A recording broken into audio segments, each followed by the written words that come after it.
Showcase your skills in the gaming. 1xBet.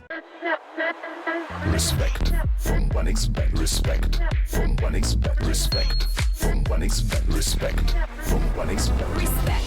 From 1xBet. Respect from 1xBet. Respect. Respect from 1xBet. Respect from 1xBet. Respect from 1xBet. Respect.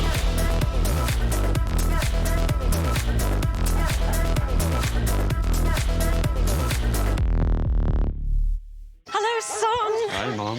Pretty girl. This is Eva. Nice to meet you. Thank you very much. Your dad's just making his favourite dinner. It's duck. Come on inside. They're all probably too gruesome to tell you while you're eating at the table. How's your food? Is everything okay? Good, good.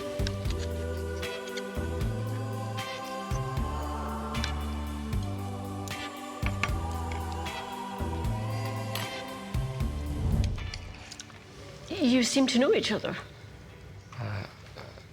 Yeah.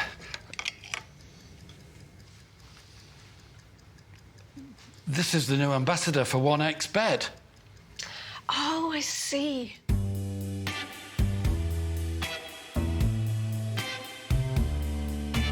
Everyone felt good when Eva Elfie became the new ambassador of 1xBet.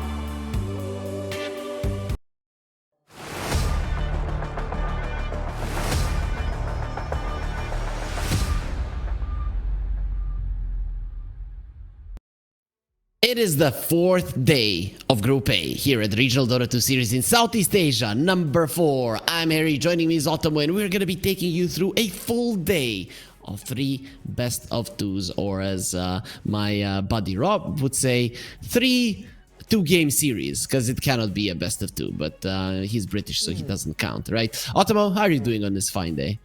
I'm doing great because we have great news today. We have a new patch and everything's new and wonderful, and Iron Talon's back and Legion Commander rejoices. It's new stuff. I love new. Do you love new stuff, Harry, or is it just me?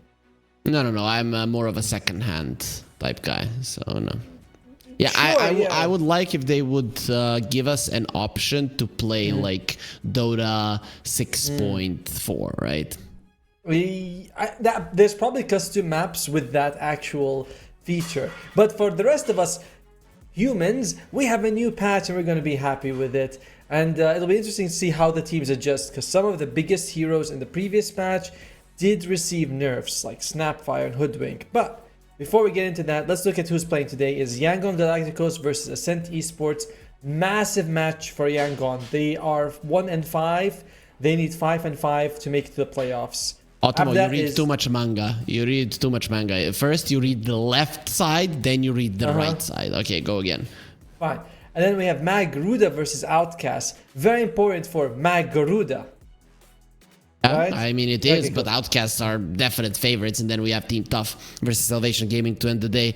Let's focus on the first series, right? These ones are coming later on in the day, so Ascent versus Yangon. That's the one that we're gonna be looking at. How do you match up these two teams? I mean, Yangon definitely hasn't been looking the greatest.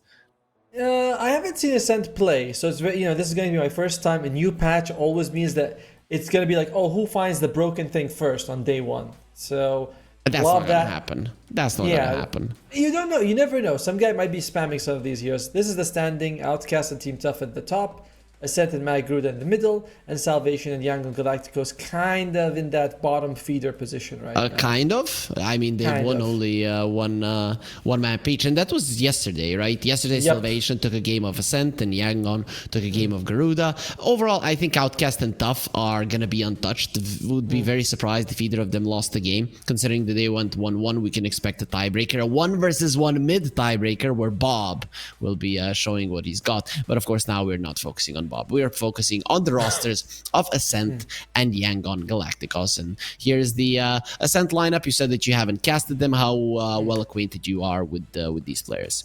Well, they're different than the ones we even have in the roster, because I think Raincloud is a stand-in, because we have Vinci registering it, but Cirky, Mercury, Trezam, and Shoshan. I have seen Mercury and Trezam before. I've actually casted them, but the start of their career, like years ago, I was watching them, so it's cool to see them still be. 5-6 years ago, I was casting these guys. Yeah, they've been they've been around for a while. So it's cool to see them be here as well.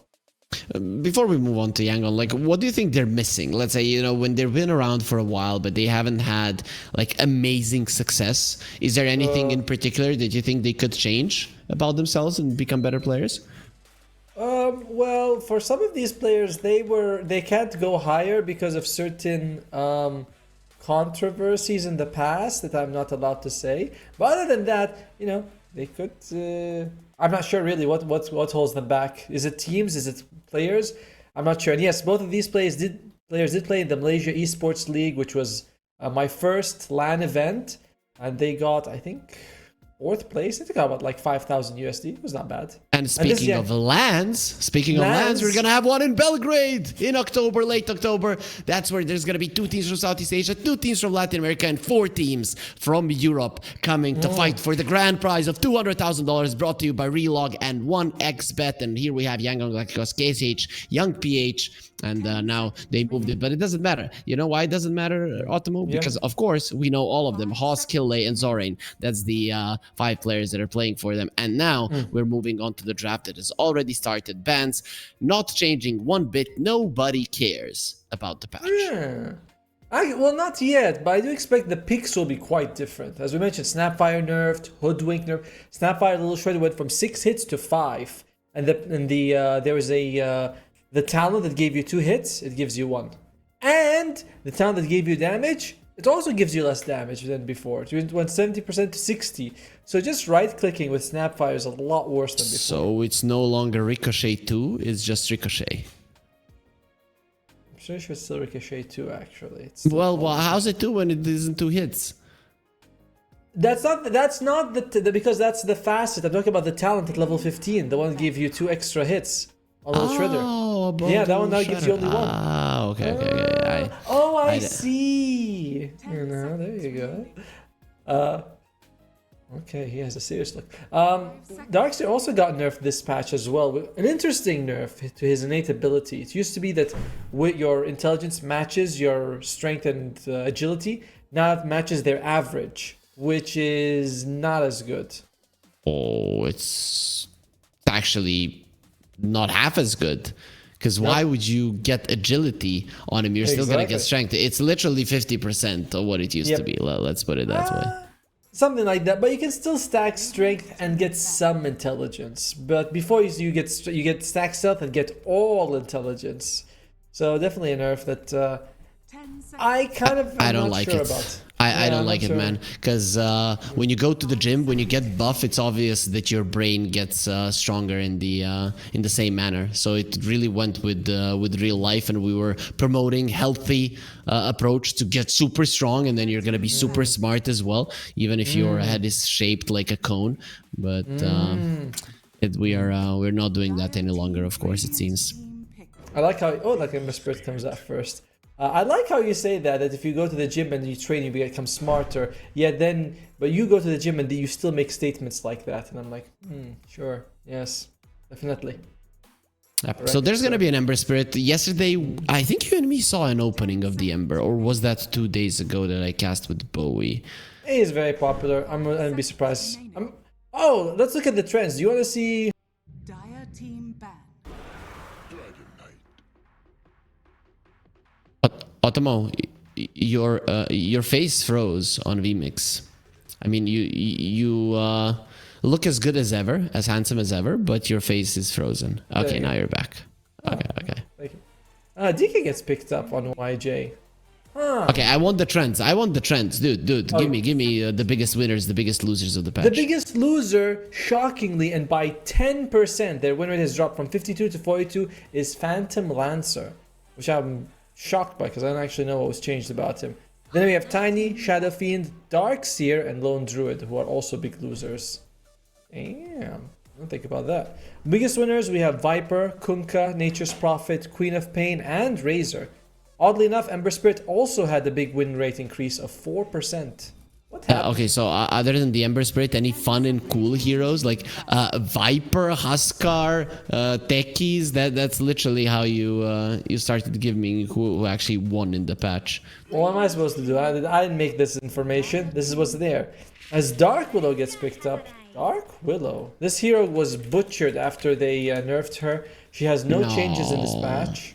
Oh, she wasn't butchered, man. They just returned her to how she was before. Which is butchered, yes. They butchered her with the Bedlam nerf. It was very rough to see. It was one of the biggest oversights they've had so far. And the poor thing, I mean, she's not as good as before. That's the honest truth.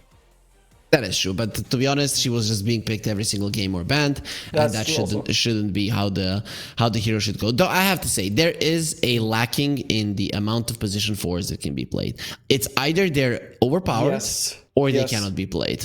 Those are the two options. Like there's no third one. And then if you ban out all of the Phoenixes, Hoodwinks, and Snapfires, then suddenly you've got nothing to play. Ooh. I agree with you. I feel like sometimes when I go into a match, I'm like, well, do I want to play Snapfire or Hoodwink? And that's your options basically. Even like strength position 4s don't feel as good as they used to. By the way, did you know Bracer now gives you an extra 100 health instead of damage? I was like, damn, that's insane. Love that change. But before that, Ascent Esports, they pick up the Sven and the Snap. I believe support Sven did get nerfed, where the Warcry is just not as good as it used to be. So it does feel like core Sven is the kind of way to go right now, you know. But why? I mean, I think you were the one that wasn't really a fan of the support Sven, right? I have been wrong in many things before, but the pros liked it. And Ice Frog, he might have been. It's like when he did Terrorblade. He says, "No, this is a carry. Play him like a carry." Yeah, that makes sense. Makes sense. I mean, do you think that there should be options for all heroes to be played on all positions, and is that even possible to balance it out, or do you think it should be okay? So pretty much set in stone. Okay. Yeah, I don't know if set in stone is the way I want it, but it's like I've too much flexibility is not good. Tells me this hero has no identity. You know. Okay. Invoker comes out. Did this guy? I don't think this guy received any changes. Did he? Every hero that comes out, like, did he? Nope. He's completely unchanged. Not a single mention in the patch notes. YG just they like him. The thing is, right now, when the patch comes out, it's actually very hard to grasp what all of the changes are if you do not know them. Earlier, you would click on a hero, you would literally just hover over his 4 or 5 spells, no matter how many he has, and then there would be a patch note beneath it. Okay, this got changed. Now, it's like, okay, he has 3 facets. Did he have 3 facets? His innate abilities was this his innate ability? I don't know. I know most of them, but I don't know all of them, and I definitely don't know the ones that aren't being played. Luckily, all of these heroes were played, so we are going to be able to notice any of the changes. No, I like what you're saying, right? Because right now, like, balancing is like sometimes you find your hero isn't even the buff and changes to the hero. It's at the gameplay or something at the top. They're like, this spell has not been considered a knockback, and you're like, what the hell does that mean? Is that good? Is that bad? Like, what does that mean? And this is now a forced movement spell, and you're like, I have no idea. At least now I like that some innate abilities are breakable. I think that's good, and we can actually hover over them to find that one out. Of course, it was written, but you don't want to learn a phone book, but you will through gameplay. Just okay, should I buy a Silver Edge? And then you hover over it and you see. Exactly. Timbersaw did get buffed, by the way, which is that his facet, the one that when you jump to a tree and throws out those pricks, it went from a 0.75 second slow to a 1 second slow, I believe. I still find the other one better, but it's nice that he's making it more competitive. You know what I mean? Like, rather than nerfing the other one. I have seen people go for the Shredder one in the past, and it actually does quite a lot of damage, right? It's nothing to just take lightly. So that buff in terms of movement speed reduction, I don't know how much that changes. For me, it was the damage, but it might be the type of buff that kind of enforces players or gives them the idea to go and play it a bit more and just see how strong it actually is. Yep.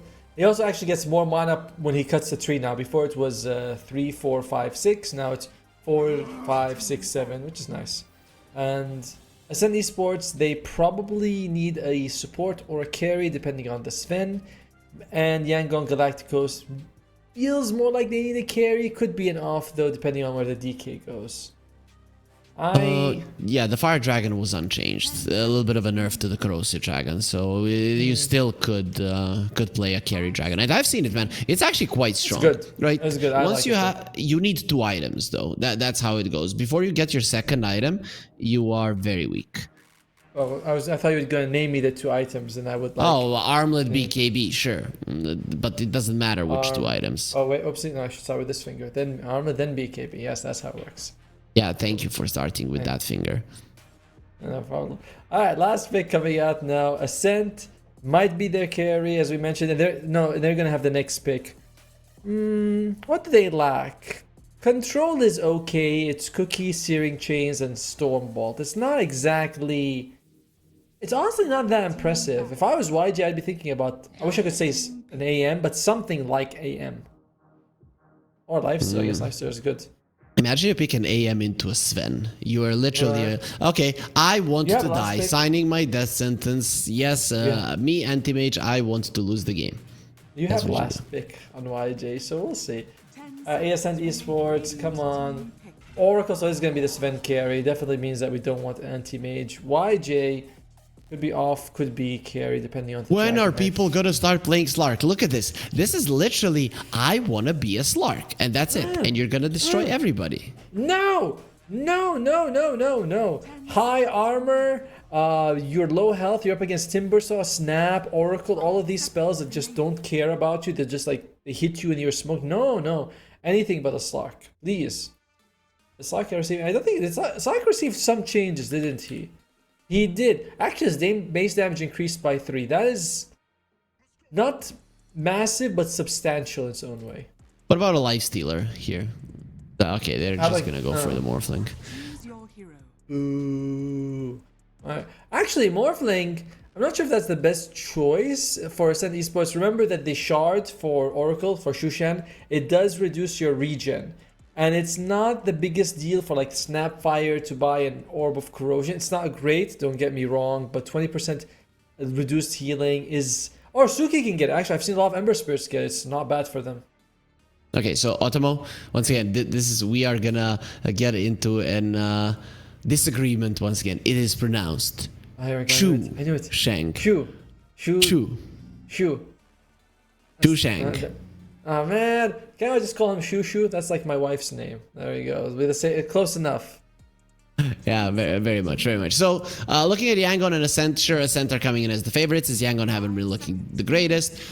Does this change in the draft? Does the draft change your perception in terms of who's going to win this game? Not much. Yangon Galacticos, yes, they had a very similar draft to this, by the way, with the mid invoker. Their carry was like KSH on Ember. They had to run at you. It fell on its face. This is better for sure. But I'm looking at it, I feel like you're just gonna have the way better draft, and your lockdown is okay. I like it more. They're good against the Morphling. They can't be killed. So I'm all in on Ascent. Yeah, I like Ascent's draft as well. I'm just trying to see if Yangon Galacticos might crush the lanes. That could no. The Oracle is just way too good. If you look at it, there's so many things to purge off. Some of these heroes in Yangon are very susceptible to burst damage early on. That's where he helps. You have a ton of damage, you have a ton of poke. So when you have an Ember Spirit and then you have so many heroes that can actually finish people off, these are the drafts I love the most. And Sven is just so strong currently that it's insane. Did he get changed? Did they at least nerf his damage a bit? They nerfed the cooldown on the God Strength. It went from, the level 15 talent went from 15 seconds to 12. Warcry, a little bit less armor. Things like very small things that I don't think really changed too much. Of the they don't change the essence. Yep. Yeah. It's like, Black Hole gets an extra 10 seconds cooldown. It's still Black Hole. It's still the same ability. So is it? Yes, it doesn't get called White Hole. No, that is true. And speaking about things being white, we have a white QR code that brings you the best betting app out there, the 1xBet app. Feel free to download it. We have this nice clarity to give you the clarity of your mind so you can use the amazing odds that we have on the screen at the moment. Otomo, you are favoring Ascent, or we can see the Fnatic logo actually. But But Yangon Galacticos, how does the game need to develop to go for them to win, right? What are some key objectives and kills and so on and so forth that they need to focus on? I think it all has to come down to KSH having a good game on the Morphling. Because I was thinking, oh, maybe, Invoker can make space, but not really. Not this game. Your Spirit Vessel is useless against an Oracle. Oh, they're invading. They got spotted by a Watcher. I don't like it. I feel like Yangon Galacticos has to have a good game for KSH. He has to 1 versus 5. It's not a pick off and that sort of thing kind of draft. Trezam, what the? Trezam, baby. He decided to die. So this is one good start. I think what happened is Ascent are looking at the game, they're like, they have no chance of beating us. Let's make it a bit more even, right? You know those Sing Sing videos, and he's a Tide Hunter, they're invading the base, and he's like, yeah, okay, they cannot win any longer. Let's make it a bit more even. And then he uses his double Ravage, and then the enemies engage, and they still lose in the end. But either way, that might be what Ascent were trying to do. I mean, that's exactly what Trezam was doing. He is doing something I do like very much, though. He is going full bore on the Snapfire against Morphling. A lot of times, Morphling, you go under tower, you go full agi, you have like no health, full bore, snipes you. I've seen it happen a couple of times. Very satisfying for the Snapfire. There's a horror movie named The Wrong Turn or something along those lines. It's very dumb. And in one of the scenes, they're like some redneck crazy guys, but they're actually monstrous humans, but either way. And they have a shotgun, and they're riding on their truck, and they're shooting at people that are like a mile away, and all of the pellets from the shotgun, they hit into the leg, right? So because that can happen. And then this is how I see the full bore talent. I always expect that Icestrong got the idea from that movie. By the way, I was reading about horror movies. You know that there's a horror movie literally called The Serbian Movie? Like, that's his name. His name is The Serbian Movie. I don't know if it's a horror movie. Well, it's certainly horrible to read about. I didn't even want to watch it. I was like, oh, wait, you know about it? Dude, I know about it. I'm not gonna talk here. We can talk afterwards about it. As let's focus on the game, right? Focus on the game and about the movies that actually have something to do with the game, like The Wrong Turn, because the Facet Full Bore got made because of it. But anyways, talk to me about this bottom lane. Morphling, so far, not farming as well as you would like. There's really no way the Morphling can like force Mercury out of the lane. You have a ton of health. He's going for the bracers. Bracers were buffed to give you more health, less damage, but more health, which is the way I like it. And Crystal Maiden is good lockdown, but not good damage. Not against the Timbersaw. So I can fully understand. Oh, look at that. He's very dead. He went so far. He actually has the take charges. Will die in the end. Trezam gets the kill. Trezam is taking a lot of damage. I think he learned his lesson in the mid lane when he walked into the tower that he shouldn't do it again. Did you see Sauron? It feels like KSH was actually blocking him for a little bit. I don't know if that's how it looks like on my screen. But, that could be a way to win. You make sure the enemy disconnects. Oh, attack their Wi-Fi, the weak spot. Yeah, but usually, what if they have cable? But anyways, I don't think it's good enough to disconnect one of their heroes. But at the start of the game, probably it would be. What about the mid lane? So far, it's relatively even. Is this how we expect the matchup to go? Should it be favored one way or the other? Pretty much. I really don't think by the way, I don't think that it's going to go that well for either one of them, or that badly for either one. It's just like, I farm, you farm. Yesterday, we did see a Ember Spirit get 2 solo kills on Shadow Fiend. I don't think that's happening this game, though, because there's no Shadow Fiend. Yeah, was that the game where there was a game for viewers that don't know? While my colleagues were casting in our private Discord, they were constantly writing, "What the hell is this game?" Was that the game? No, that was after, because I was done by that point. Okay. And speaking of the Ember Spirit, by the way, ladies and gentlemen, he does have a new innate ability, which is that he is on fire. Always. Wasn't that the case even before? Hey, man. It says new innate ability, doesn't it? Yeah. I didn't make that shit up. It just says it right there. Yeah, it just okay. So it just scales with the fire element, and I like it because with the flame guard, it was very. Yeah. It was hard to understand if it was on or off. Every time he was just burning. And also, a lot of times we see people not wanting to level up Flame Guard, right? It's like, do I want to level it up for offensive use? Do I want to make Searing Cheese? Now it's like, I get it with my ulti, which I always want to level. So I like that. It's better. It's more synergy for the hero, I feel. So wait, if you buy a shard, then you get 1 extra level of it, right? Or no? Yeah, it's just an extra 10 damage, so it can go up to 50.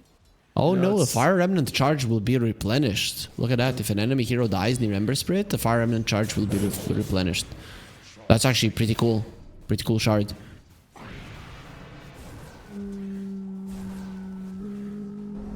Yeah, that's actually added. That used to be... Yeah, that's added to it. Man, the shard is better now than before. Yep, You know? yep. I know. It used to I didn't see be with the shard, if you die, you spawn a remnant. And then you Yes. can buy back and always come to it. And when you This is kill different. also, you'd get a remnant. I remember that as well. It's like, now it's like, not bad. Oh, cool stuff. You're not top lane Skillet. though. Yeah, Skillet loses his life. I don't know if we'd be seeing that much action top. Like, they can't kill the Dragon Knight, but the Dark Willow is super susceptible. Oracle, huge amounts of damage from this guy. Yeah, quite a lot of burst, really. I'm still surprised they killed the Dark Willow. Dark Willow, you Same. just use the Shadow Realm once you get hit by the Purifying Flames, and you're actually going to be healing quite a lot. So I'm... This is surprising to me, especially because the Sven in general doesn't really contribute much in the Jeez. damage department. Look at Timbersaw's health. 1,300. All he's got is 2 bracers and a magic wand, and he's level 4. It's not like you can say, oh, he's level 7. The amount of health that, I mean, it's insane. You get 5 strength and 50 health, and I actually like this. I didn't think that bracers providing damage was right. It was always a defensive item. It used to be magic resistance. It used to be like strength and health regen. Then became damage. I was like, I don't like the damage. It gives so much health now. So good. I love it. It's so good. I don't know, man. It's too good, to be honest, because it's It is too worse on carry heroes. Carry heroes But, were buying it yes. because of the damage, and Yes. it's just way too good on these tanky guys. Now everybody's just gonna be... You said auras are not good, Yep. but everybody's now just gonna pick up these tanky heroes and buy 3 bracers and never die. Exactly. Like, I think what does a 1 strength give you? 18 health, I think, something like that. So you get Well, you can check. yeah, I think you get 18 health per strength. You get 140 health a bracer to 240 later on. So 3 bracers is 720 health. What the hell is this? Yeah, it's not fair, to be honest. He has 2 bracers and he has 1400 HP. Yes! Like, it provides health and it upgrades. I'm telling you, I feel like we're gonna see. Okay, I'm gonna try this later on. Support Centaur of like 5 bracers just run at you. Why the hell not? Man, Because it is, how are you gonna it is buy ins- those 5 bracers? I'll farm the neutrals with my Iron Talon. Okay, that's true. Can you buy the Iron Talon or is it a neutral? No, it's a tier 2 neutral item, which is weird to me because I feel like by the time you get tier 2, you'd rather have other things and you won't be farming the jungle so much anyway. So I'm very Yeah, surprised. nobody's gonna care about it. Ember Spirit in a little bit of trouble. EMP will get dodged by the cookie. Suki is still taking a ton of damage. He will, however, survive. Has an AD rune, and that's not something that you want to chase. Sorin, if you continue going that route, you could find yourself dead, as the Ember Spirit with an AD rune is a nasty opponent. But no, Good. for now. I'm wrong. 1 point of strength gives you 22 health. Oh, the way they're going for Zarain. Looks like nice cookie. What a nice dodge for a tornado. He does have a healing lotus, so this is not the easiest kill. There is going to be a sleight of Searing Chains will fist. kill him. Nice frostbite just in time. Zorain with the extra There you armor go. under the tower will still go down. Blood Grenade being used. Shazam, he really hates this tower. Is it going to miss it on the high ground? Not dodge. really. Shadow Realm up the high ground, not going to be happening. Shazam loses his career. He was trying to save his own life, but the little kitty cat died because of it. Oh, yeah, by the way. So yeah, each bracer gives you 160 health. Upgraded gives you 320. So 3 bracers give you 960 health when upgraded. 3 bracers. Yeah, but they I- upgraded level at minute 25. Whatever. What an insane item. What an insane item. I love it. Radiant's bottom Uh, tower in the meantime, Skillet picks up Wisdom Rune. It looks like we're going to see the Trezan pick up his own. Oh, we do lose Shushu though. Yeah, and Hall will lose him as well. The tower hits are going to be taking down the Spirit, as there is a Invoker in the vicinity. So if you continue going forward, that's going to be a problem. They have a Frostbite. They have the Bramble Maze as well. Going for Cry. He's pretty speedy. Not any longer. The Tornado will end his life. No sticks on him to be able to prevent that damage a bit. And in the end, he will go down. It is a 2 for 2. With the amount of heroes that you rotated on Yangon Galacticos, might not even be worth it. You continue shutting down this Sven who's not having the best game, to be sure, but I agree with you. It's like you bring in way more than what you really get when you consider that Ascent is farming the other side of the map, both mid and bottom. So Invoker is not going for the urn? I agree. He's not, I agree with this. Yeah. I agree with this decision completely. You are up against an Oracle. Very hard for you to get benefits out of the vessel. This is the right choice. Really? But you know how do you know how False Promise works on the Oracle? Yes, I know, but if you use the Spirit Vessel just before the False Promise ends, it's not going to be healing as much. Yeah, but he also has a second Dispel, doesn't he? No, but I'm saying just before. It's going to expire in half a second. You put it on him, and he doesn't heal. No, I don't think that makes it worth. That's not enough. It's not worth it. He's doing the right choice by going for the Witchblade over the Spirit Vessel. I like it. I know. You're right. Anyways, the Young PH Tornado into an EMP. There's gonna be a Cold Snap. Dodges or removes the Cold Snap. Still loses the mana. Yeah, I also thought for a second, I was like, did he just dodge the Venom Bird? It's like, no, he didn't. Yes, it's my hit. So far though, it is looking really good for Mr. Timbersaw. Mercury is having a fantastic game, and he's the main problem. How do you kill Timbersaw without a Spirit Vessel? And they put him on the top lane. That's very nice, right? So the Dragonite won't be able to push down a tower. While Cry is just going to be farming the Ancients in the triangle. That's very juicy. He took Pick Pole. This item got nerfed. Now provides 4 stats instead of 5. But used to be 6. Used to be 6, but it's actually faster than before. You get 15% movement speed when you pig instead of 10. It's also kind of good. I mean, considering that, which is weird, we are now in the 8th month of this year. Christmas is coming fairly soon, so pigs need to be faster if they want to live. I didn't realize people ate that much bacon on Christmas. I always thought that Christmas was eggnog month. Everyone's like, every book I read, they're like, it's Christmas, let us drink the eggnog, mother. Yeah, but that's a drink. You need to eat something, as there will be a Tornado into a Bramble Maze. Shazam looking very much dead. He cookies into another Bramble. Zorain a little bit too deep. That's a level 4 Crystal Maiden, but that is also Mercury is going to be so much trouble. He turns into the Adaptive Strike actually stops the Timber Chain. That was beautiful from KSH. He did everything perfect on the Morphling. The only reason why Mercury lost his life. And he needs to continue. He is the focal point of this draft. At the same time, Cry, he's having a good time. And Ascent, he does remove the Cold Snap. Nice dodge of the damage, but will it be enough? It's fine, full bore, nice attack, and even now the Snapper is back. Mortimer's Kiss is coming, raining down onto them. Zorain is gonna be in trouble. Now Terrorized Killer will barely survive, but the Sleight of Fist takes his life as well. 3 heroes down, just because they wanted to die. And did they even take? Okay, at least they took down the tower, but this is not how you want it to go. I like how you said they wanted to die, because that's how it feels like. You don't really need to do that. You had a safe objective, but they ended up, getting killed for it. Let's see. Invoker has no points in Exhort, going full Quaswex just for the control. Feeling like that is going to be enough to win them the game for now.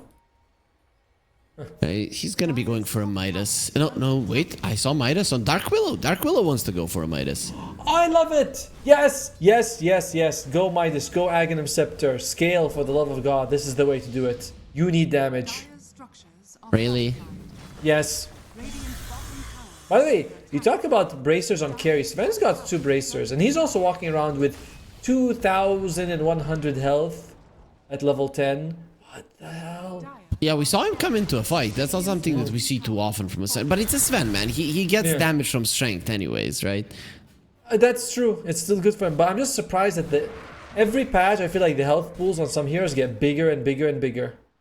Yeah, it is the case, right? And even armor gets bigger, but it doesn't mean that heroes are dying any slower, not gonna lie, right? I still see it probably means that the damage is being increased as well.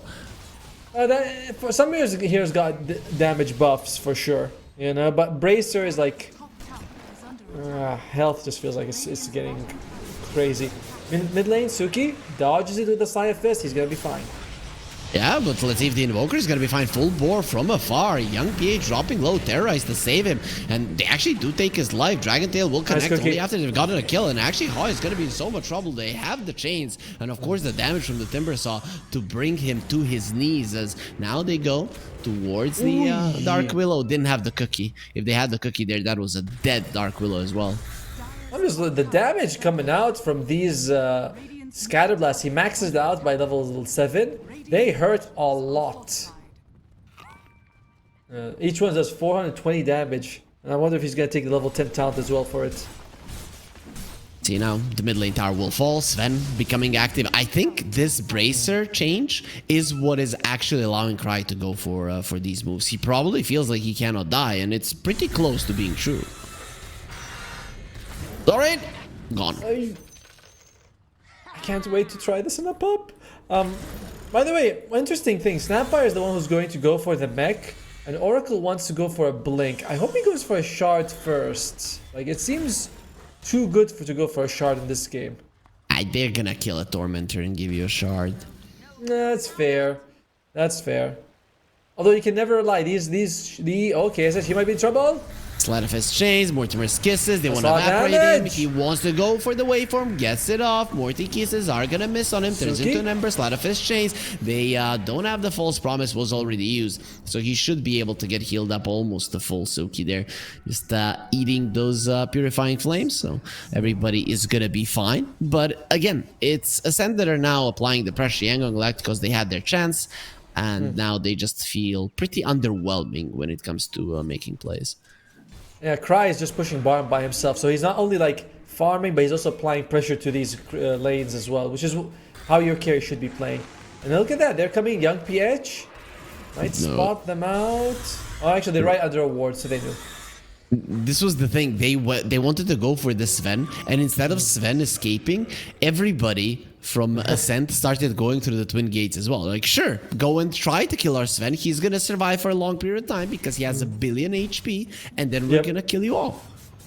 It's like, oh, you guys want to try and kill him? Please, please do. Oh my, oh my. Anything? Are you seeing anything this game that you're like, I want to try this in a pub? Oh, more flame. Takes a bit of damage. These Scatter Blasts are painful. Did they change something to the Oracle? 'Cause that's my hero. That's my boy. I don't think so. No, let me check to make sure. But I know they didn't. No, nothing has been changed about him. Yeah, then Then not that's really. it. That's it. Oracle. Don't you want to buy 5 bracers and run to the enemy team? I want to do that. No, I play cool heroes. I'm kidding. I could play an Earth Spirit, man. I could play an Earth Spirit. You got buffed a lot. Plus you buy two bracers as a support. You don't even need boots. Could be a way to go. Would be fun. Skillay, you know what's fun for him as well is getting the Hand of Midas and becoming a core Dark Willow. His gold is not bad, not great. Behind Trezam, but above the other supports. It's fine. Radiant's top tower is under attack. Oh, Voodoo Festration is back, by the way. Really? How much? It used to be, at one point it was 50, then it went down to 25, now it's 25, but levels up with Voodoo Restoration to 40%. Okay, I mean, it still was super strong because of level 1 most. Level 1 you were zoning people out, so I think this is maybe the best one. They're just going around killing people. We of course don't want to look because it's... Violence! Yeah, it's too violent. We don't want violence here. We came to make peace in Dota. Yes, make love, only no violence here. How is Ember Spirit going for? He's got the Mage Slayer. Mage Slayer is annoying because it's mostly magic damage on YJ. Like, it's, you know, Dark Willow. Zarain. He's got Heal Scepters. Oh, boy. Apti's very dead. Frostbite is trying to be as annoying as he can, but Mercury is actually really, really strong in this game. He's been fairly active. Other than that one kill, it's a problem now. Fortune Zen. Oh, the kisses! Young PH, he doesn't look like a handsome little boy, and Shazam will get those kisses in. False Promise just to make sure that the Ember survives, removes the stun with the Morphling going forward. Now they want the Oracle dead, he's gonna heal himself as well, and it's gonna be no problem for him to survive. KSH is doing his best but his best is not good enough. The other two cores just aren't contributing at this point, and now even he's going to be in trouble side of his chains. Mercury's coming, Timber Chain forward. He will go away from to the left, so he'll be fine. Skill A, however, he doesn't have that much of a mobility spell, so he doesn't look very much dead. There's just nothing that they can do on YJ's side. From the start of the game, we looked at the draft and we're like, this is so tough. You have mostly magic damage, you're against a Timber Saw. You can't build Spirit Vessel because they have an Oracle. Timber Saw is going for Cloak because he's like, I'm smart and I know what to counter. And you know what? Sven, he is still 2,000 gold ahead of Morphling in terms of net worth. There's no positive you can point to for YJ at the moment. Yeah, and his damage is gonna start being insane, right? Once you get the S and Y, if you get level 18, it's actually an insane amount of damage that you're gonna be dealing, even without the God Strength. So then the cooldown increase on the God Strength really won't be making that much of a difference. It's not even like the spell itself, it's just the talent level 15. And what, like 3 seconds is not really a big deal anyway. So it's like... Of course it is. Like, Sleight of Fist chains onto the Kobold. You're not gonna be digging here, as Zorain is gonna be burning a bit, but won't be melting to the Ember Spirit just yet. Jump in, Dragon Tail. Okay, that's some control. They might just be able to kill him. There's the Slap Strike as well. It's gonna be quite a lot of damage, and again, KSH is the one who does the majority of the damage there. Very nicely done. They bring down Mercury for the second time in the game. A good kill. A good kill. Much needed. Mercury, I don't know if he had the Yule Scepter available now. I clicked on him, it didn't look like... Oh, Skele! Hello, my friend! And he's dead. Didn't even get the chance to use the magic wand. They might go for more here, as How is taking the kisses to the butt. Yep, if this bird has a butt. Anyways, he is gonna be flying away. Griffin. He's gonna have a blink in a second. Survives barely. Cry. Well, he's gonna focus on things that cannot move, but... Well, Suki has a different idea. He wants blood. He wants murder. He's not gonna be getting any of it. A little bit of too much movement speed on Yangon Galacticos to catch any of them. I'm fairly sure that birds have butts, by the way. Just wanna make sure. Put that up. Shazam takes the Philosopher's Stone. You can click on him and see the gold ticking down now. You can tell how much gold is left for him while he's using it. Snapfire, Snapfire. So let's say you're having a Thanksgiving dinner. I don't know if you celebrate it or not. We don't, but anyways, and you're eating turkey and you're I'd like a piece of the butt, please. Is there a part like that? No. Yes. I want some bird ass. This is how we do it. Okay, makes sense. We had a big discussion before this game began, not about bird asses, but about Philosopher's Stone, where I think this is a nice buff, but some people disagree. The change is that now you get it for 10 minutes, then when it expires and gives you a nice burst of 375 gold. It's cool, but it does mean that you can't like swap it around when you die, which is the only negative I would say. Tomo, when you say it that way, it's gonna sound like I was the one that was disagreeing, and that's just not true, right? You need to be a bit more specific, as the Sven will make sure that this tower never comes back again. That's gonna be the second tier 2, whilst of course, the Yangon Galacticos haven't touched the tier 2 just yet. Skille trying to... Oh, Zarian's dead. Skille is trying to go steal the wisdom, but I think that Cry is there before him. And he's like, yo, no, it's mine. Trezam steals the other. Oh, the bad news continues. He's gonna die. There's gonna be so much burst damage. Usually you would survive in these situations, but not here. Also, Oracle got the shard from the Tormentor. I told you he was gonna get it, and he knew he was gonna get it. You have to believe, and as an Oracle, you might actually know. You're right. I was like, what if we have that as an ability? You can tell who's gonna get the shard first. Oh dear. Oh dear. The good news is we have an amazing 1xbet code for you guys. If you click on the banner down below, 1xRLGSEA, and it's going to be online for the entire C division of this tournament. Yep, and this is the last time that we're going to be using the Southeast Asia promo code, because there's no more Southeast Asia tournaments, because after this one it's a land. There's going to be a Sunstrike. Mercury, he takes it like a man. Roche takes some damage from it as well. So the Invoker in the end will just be helping the side of Ascent get themselves a Roche. That's going to be Cry with an Aegis. He is already pretty much untouchable, now even more so. I haven't seen Haw do a single thing this game, but he's got Blink and he's going to get BKB in literally a couple of creeps. That'll be helpful. There's double Hand of Midas on the Radiant side. They feel like this game could go long. They hope it's gonna go long. That's and a good Dragonite one. has an Iron That's Talon. a good one. That's a good. Oh, the Iron Talon, buddy! What are you doing with that? I mean, it is some attack speed and armor, but you know there are tier 1 items that give you more stats than this. Like the broom handle is like better. Oh, Yeah, man. but it doesn't kill the neutral creep instantly. Doesn't Rise up either. to this It's fan. 80%. So that's something. Cry just goes up, hits the tower a few times, got strength, and they're like, do you guys want to throw it? I don't care. And he's right in the reigns of destiny. Sorry, reign of destiny, not reigns. Nah, he's gonna get purged off immediately if the Oracle wants to do it. No, not even needed. Fortune Zend can remove that terrorizes. Nice BKB usage. He barely survives even with that being active. Mercury will get on the high ground, use the chakram. Twisted chakram still available. Yes, Edge. There will be a tornado. He's behind. EMP as well. Suki dodges it as well. Sven too doesn't have the god strength any longer. Let's see if that's gonna stop him. No, Could be he an has too opening. much damage. The minus armor from the little shredder and the invoker Oh just my dies from lord. afar. Full bore finishes him off. Gives the cookie to Mercury. KSH from the back trying to make something happen. He is gonna be hard pulled as well as Cry is taking a lot of damage. Okay. False promise will be used. They don't want to give away the egg because there's still 3.5 minutes ready on it. Look at the damage. Slide of fist. He's gonna be fine. They're not doing anything to their opponents, and now it is gonna be Rain Drax that are on the menu as well. Haw without his BKB feels helpless. I mean, it's okay. It's coming. He was like behind. He's waiting. God strength goes down. He's like, all right, I'm gonna go inside the fight, and just does nothing.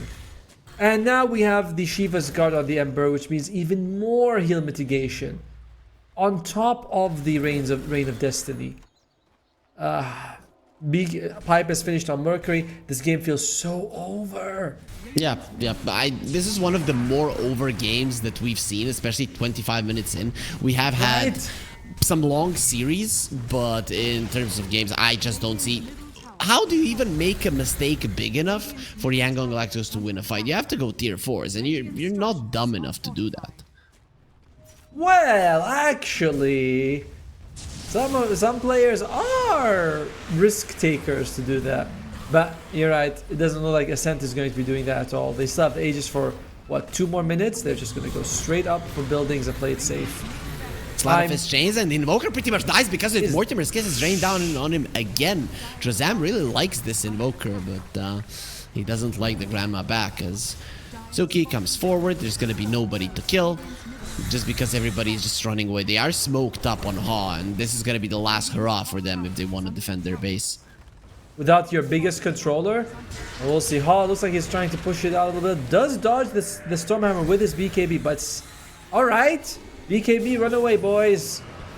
That's pretty much it. And the Morphling from the back, he turned into an Ember Spirit, so he's using Slide of Fish Chains. BKB did expire, so Haw now is going to be easily taken down. Actually using the Defender's Gate, doesn't matter. Stormhammer finishes him off, no problem. KSH has a BKB of his own, going for Trozam. Cookie is just going to be a last meal. At least Morphling gets something. Invoker will be back into the fray fairly soon. Morphling turns into an Ember one more time.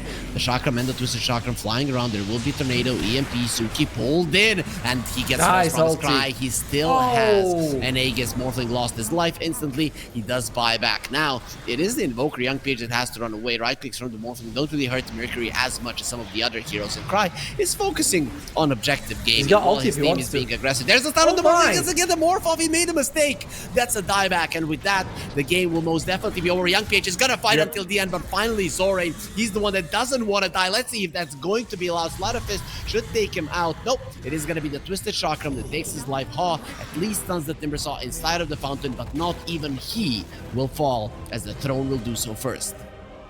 Man, the entire game from the start, I was looking at it, I was like, this is such an awkward, very difficult draft to pull off. I've seen the Young PH Invoker where the idea is like, let's run at you. It doesn't work out.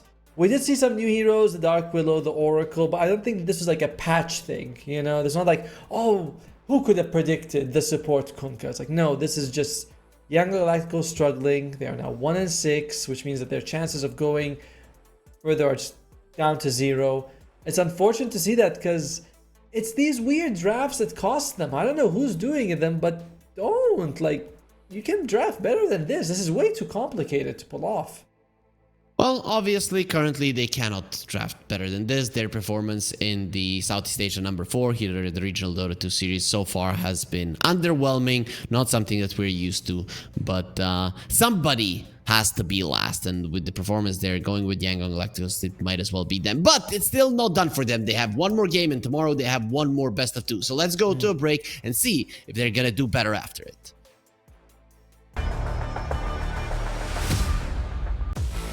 OneXBet and Eva Alfie present betting on all esports events on the website and in the OneXBet app.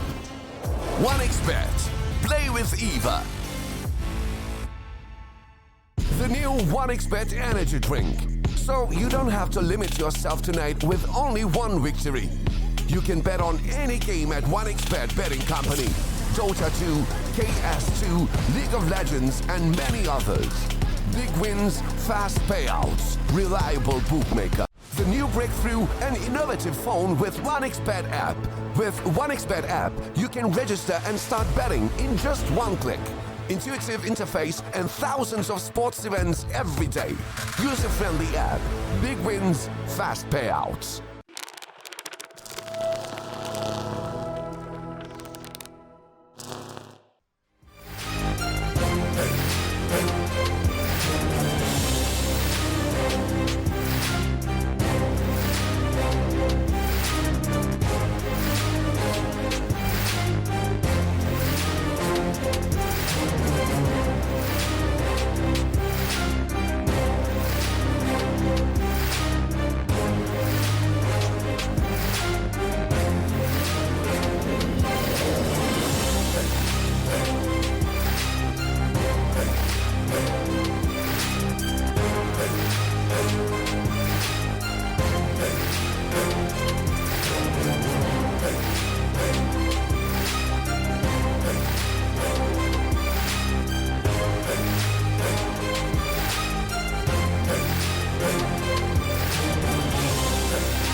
Let's go.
your skills in the gaming. 1xBet. Respect from 1xBet. Respect from 1xBet. Respect from 1xBet. Respect from 1xBet. Respect from 1xBet. Respect from 1xBet. Respect. Respect from 1xBet. Respect from 1xBet. Respect from 1xBet. Respect.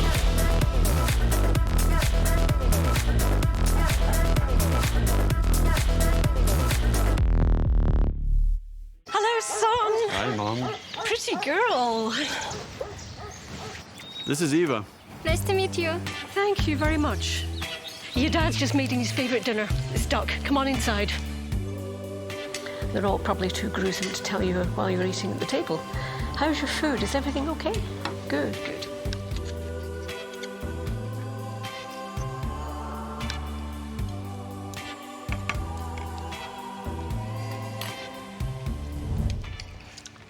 You seem to know each other. Yeah.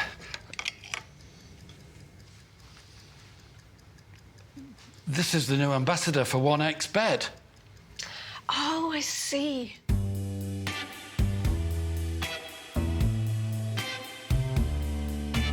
Everyone felt good when Eva Elfie became the new ambassador of 1xBet.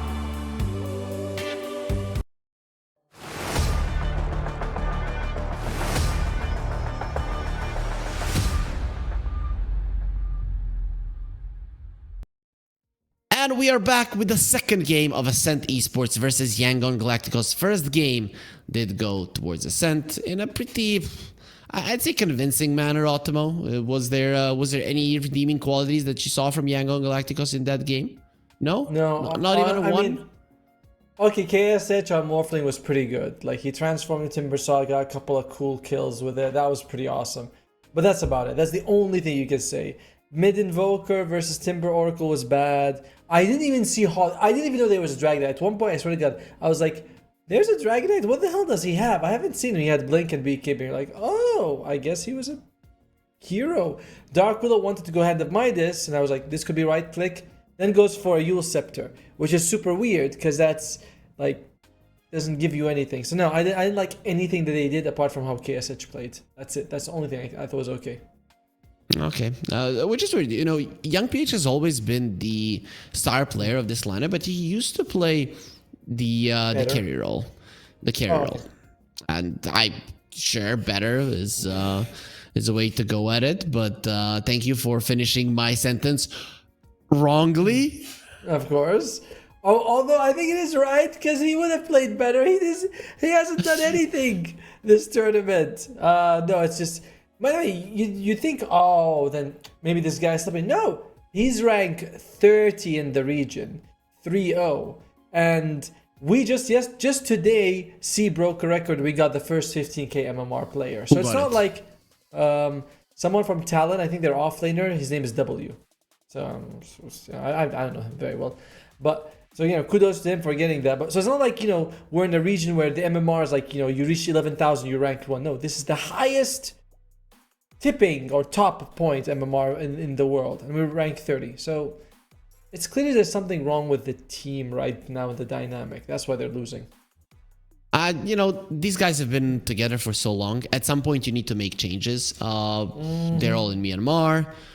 They're all in Yangon, as far as I know. I know there were some problems in the country as well. I don't know if they can leave, what's going on. But in my mind, some changes need to be made. Some new blood needs to be added. Somebody maybe needs to go to a different team, get some experience, and then maybe later on return to bring in the new knowledge, because something is missing. And at some point, when you play together for a long time and you do not see results, first of all, everybody gets complacent. Second of all, people stop trusting each other because you've lost so many games that maybe you could have won and you didn't improve as much as you wanted to. So I don't know. I'm a big fan of this team. I've been casting them at least for 7 years, but or 6 years. But now I just don't see them as these new up and comers any longer. Yeah, it's more like, it's like, okay, if any of you has been in a relationship for where you've been together for like a couple of years, the spark's gone, but you're still together. It's like, I don't hate them. but I certainly don't feel like I'm, that happy together. We're not moving forward with our lives, but you're like, it's not uncomfortable, so you stay together. And that's what's happening with Yangon Galacticos. This is just a relationship. Maybe, who knows, we don't know, right? But maybe this is just a relationship that's just, it's worn out, it's welcome. It's time for something new, someone new. Probably You blonde. are, Otomo, you are mixing up passion with love. Passion is we are kids, I love you, but you don't really love them. Love is taking care of the people, right? That's how you show love. That is what true love is, taking care. Like I'm taking care of you, right? I'm explaining little bits of Dota here. We're working together, right? That is love. Thanks, because I don't want to feel your passion. It's yeah, like, exactly, exactly. And imagine if I would bring a new blonde guy here, right? That wouldn't be nice of me. No, it wouldn't. As let's see Don't make jokes about that. Gotcha. I'm sensitive. Yeah, I know. It's never gonna happen again. All right, YJ. Yeah, this feels very much like the previous patch, as it's all the same bans and all the same picks. However, there has been a big nerf to Mr. Tiny, as now Crash Landing does not ignore magic resistance like it used to be. Before it used to ignore them, now it doesn't. Now it's like magic resistance actually counts. Question: was it my love. intentional that Crash Landing ignored magic resistance? I'm almost 100% sure that was a buff that was that was a bug that was there for too long. Like that should not have been a thing, and if you ask me. He also got other nerfs. Let me go look at it for a second. I think his damage overall, yes, Crash Landing, the radius is less, and there's 5% less damage at all levels. And what else? Oh, and Grow doesn't give you as much damage as it used to as well. So, less overall damage. Just repositioning heroes are always going to be a thing in Dota. No matter how much you nerf them, no matter what you do, they are going to be popular. Rubik is another repositioning hero, not the greatest of them all when it comes to moving people around, but he is quite decent. He is. And of course, he can steal the toss if he wants to.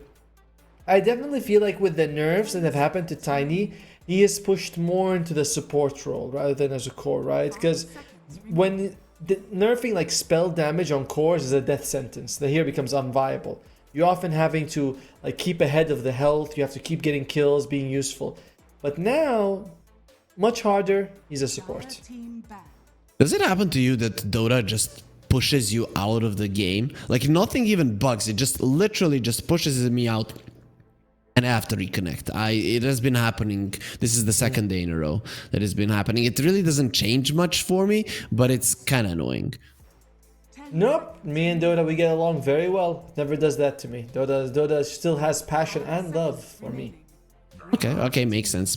It's probably lost its love for me, but still has passion, as Doom will get banned out, and there will be a Dragonite picked up by Ascent Esports. Last time Yangon had it, now it's going to be Ascent. Hall didn't really perform too well on it. We'll see if Ascent, whoever plays it of their cores, is going to be doing a different job. Interesting ban on the Centaur, the TA. Two heroes that kind of fell out of favor halfway through the previous patch, but now they're like, okay, there's still something. I don't believe Centaur got any changes, but as we mentioned, bracers are so good. And this guy takes horsepower. You stack 3 bracers, and it's like, wow, this just doesn't die anymore. Congratulations. So, wait, you talked to me about the TA and her knowing when Roche is up. How does that work? How does she know? Oh, when Roshan dies, she can tell exactly when he's going to respawn again. Oh, so it's that good. It's not like when he respawns you. Oh, okay. No, it predicts when he's going to respawn. I'm going to have to make sure I read it just to be sure. But yeah, wait, Meld Eye. Templar Assassin and her teammates can see Roshan's respawn timer. So I'm guessing you can see the golden one, the circle that we can see as casters, the gold circle. She can see it too. Yeah, but does she know when you kill him? Does it go like 8 minutes and then +3 like we see? Or is it just instantly 9 minutes and 20 seconds? No, I think it shows you the golden part. So after 5 minutes, it shows you that circle. Sorry, after 8 minutes, it shows you the circle of gold, and that's when you know. So that's what it tells you. I assume that's how it works. So you don't know. I mean, that's what's written, man. I told it to you word for word. You're the analyst. You should have checked it this morning, woken up 10 hours earlier, haven't slept at all. You know, like if you want to be a billionaire, if you want to be a Dota analyst, you wake up at 3 a.m., you read the book, read the patch notes, test everything out, make your first billion and so on. And only then do you come to cast. I appreciate all the advice. Thank you so much. And wait. Oh, wait, see our production. I love you guys and have passion for you. They said I am correct, which is that it just shows you the golden circle. Thank you. Production. Good teamwork stuff. All right, Ascent. They pick up the Grimstroke and the Primal. Good combination of heroes. That's probably going to be your 3-5 over there. YJ. I don't know how I feel about the IO. That is odd to see, you know? Why? Well, why do you think so? I mean, it is a hero that lanes well with the Ursa. Ursa likes to have a healer in the lane. You can pick up something else that's gonna be good with it, like a Lesh or a Storm, to play with it in the early mid game. Why? Was there a change to an IO, or do you not see it being played that much? I generally feel like Ursa does better with more aggressive heroes, but it's fine. My problem more like is that this is a hero that requires a lot of team coordination to work. And that's something that YG hasn't been really showcasing a lot of. So it's risky. Anyway, I think they're going to take their offlaner now so they can keep flexing the Tiny. So probably Haw's hero is Lardar, Mars, something like that maybe. Possibly a Pangolier. No, Pangolier would be awkward versus Why wouldn't they pick a mid laner now? I mean, there is a possibility for it. Or are they going to put something that's relatively flexible, let's say? Yeah. I didn't think they'd take a mid laner, because if you took a mid laner, you say Tiny is our position 4. For now, they can still pretend it's a flex, but I don't really think it is. It's like too obvious it's a 4. I don't know, man. When I see a Rubik and a Grimstroke, I would love to have a core Tiny, because these two die. They die really, really fast. Do they die as fast now that the bracers are so good? Are they gonna buy the bracers? Yeah, maybe. I mean, you can just get fluffy hats and you still get a good amount of health. Yep. What they mount Invoker. We'll see what Ascent is thinking. I'm almost positive they're gonna ban like some sort of core hero, a mid or an off. Alright, here we go. Come on, Ascent, make me look like a genius. For once. I mean, you know, saying they're gonna ban a core hero isn't really too good of a prediction, right? Because it one or the other. Yeah, I want specifics, Ultimo. Which kind of hero? What hero would Yangon want? And Ascent are gonna find that one out and actually ban it. Let's see, Storm. Oh, Shadowfiend. Okay, I was like I was gonna say Storm Spirit first, but Shadowfiend comes out. I imagine they'll still want to get rid of the Storm. By the way, Storm had a huge change to his facet, which is when you apply the debuff from his static, the passive one, the next time they hit you, they actually hit themselves. And I've seen like someone be able to crit and kill themselves with a hit. It's very weird. So you reflect. It is like that. It is like that. Let me make sure I see it here. Oh my god, there's so many things called Storm. Oh yeah, debuff now grants the... Oh yep, it redirects to themselves when you use Electric Vortex. So you have to take the Shock Collar. Yeah, but does it redirect the entire hit, or do they just get hit? Entire hit. I've seen it. I've seen like those a few videos of it on Twitter where it's like, oh, you know, PA jumps in, hits herself and dies, and like, wow, that's weird. That's why you have Methodical, and then that doesn't happen. You need 6 hits. Okay, it wasn't actually a PA by the way. It was a Lina with 6 Divine Rapiers. All right, that's how it worked. YJ, they get rid of the Coddle. They get rid of 2 heroes that build Spirit Vessel. Huh. Understandable. They have a Timber Saw and an IO. I mean, why not? That is very understandable for sure. What else do you want to go now? Timber Saw, as well as... They're going to go for an off or a mid. I mean, let's see. Who plays Timber more on their side? Neither of YJ's 2 cores. Neither Young PH nor How plays a lot of Timber Saw. So, and you don't have last picks. Assassin. You pick Nyx Assassin now? Yeah. Play it as a 4, put the tiny, chirp, that works as well.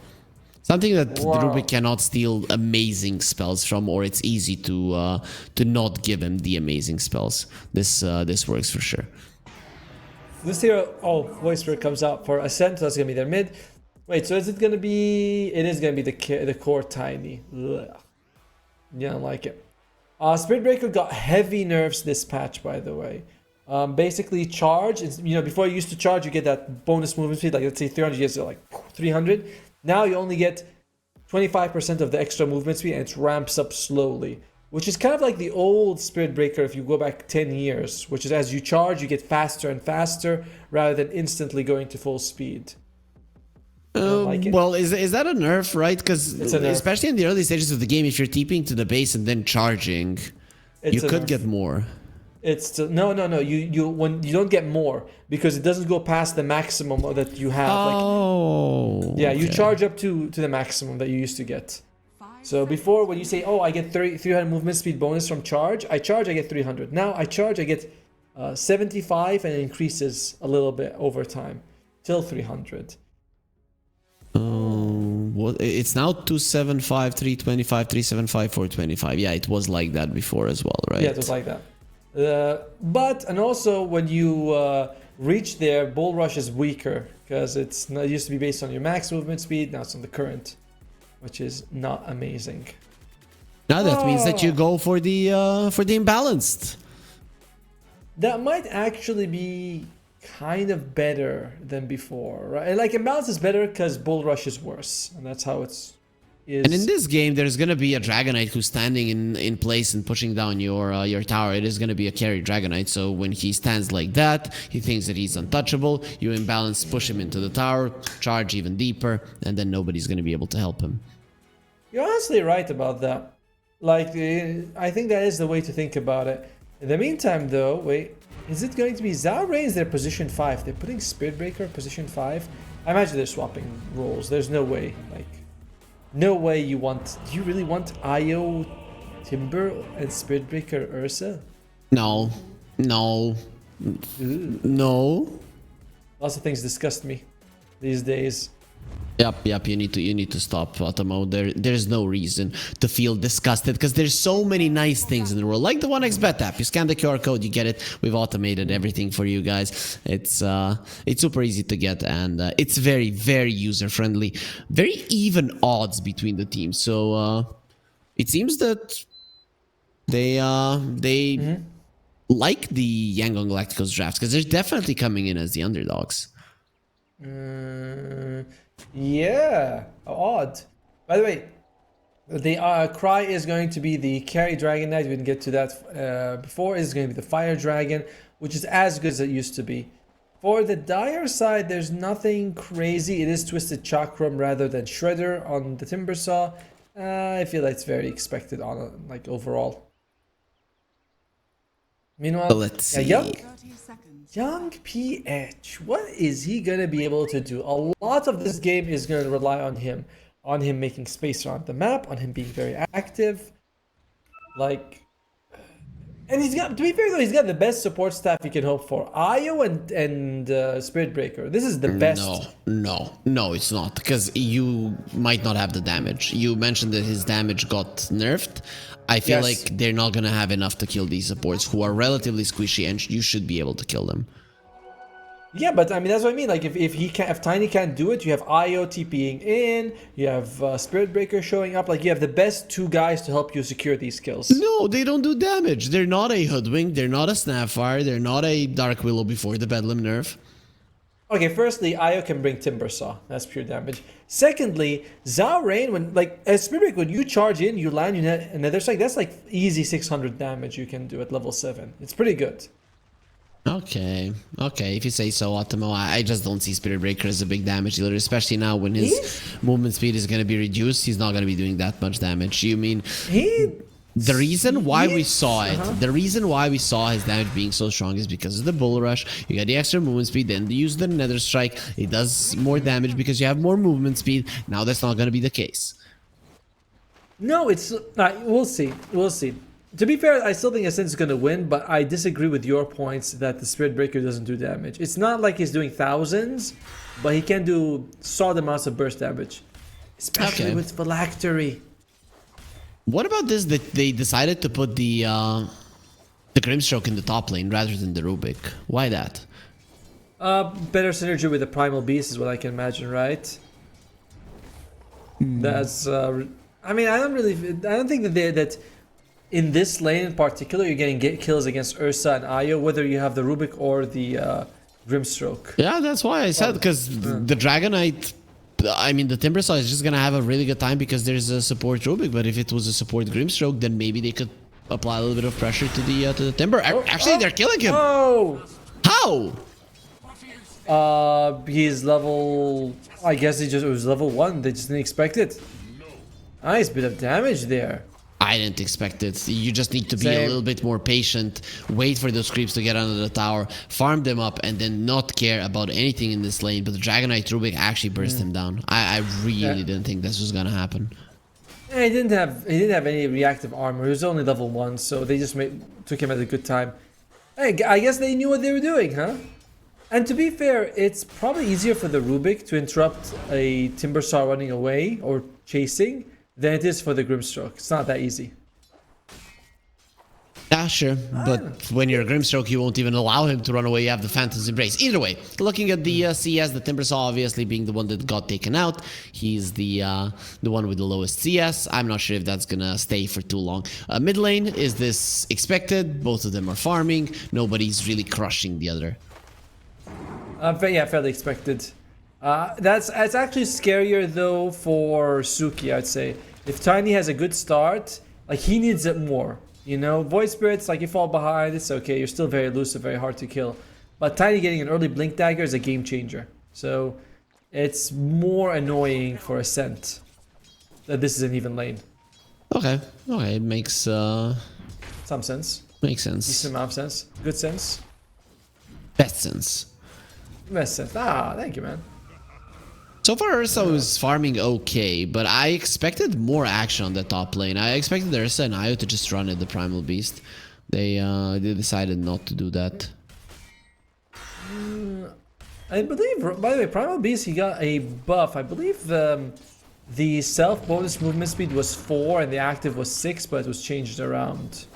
So that's kind of an odd change, but I don't think it makes any difference either way. So it's 6 and then the active is 4. Yeah, now it's 5 and 5, and I'm like, okay, kind of feel it's the same overall, but I think you can provide less in the aura, which is something. I don't know. Okay, nice pull there coming out from Ascent, but overall, they're actually doing really well in all 3 lanes, right? It's not a huge difference, but it still is a difference that with the First Blood amounts to 1k gold of a net worth lead already.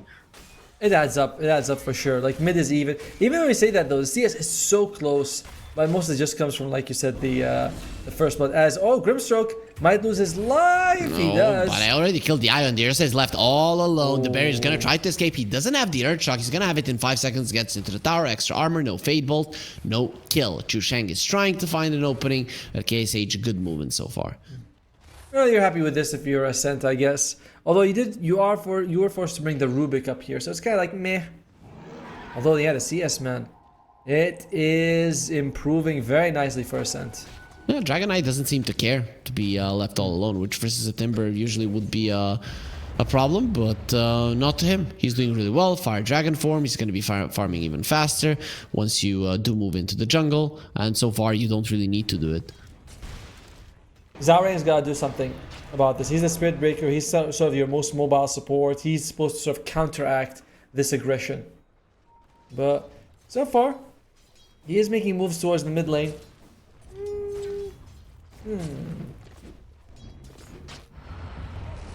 Nope. Top lane again. Is this a bit too deep? No, it's not too deep. Let's get him. Zorain will be charging in. That is a very slow charge. Gets the bash, however, is going to be very lucky. Zorain, that's a real Spirit Breaker player now. Going for more. He has the boots and the Wind Lace and is buffed up by the Io. He's not going to be going for anything more. Maybe could have attempted to kill the Grimstroke, but most likely you're not getting it. Once again, it is Ascent that are the ones who are controlling the tempo. Yeah, Zarya has forced TP. There's the healing loss almost keeps Mercury alive, but 9-0. Oh, nice lift. Picks up the healing Lotus, and I think Shoshan should be fine, especially with Mercury showing up here. Oh, Skill is going to be in trouble. There's an onslaught forward with the Inkswell. Ursa can do nothing. He's actually going to be taking quite a lot of damage himself. Has the Earthshock to run away. And Zorain, they don't really care about him. He's always going to be able to charge away. At least he kills the courier, so maybe they should have cared about him a little bit more. Luckily for Chushang, it did deliver the Arcane Boots. He's going to have him. And this is my problem with Io. He's a very, very, very defensive support. And when you're playing these 3 versus 3 with Spirit Breaker, who's an ass in the laning phase, you're really playing like you're handicapped with Io and Spirit Breaker in your lane. The other side's got Grimstroke Rubik. I mean, like, Rubik's lift is not amazing, but the damage from Fate Bolt by itself is a lot. Oh, it's a tough one. It's a tough one for YJ right now. Even the Tiny is losing the mid lane, man, and by a solid margin. I mean, when you look at it, there's almost a 500 gold difference. Nothing is working out for them. Even their star player, even young PH, he's not what he used to be. He's not this guy who just performs incredibly well every single time. And I have a Void Spirit with the shield rune. Good luck going through that and the Resonant Pulse shield as well. Oh, they might get a Spirit Breaker as well. Yep, they do. And yeah, this is no surprise. It's not really a player problem. It's a hero problem. When you're a Spirit Breaker, you kind of want very independent laners. You do not want to be the guy who fixes lanes, because you can't. To be honest, I think Yangon Galacticos still, they're not playing right. Sure, they're having some issues with their heroes, but I don't think they're playing right. The Ursa IO lane needs to be aggressive. The Tiny shouldn't be losing to a Void Spirit. Definitely not by this much. True. I just think that they're not performing to the level that is expected of them, and that's why Ascent are allowed to get away with anything, basically. Agreed. Well, it's all on Young PH now. To be fair, we've seen Tinies make very big comebacks in this. You know, he is going to go for the power treads into the Blink Dagger, so it's not like a greedy item build. Personally, I wouldn't mind if he just went Blink Dagger first and just tried to get kills. Like I wouldn't have minded that at all. Discord is now fixed. 5-2 in terms of kills, 2k gold lead. And let's see. DP into the mid lane, refill the bottle. Top tower falls. A couple of things happening on the map, nothing too huge. The nice innate ability by Primal Beast makes him a lot better bringing down these buildings. Haw is the other one that I'm looking at. It's gotta also be if Haw can make moves around the map. He's so far 0-1-0. That's not exactly the scoreline you want to see when you have a Timbersaw on your side. He is pretty tanky himself right now. Skill A, however, not so much. Gonna be popped once again. The balloon is not gonna be surviving. There's a tiny stack here he's gonna take as well for himself. Mercury is so happy with the way the game is. Highest net worth by a lot. And very expected as well. Okay, win percentage is saying 70% for Ascent. I guess that's fair. Yeah, but Yangon are not making any moves at the moment, and really when you look at their heroes, until they get the blink on the Tiny, they can't do anything. And first he wants the power treads, maybe he changes his mind, but if you go straight up naked blink with brown boots, I don't know if that's gonna be enough, right? You're probably not gonna be able to do the damage that is necessary to bring down heroes, and with that, no space will be created. Yeah, it's like, for me, I don't see the value of power treads too much, because I agree with this, like 1,000 goals that could be going towards your blink. You can get an Echo Saber after, and you still get that double attack, so you don't really need attack speed. And they're feeling something's happening here. Got the scan out. Bottom lane. And Cry, is he gonna TP out? He is, goes mid, he's fine. And this is just a tired attempt by YJ. At least I like that they went for it. KSH doesn't want to get silenced off before he uses his ulti. He doesn't even have a skill point. He doesn't even have his ulti. Tries to jump away, gets pulverized mid-jump and doesn't even escape. Avalanche, toss, there's nothing to do with it. They did use the glove, but now even the Tiny's gonna be in problem. There's gonna be the trample as well. Dissimulate coming forward. They don't want to go for him. The TPs have stopped. Maybe they could have killed the young PH. Decide to let him live and continue to suffer, because this game, it does look like suffering for Yangon. Yes, it does. Meanwhile, Spirit Breaker is level 4, so he doesn't even have Nether Strike available yet. He did get the wisdom rune. Same thing with the eye. That is very bad that your supports are level 4 at this point, because it's a long road from level 5 to level 6 for a support.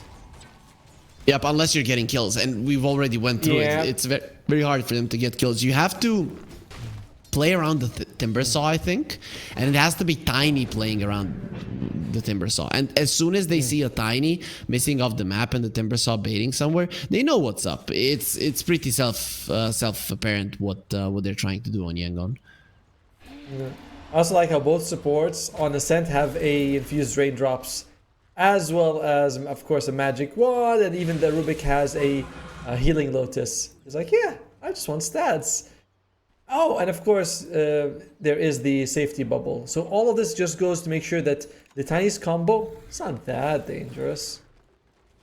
For Grimstroke, definitely not. For Rubik, here and there, but even he should be fine. Did steal the charge, so we'll probably be seeing Chu Shang traveling pretty fast across the map. Or not, considering how nerfed the spell is now. So not as fast. I actually want to see a charge. Yeah, but you do speed up as it happens. Ugh. Look at how slow. Do you see how slow he was? Oh, bottom lane! I don't know. That looked good enough to me. I'm not gonna lie. That's the kill. And by the way, Primal Beast, he doesn't care about stats resistance. When he pulverizes you, it's always going to be full duration. So Enrage and Bulldoze don't do nothing for this guy. He doesn't care. Yep, it's because it's something like a black hole. Okay, let's see. Chu Shang, he's charging. He's becoming faster and faster and faster, and he's now going to be going towards the Tiny. Inkswell was used as well. Avalanche to stop him. Tree Toss as well. Now it is going to be Chu Shang who is going to get tossed. The Timber Saw tossed on him, and he does die, but the Soul Bite, now they cannot move. Charge is coming from the Spirit Breaker. He's gonna go through them, and let's see how many heroes he does connect with. There's the toss from the Tiny, trying to get the kill. They'll get it. Haw gets a double. Nice escape. Coming out from the Void Spirit, gets to the high ground with an Astral Step. The rest of the pack will just be running out. The Dissimulate is ready. One more Astral Step as well. They have the Nether Strike. He needs to escape. There's the Dissimulate. Astral Step to the left. The toss. Now he gets himself out just in time. Resonant Charge is here. Ready, but here comes the charge. He doesn't have the Ether. Cannot stop it. He's looking very much dead with the Chakra. With the Avalanche, he's gone. There's going to be 3 heroes dead. What a turnaround from Yangon Galacticos. The game is dead even. I am very surprised Suki went to the left, to the right like that with his Astral Step instead of running back to his own tower. Maybe he thought they'd get bored or something, but nah, they were happy to fight. And all of a sudden, Haw is at the top, looking very difficult to bring down. By the way, he's going for pipe as well. We're seeing this more and more. You told me the Toros were nerfed, Otto. Everybody just wants to buy pipe. It was nerfed! I'm wondering how long it takes for the charge to reach full speed, by the way. It seems like it's not long at all. That's what one thing doesn't say. Oh, just a couple of seconds. Skill A uses the mech. It's going to be fine. Astral Step Ether Remnant does nothing.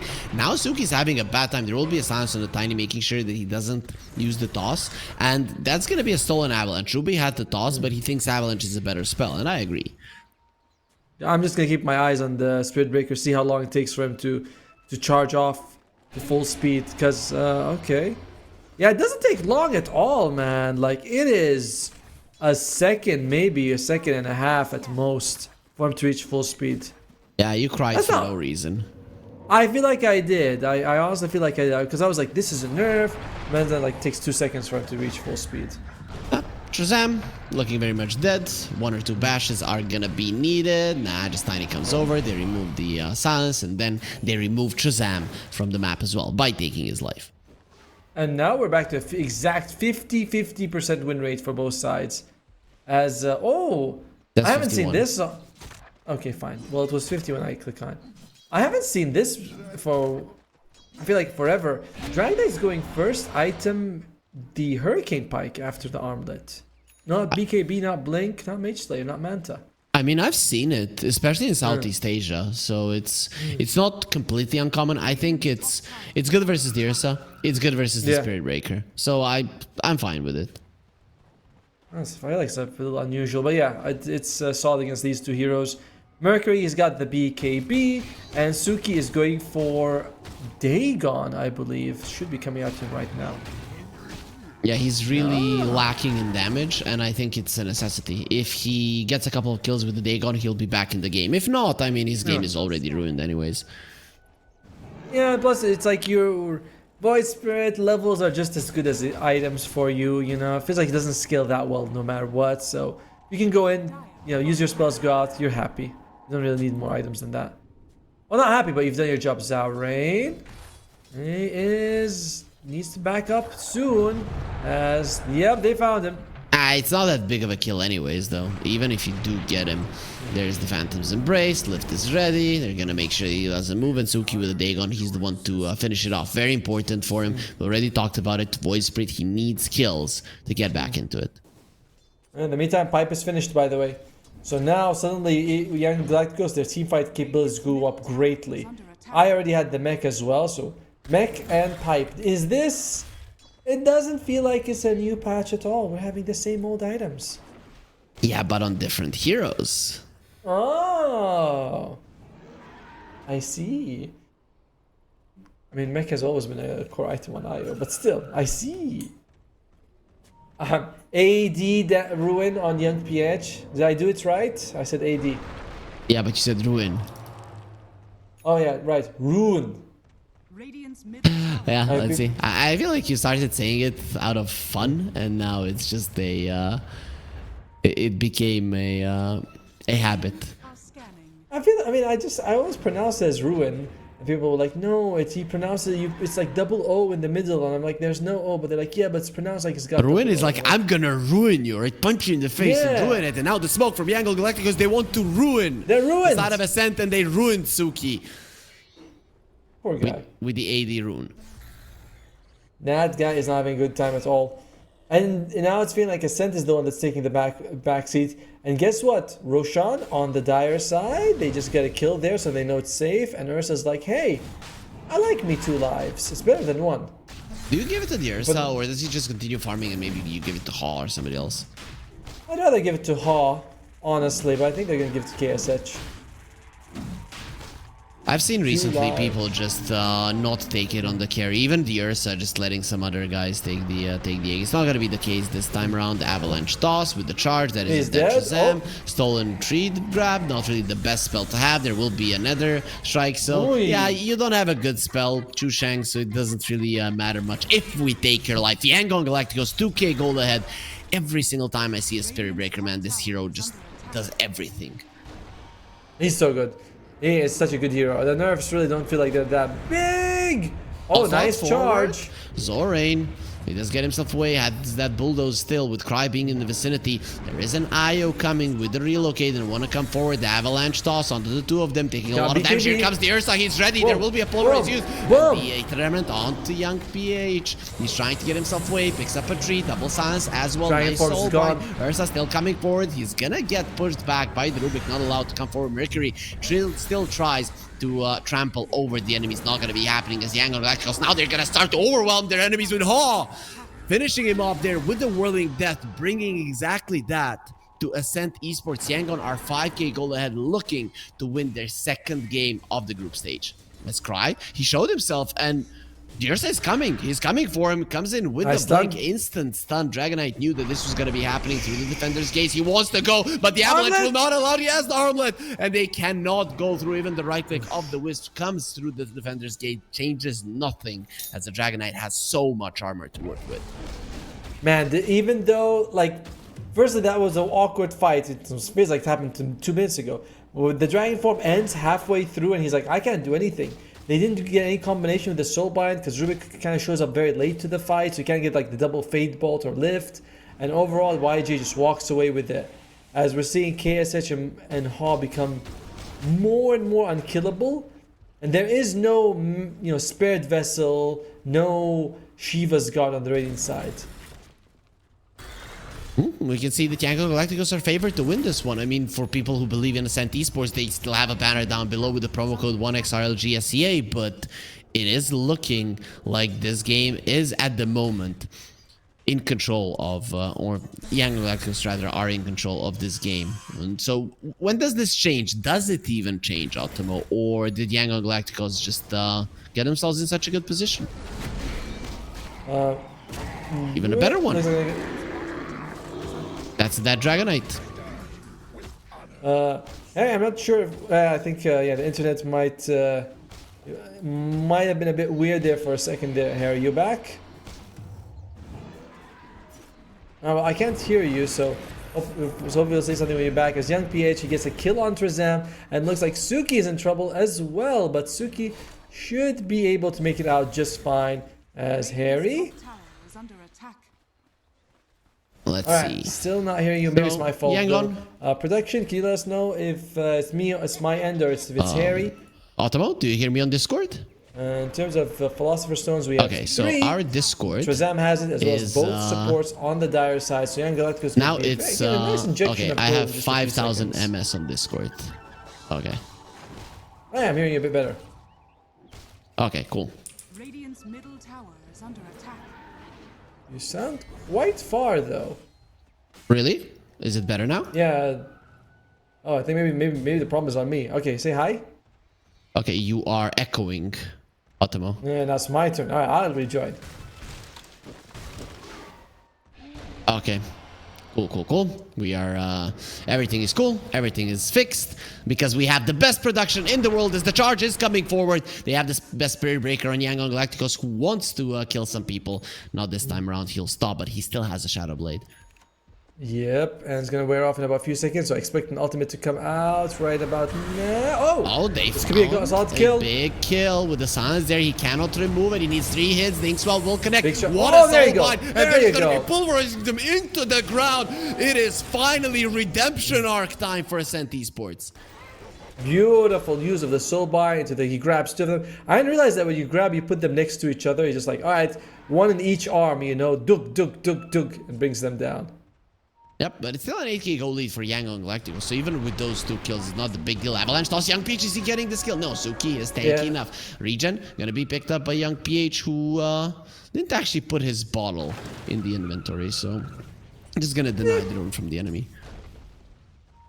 Gets him back to full. Young PH, by the way, he is becoming a force. Blink, Echo, as well as the Phylactery, working towards the Kanda. At the same time, Primal Beast, he's got the Ags. So the break is there. Let's see. You know, it doesn't tell you if exposure therapy is breakable. Oh, it does. Wait, it actually does say it's breakable right there. That's good to see. Aghanim Scepter, man, that's gonna be so much damage. As Suki. Suki found very dead. Unfortunate situation to be in. KSH, by the way, he's looking tough to control with the BKB now. Luckily, Soulbind as well as Pulverize both go through it, so it's not that bad. But it is kind of bad still. Why is Timbersaw's innate cold exposure therapy? I don't know. That's a weird one, isn't it? I was reading, I was like, why is it? Why isn't it called like... It almost feels a bit perverted, exposure therapy. Like, what kind of name is that? I'd be okay with therapy, right? Because he hates trees, and then obviously when you destroy them, you feel better. But I don't know why it's exposure. Whatever. Why couldn't it be like forest therapy or lumber therapy? You know what I mean? It's like, okay.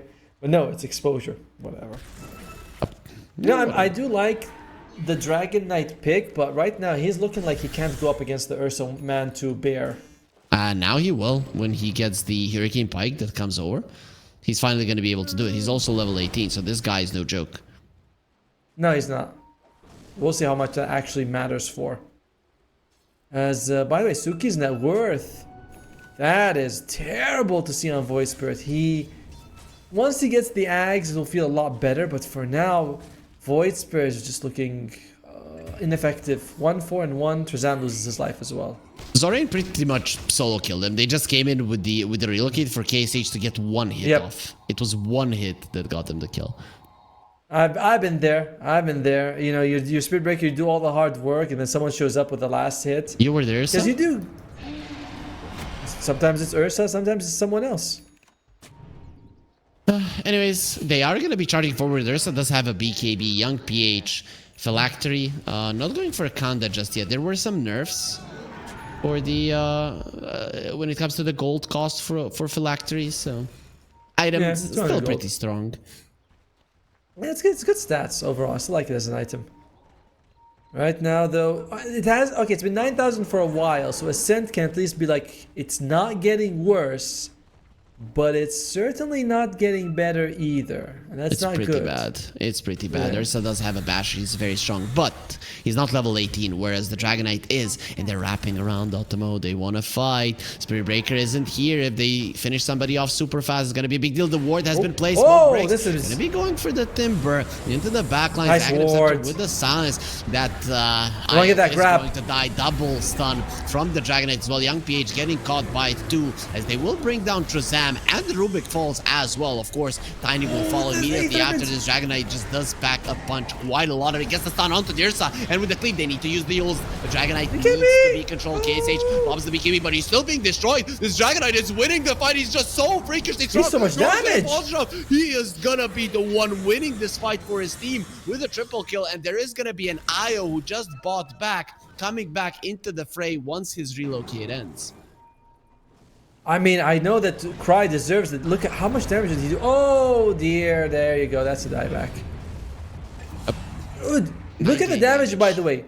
Cry, yeah, it's all Cry. No one else. I mean, sure, there's a little bit of damage coming out from the others, but Cry did it all in that fight. And to be fair, big credit to Suki and Mercury, because they just, you know, made sure they took all the damage, and Cry was like, all right, guys, I'm just gonna flap my wings and breathe on them. Yep, and now he's gonna go for the Daedalus, man. And after that fight, after literally getting 4 kills in it, he's gonna have it relatively fast. Imagine what's gonna do to them in the next fight. Man, this charge really does hurt. Yeah, it does. I told you, man. It's a solid spell. No, you never said it. I literally said, you were like, the Spirit Breaker, he doesn't do much like damage, and I was like, no, he does do damage. You're like, no, I'm Serbian and I know what I'm talking about, and that's exactly how it went, the conversation. Oh no, I need to report this to HR. I've been attacked.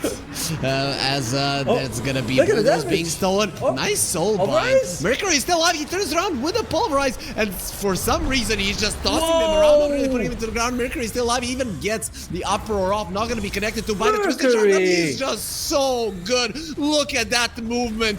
The leg work is amazing. This guy should be a boxer. Haw will be next on the menu. He does have the mana to escape, but there will be a silence. At least finally they get the Avatos combo. Cry needs to be controlled. Trezam dropping blood. He's still alive, not for long. Wisp comes over to the world of the living. He's finally going to be coming back. Cry, he can't do all that much damage any longer. They're going to be buying back, but Cry pops the BKB. Let's fight now, and everybody just runs away from the snake dragon before they get eaten. Wisp the relocate out. The attack is gonna fly across the map, but at that point they're already gonna be healthy enough to survive it as the chase is on. They want the Dragon Knight dead, and they will be getting it even with the Hurricane Pike usage. It's not gonna change anything. Mercury did buy back. Here comes the relocate, bringing in Haw into the fight once again. They want to be killing the Primal Beast. He gets lifted up by the Rubik, wanting to save him. There's the toss, slowing down even more avalanche onto the two of them. They're thinking about killing Chushank first. Nice onslaught away. Uproar used for the 3rd time in that fight. He's breaking the spells of the enemies, but Haw,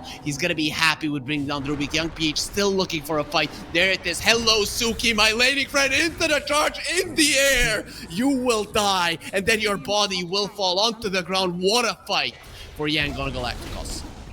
It's so surprising because they were almost able to get so many kills early on, right? They take out KSH. I'm like, okay.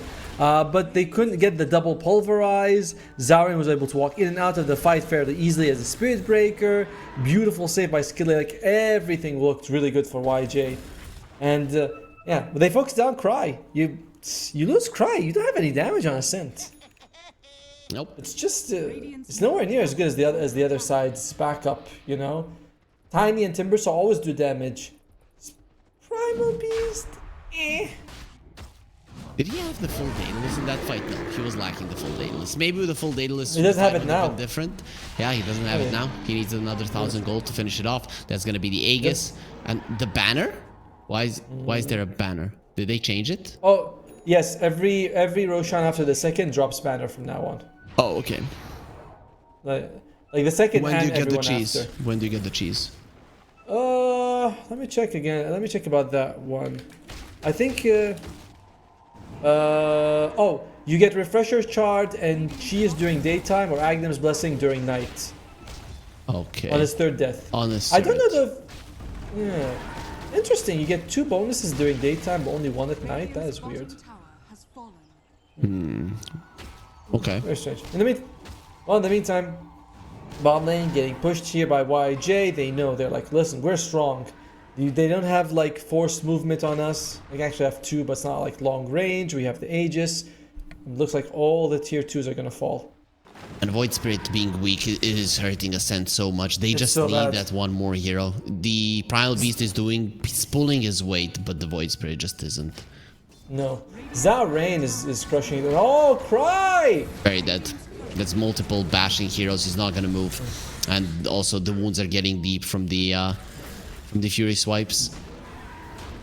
He actually has the Daedalus on the courier completed, but the courier is dead and he has no buyback now. That is worst case scenario death-wise. Yep, and now they're gonna go for a push. They have the banner, so they're gonna be protecting their siege creep. This is gonna be a lane of racks at least, if not more. I feel like it's gonna be more. You still have they're either gonna go for the throne or for another racks, and they'll see what's Dragon Knight gonna do. He's not buying back. Excellent. All your base belong to us. Yep. Is the old code, I believe. Overcharge on the Tiny. I mean, the push is insane. You do have another glyph on the side of Ascent, but you're not going to be using it for this. You just let another lane of rags go, and then you go from there, which is not a good position to go from. Nope. But you are so far behind that this is your situation. It really comes down to Suki having a very tough game. I'm not sure. Like, I get the Dagon first for the damage, but I would have preferred Aghanim for the silence to enable your team. You're never gonna do much damage in this game after you fell behind like that. Probably not. He hopes for a couple of kills. He literally got a couple, right? 2 of them, and that's the only thing that he did manage to secure in this game, definitely. And it was a last pick Void Spirit, so yeah, really didn't work out. Yeah, it's not like you can go like, oh well, he couldn't have seen it coming. It's like, no, this is what you guys wanted. Rubik's also only got like a Guardian Greaves, which is a good item, but doesn't like save or help you that much right now. Oh, Nemesis Curse. Very nice. Ursa is already a hero that you don't really want to target. You just want to kite him, but if he gets on top of you, gets one bash, there's a good chance that you're gonna die. Of course, is Dragonite the only one with the Force Staff? Yeah, really. Skillite goes forward. Gonna be using the Nether Strike, Avalanche Toss. Nice. Toss not even needed. He also Onslaught still pushes him back, and the Dragonite will finish him off. Still not having his Daedalus. Yeah, that's a big hero. That's a hero that doesn't have a buyback, and they know about it. We'll just go forward, bring down the Rubik as well. Wow. He instantly goes for a buyback. Yep, you're GG. You know that you cannot fight this one. Ursa just healed up to full, and this is what's gonna happen in a fight between the two of them. Easy victory for Yangon Galacticos, even though at points it looked like Ascent were gonna take it, but after like 15 minutes, it was all Yangon. And very interesting because he called GG after his team, like they were buying back to fight. But Mercury was like, nah, I'm going to pull the plug on this one.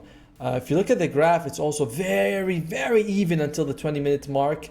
And then they were just too durable. It's Timbersaw, Spirit Breaker, Ursa, Tiny with IO. And on the other side, yeah, they have damage, but it's all Cry. A couple of these fights, when he's not able to damage, he dies first or he gets focused. It's like, that's it. It's over. Like they can't do anything about it. So, nice adjustment from YJ. Surprising victory, I gotta say. So, Automo, on the first 2 days, we had all 2-0s.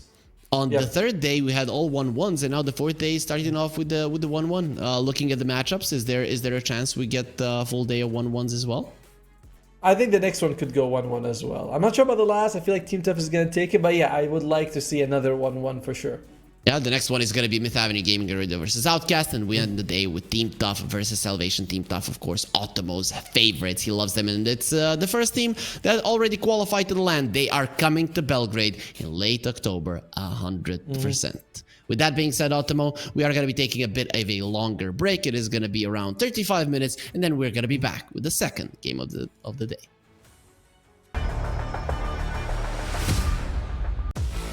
OneXBet and Eva Alfie present betting on all esports events on the website and in the OneXBet app. OneXBet.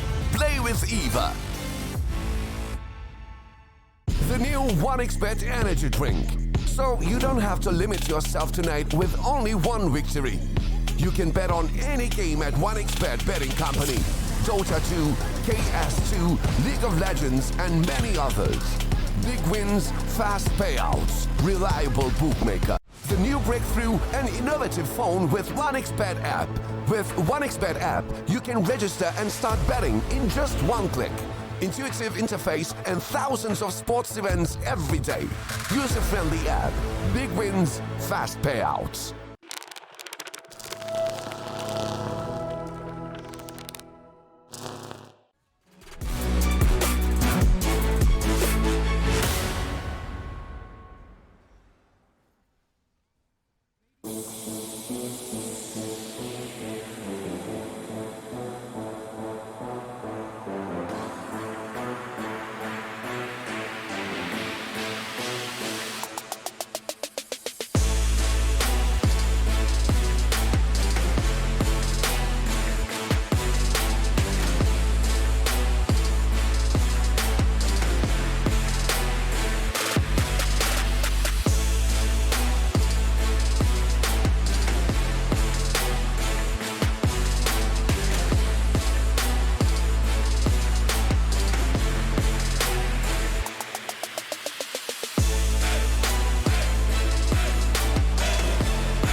Skills in the Gaming, 1xBet. Respect from 1xBet. Respect from 1xBet. Respect from 1xBet. Respect from 1xBet. Respect from 1xBet. Respect from 1xBet. Respect. Respect from 1xBet. Respect from 1xBet. Respect from 1xBet. Respect.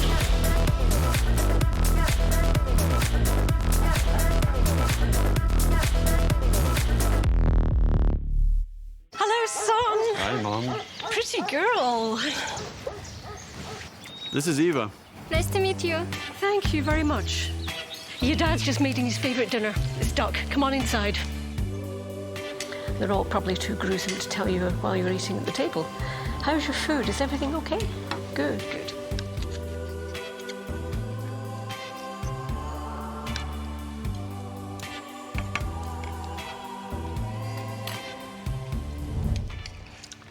You seem to know each other. Yeah.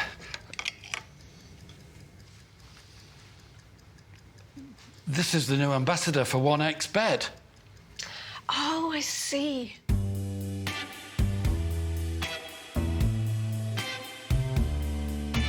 Everyone felt good when Eva Elfie became the new ambassador of 1xBet.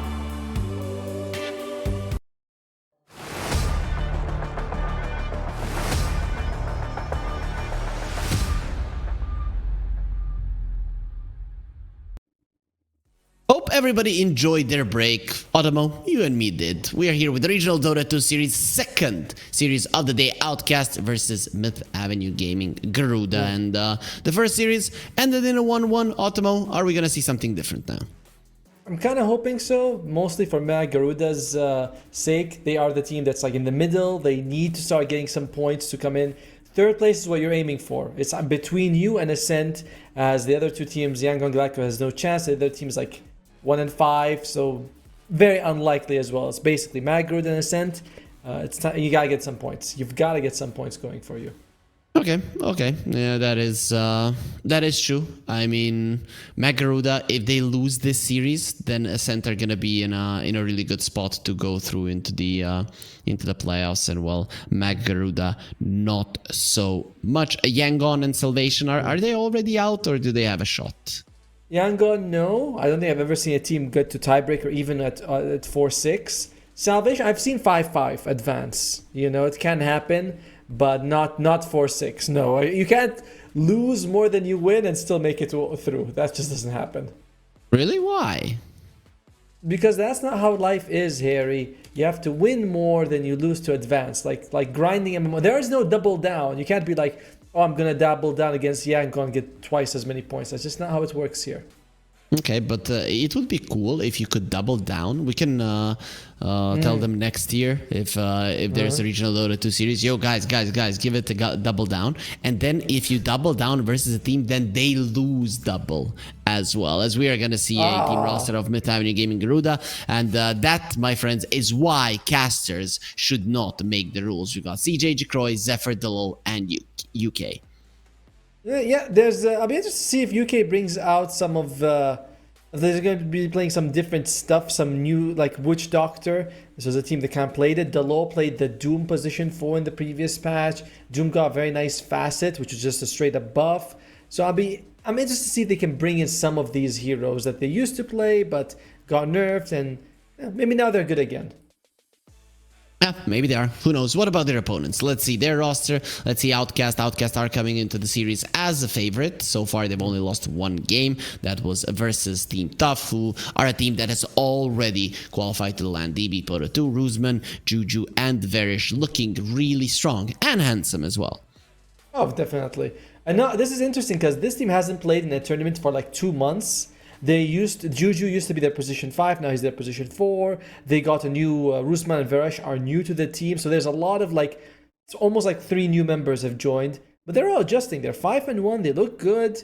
They have an interesting hero pool. DB plays Pudge carry, which, you know, it's not like it's never seen before, but it's different and gives them a lot of flexibility. Okay, we'll see if if we see a carry pudge, that would be very, very fun. I haven't gotten to cast one of his in this regional Dota 2 series, but maybe today is the day. We will find out by getting into the draft. And there we are. We see a Spirit Breaker ban. Thank God. That hero, even with the nerfs that you mentioned that are not really that big of a nerf, has just been running away with games here in the Southeast Asia 4. And he's Juju's most played hero. I believe they Outcast picked him twice yesterday, and then they're just like, yep, yeah, we're gonna do really well with it. So they like it. It's good. Best innate ability still, even with all the updates. I can't imagine why Magro doesn't do it. And Outcast, they ban out Jakiro, which is a hero that UK loves to play, or Fake as he likes to call himself now. No, I don't like to play Jakiro. Not you know. But Fake, Mr. on Magaruda. Okay. If I said the handsomest person wants to play Jakiro, then that would be you. That is true. I am known by many names. Oh yes, and I'm also known as a bit of a liar myself. You know, that's the problem. As Storm Spirit gets banned out by Magaruda. Meanwhile, Outcast, they get rid of the Tiny. So a lot of the Storm is a bit new. But maybe teams are seeing the new fast as being very strong right now. Yep. Updated. They don't get the sliding remnant no more? I'll have to wait and see how it is in a pro match. Because I feel like I've seen sliding with 90% of the previous one. Let me see how Storm is. Because the new one is still new. Let's see. How much is it picked up? It is picked 35% of the time. That's not bad. That's not bad. A third of the games, they pick the electric collar, but it doesn't win. Sack slide is way higher win rate, 3% more. Yeah, so it's... I don't know, man. It's just something that the enemies need to screw up. And usually Storm gets stunned up and then he gets killed from under to 0. So it's not like he's constantly going to be zapping them and returning the damage to them. It just seems like something that you can make a mistake and kill yourself rather than anything else. Yeah, and they get rid of the Ember Spirit as well. That's cool, right? Because it is something you can play around, whereas the static slide is usually like you're slowed down, you can't really dodge it. But here's like, I just need to not attack. It's basically like Heaven's Halberd. And if my attack is weak, irrelevant, you know? Alright, Michael, what do you want to open up with? Please be something... could be... Oh, yeah! I want to say which doctor. Oh, yes, I'm so glad.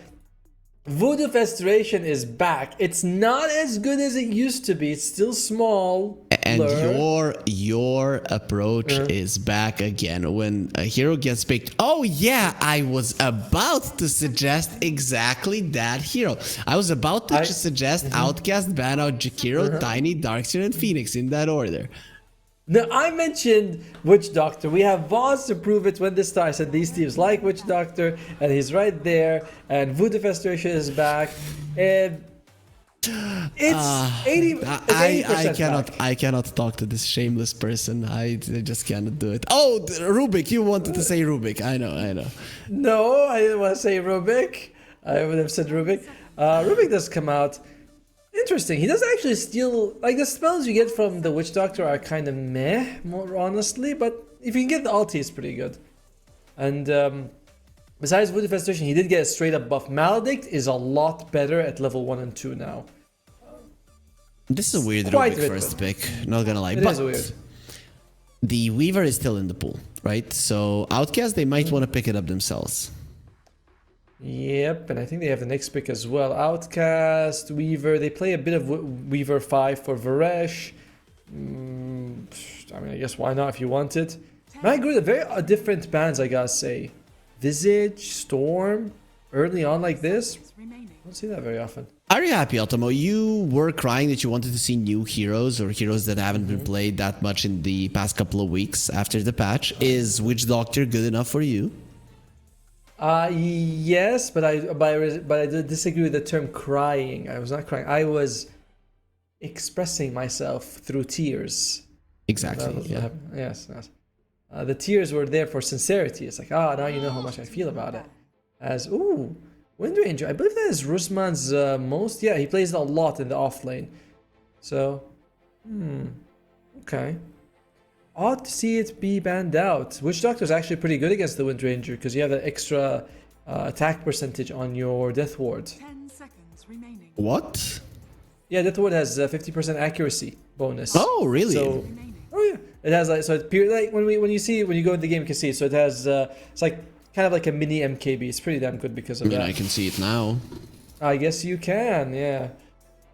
Now like I'm Who's gonna fairly stop sure. me? Yeah, I'm fairly sure it's still there, but if it's Yeah, not, that ward it's has 50% bonus accuracy. That is true. There you go. All right. Outcast. Who are they going to go up? They ban out the CK. I think you might want to take a core at this point. Pangolier, maybe? Weaver. Weaver is in the pool. That's true. 10 seconds remaining. Weaver. I wouldn't mind Weaver actually. Very elusive. Not a good matchup for the Witch Doctor at all. If you go up against it at any point of the game. They played quite a bit for Varesh. Why not? Yep, could be a good way to keep it flexible. DB, I think, does play the Weaver as well, but they're going to go for the gyro. So all that goes down the drain. Yeah. Alright, so Jared comes You out. were about to say Of it, I know. course, yeah. Both Varesh and DB play it, so it's definitely a 1-5 flex right there. Garuda, since you picked up the Witch 10 Doctor, seconds remaining.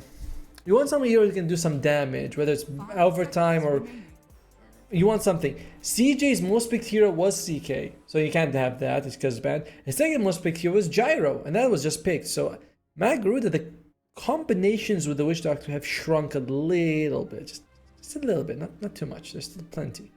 I mean, you could go for a Sven right now if you want to. It's actually quite nice. It allows you to, okay, Dragon Knight, Rogue Knight, Dragon Knight, same thing.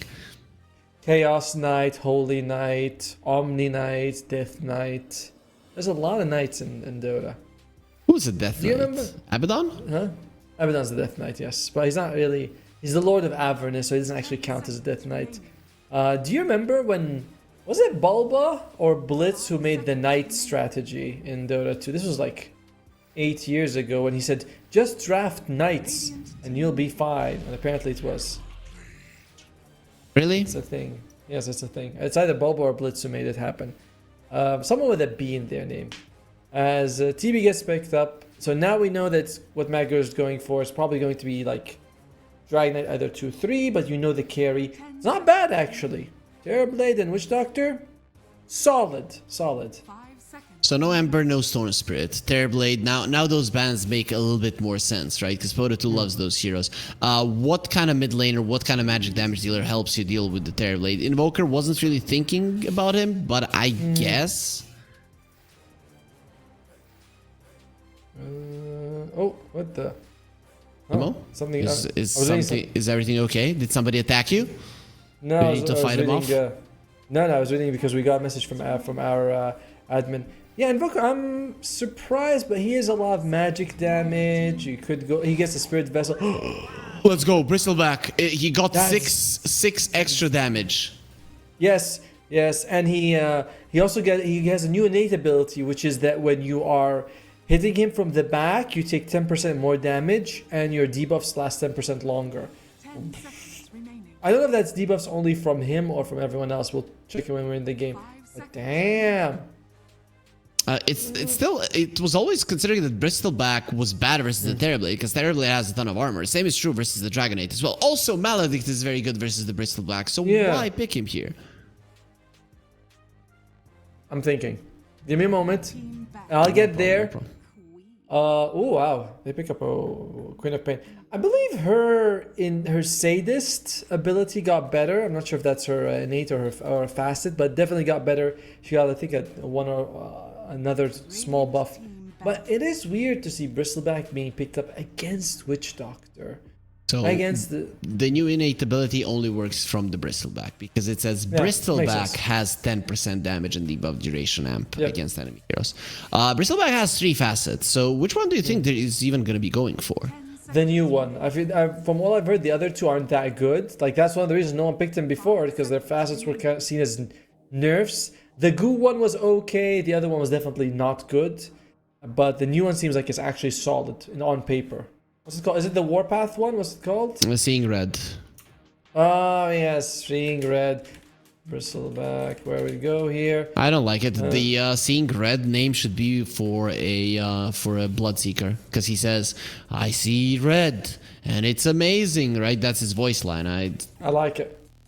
I like it. But to be fair, I guess it's not bad. I don't like the name either, but I'm looking at it. I'm like, it's pretty cool. The limitation of vision is interesting, but if you still get vision from your allies, I think that's okay, right? It's no big deal, but I don't know if that's how it works.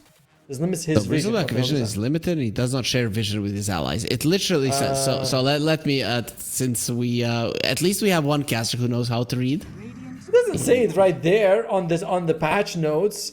It says it. It literally says it there on the. You have to open the hero the page. facet. On the patch notes. It says it on the facet. No, not on the patch notes. The patch notes does not say it. It doesn't say that he doesn't share. That you have to open the page and you can. Only see it. nerds read patch notes. Everybody just gets into each hero that they want to see, and they go around everything. Okay. Ooh, an Omni-Knight ban. That's cool. This is definitely more of a different, like new stuff coming out in this match than the previous one. Just a couple of hours, and I guess different teams. We're seeing new stuff. Mag Garuda, they banned out. First thing I thought that was Alchemist. They're banning out middle offlaners mostly. I think that's the right call. This most likely is going to be a Bristleback carry with the Gyro and Rubik being 4/5. You think that they don't want to put the Gyro on the Carol? Maybe offlane Bristleback? It's very possible. It's very possible. The thing is, I mean, they have last pick, so I guess they can just see what matchup they get. Yeah, probably not. You're right. I mean, there is a chance for an offlane Bristleback, but I don't know if you want to play a carry Gyro, because everybody's pretty tanky. Queen of Pain can escape. The Terrorblade and the DK don't really care about your AoE damage. They can survive no problem. You know who surprisingly got ignored? Monkey King. Not a single ban for him. He's still in the pool if either team wants it. Were there some changes that you think are? No. They buffed the other facet, which is that it lingers for 3 seconds after. Faithful. Wukong's faithful. Let's see, what else did he get? Your jump speed is reduced, and when you take damage, that's the same. And the jump damage is reduced, but it comes up to the same at max level. So, not really. I feel like nerfs to a skill that you max out by 7, and it like ends up the same at max out. It's not really much of a nerf to me.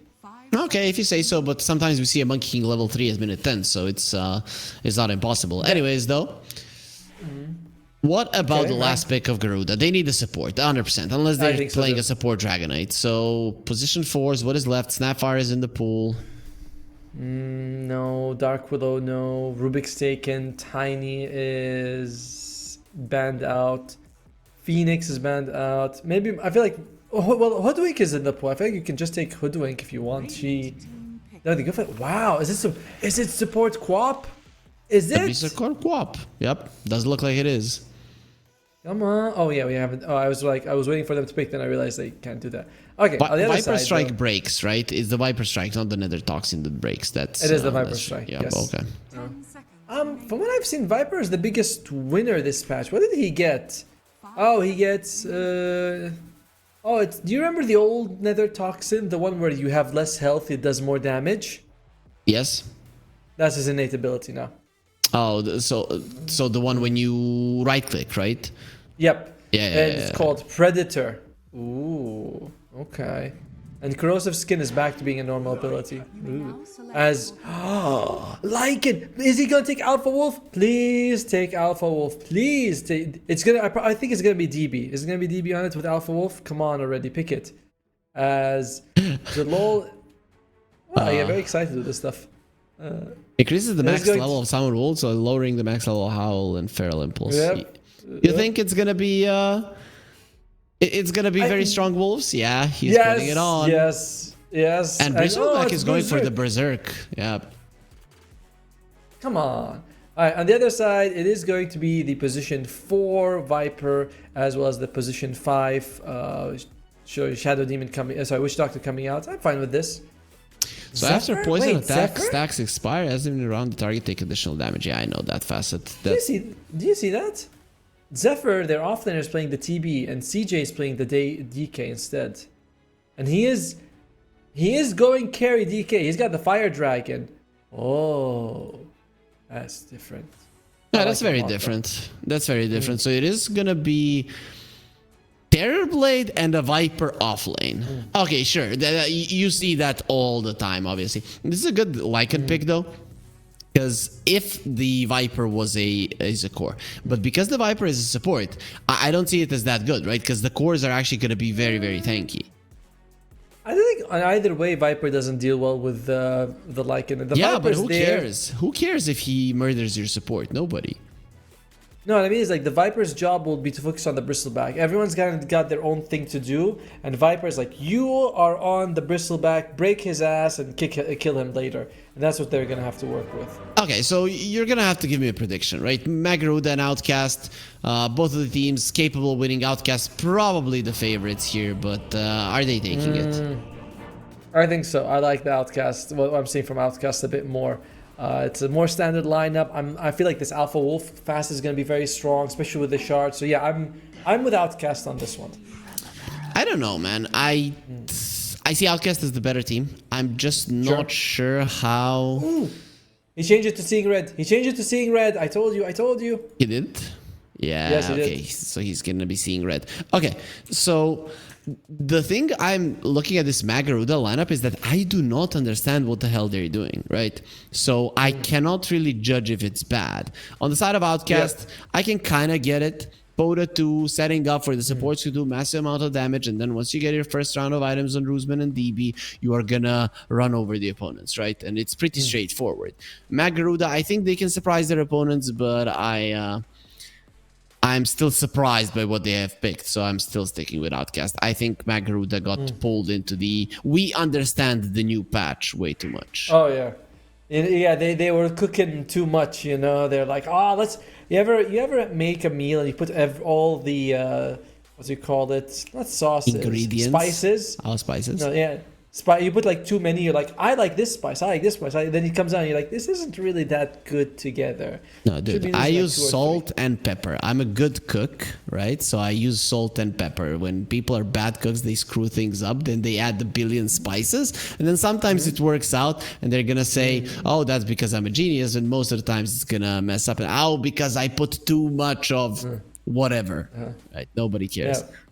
You're right. I know you're a good cook because when I go to restaurants and you can go in the kitchen, they only have salt and pepper in the kitchen, right? That's all they cook with, nothing else. All these 5-star.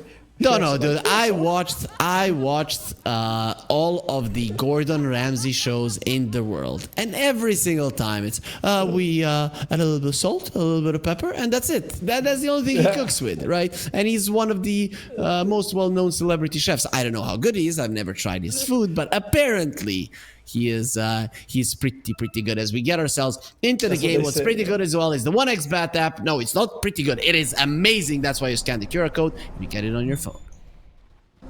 Yeah, go for it, guys. All right, it is the Voodoo Festration for the Witch Doctor. For a while, we were seeing people take the Headhunter. I thought Headhunter was amazing, but Voodoo Festration, it did get very nicely buffed, providing more than 50% heal compared to before. So that's nice.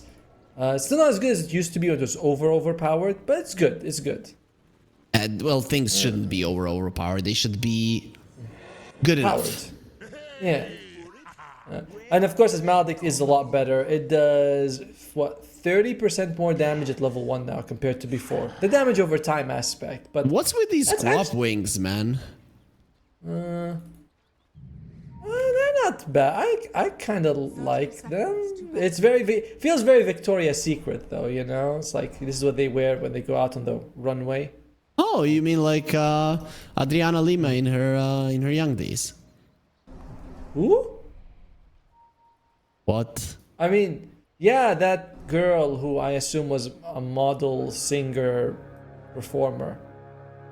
Oh, I'm not. You're not worthy of talking to even. Let's see on the runes what's gonna be happening. Jacroy, he did take the masochist facet, but he doesn't want to be playing with that one because he would get destroyed. As Voodoo Festration, as you mentioned, not as good as it used to be, and the Rubik can actually trade with you. Yeah, you needed like a couple of levels for it. You know, level one is as bad as it used to be in the previous patch. But once you get level 2, 3, 4, it becomes better. So we'll see. What is this? What is this? By the way, I want to say this. I have been seeing Zephyr play the off, like the position 4, sorry, offlane support, and Delo play the offlaner. I think that's what's happening. It is going to be Viper as a core and Zephyr as a support. Okay, so we are gonna see a support. Terrorblade, yesterday, you told me that you are glad, or maybe it was even on this day, that it is known who is a core and who is a support, and that you said Terrorblade specifically is a core, and I see him as a support. They're gonna bring down Juju, and Delol might be the one to follow. It's gonna be a 1-for-1. DB turns around. Let's see, the Alpha Wolf is coming to eat you. And well, Alpha wasn't leading his wolves too well because they all died. Yep. Still, that's fine. You know, you were able to get first blood, and you're happy with that, and you still get some experience and a little bit of farm coming out for your team as well. So you're okay with this. Who got the first blood? It is Fake. Nice. Why is that nice? It's better if Delol got it. No, because I want to see how good this Witch Doctor is right now. So I want him to have a good game. Sure. Well, my priorities are quite different from the player's priorities. In the meantime, though, Jikro in the mid lane, taking a few hits to the face. It's not the easiest thing. He doesn't have any points into the Shadow Strike. That's usually seen as the lane-winning ability to take. And not versus an Invoker, right? Because he has some region of his own and he should be fine. And then you just go for the farming build. I guess that's what he's going to be going. Zephyr is going to be in so much trouble with Kadruzman just coming forward. There's going to be another spike. And, well, CJ is looking quite dead as well. Yeah, he's not getting out of this one alive. No amount of Fairy Fires are going to help you when you have like 5-6 squills stacked on you. I really can't blame them for tipping Zephyr at the moment. Because this is Terrorblade support, man. I am not a fan for it. I can see like top lane, Magruda's gonna do a good job. Even then, I'm not like super confirmed. But bottom, Terrorblade, Dragon Knight. Ugh. He's a Terrorblade support. Haha. As Toss. Juju. Take a lot of damage. Juju. He might actually die to the Maledict. He's very much dead. Fake even went for the right click, even though it wasn't really needed. This is the nicest thing about the Voodoo Festration facet, is that you can just, as long as you're not slowed or stunned, you put Maledict, you run next to them, and you're like, I don't have to do anything else. The damage is pretty intense. So very nicely done here. Top lane will go quite well for Magruda. It's up to DB to sort of make sure that doesn't happen. So how good is this Lycan level 6 Wolves? We're about to find out, but you do get some interesting abilities, which is that you can root people. I don't know if you remember, but long time ago, in a galaxy far, far away, Lycan wolves could stun. So this is kind of return to that. You're lying to me. I'm not lying. I am not lying. Have I ever lied to you? Have I ever lied to you? Are you talking intentionally, or it doesn't matter? It doesn't matter. I've never lied to you. I have only spoken the truth. Ever. Always. Okay, yeah, that's very much true. You never had a prediction wrong either, which would mean that you never lied to me on who's going to win, and here you predicted Outcast, and, well, that means probably going to win, so you're kind of a cheat code for our viewers. We have another cheat code, 1xRLG SCA, 130% bonus on your first deposit. Feel free to use it, as CJ will die once again. Things are going really badly for this Dragon Knight. By the way, you raise an interesting point about the Dragon Knight, which is that he is indeed a high armor hero. But before, you could level up, put a point Dragon Blood, you get 4 armor, right? Now you level up, you get half a point, no matter what. So he is high armor, but the armor kicks in way more with levels, like later on, than does early game with Dragon Blood. So it's not as good. Like, you're not very high armor early compared to before. Very true. Fake. There's gonna be a howl when you hear the wolves in the woods. You need to run away, but these wolves are hungry, and he's dead. The Witch Doctor is on the menu. Lift up. He wants to deny himself, and will be able to do so. It will be the Ancients that end his life. Yeah, the whole time he had his voodoo thingy on, and he was fine. Restoration. Well, it's Restoration with the facet, isn't it? No, it's not. Just the fastest name is Voodoo Restoration. It's still called Voodoo Restoration. Yeah, he was Voodoo Restorationing the whole time. As the LOL? Oh my. Look at that. Rotating. They're changing lanes. And this is not gonna go well because I think Rusman is gonna destroy him as well with the viscous nasal goo. He's going for him. Now they bring in the witch doctor as well. There's the tornado. Rusman. He is Rusman's dying, dead. however, to the maledict. He'll lose his life, but still the Lul dies as well with the rotation of Bora 2, who now gets hit by a scream of pain from afar. Nicely done by my Garuda. I like this adjustment. They take the Dragon Knight top. They're like, yo, you don't really care about the wolves and all that. You're fine. Go for it. We'll put in the Viper bomb. Viper against Bristleback. Not fun for Mr. Bristleback. Mr. BB is he's not a fan. Really? I think he's gonna destroy him, man. We'll see. I mean, with the support he's got, I think he'll be fine. Yeah, that is true. That is true. Considering that there's 2 more people playing with the Viper, that's gonna be solid. Still, 3 points in the Quill Spray. If you get a couple of stacks on the Viper, he's still gonna die. He's not a super high armor hero. True. He's got corrosive skin though. I like that. More points to the corrosive skin. So that's at least you have that, you know. That's gonna help Overall, some. Okay. Wow, I do not really see why Zephyr was there. That is interesting to say the least. Oh, Zikroy, look at him. he's He looking wants to to steer it. He does have his ulti, so he can definitely push the Lycan wolves away. away, yeah. They have the Wants to lift, jump. and yep, it's time to run away. Smart choice. I think so too. It's like, yes, you could go in, maybe throw your Sonic Wave, TP out, but it's like, is that really how you want to use your first rotation? This is fine. Would have been really bad. He did have an Arcane Rune, so even if you wanted to use the Sonic Wave, that wouldn't be a problem. But I think you put yourself in a position where you could actually die, which is a disaster for a Queen of Pain. This is a very snowball type hero. And agreed. And like you only really bring damage to your team. You don't do anything else. Whereas Invoker's like, I can still throw Tornado and EMP and be useful. As fake A. He'll get the Maledict off. He's Rusman dead. doesn't care. Look at the difference between Rusman and every other hero on the map. He's 1,000 ahead. He is very farmed. He's got the Vanguard as well. You're up against actually mixed types of damage. So Vanguard's good, but not super amazing. But yeah, he's very happy. Is it still the Agonist build that you go for? Or do you want to see something else? You know, you asked me that, and I'm not quite sure because I haven't seen his Agams. It is, oh yeah, it's, I'd rather see the Bloodstone. Bloodstone did get a nice buff, going from 2.5 spell lifesteal to 4 spell lifesteal. I don't know, man. I like something right-clicky, right? Because he does have this Warpath facet. You activate it and you go in like a madman. Oh, onto the Invoker. Sonic Wave almost kills him. He survives.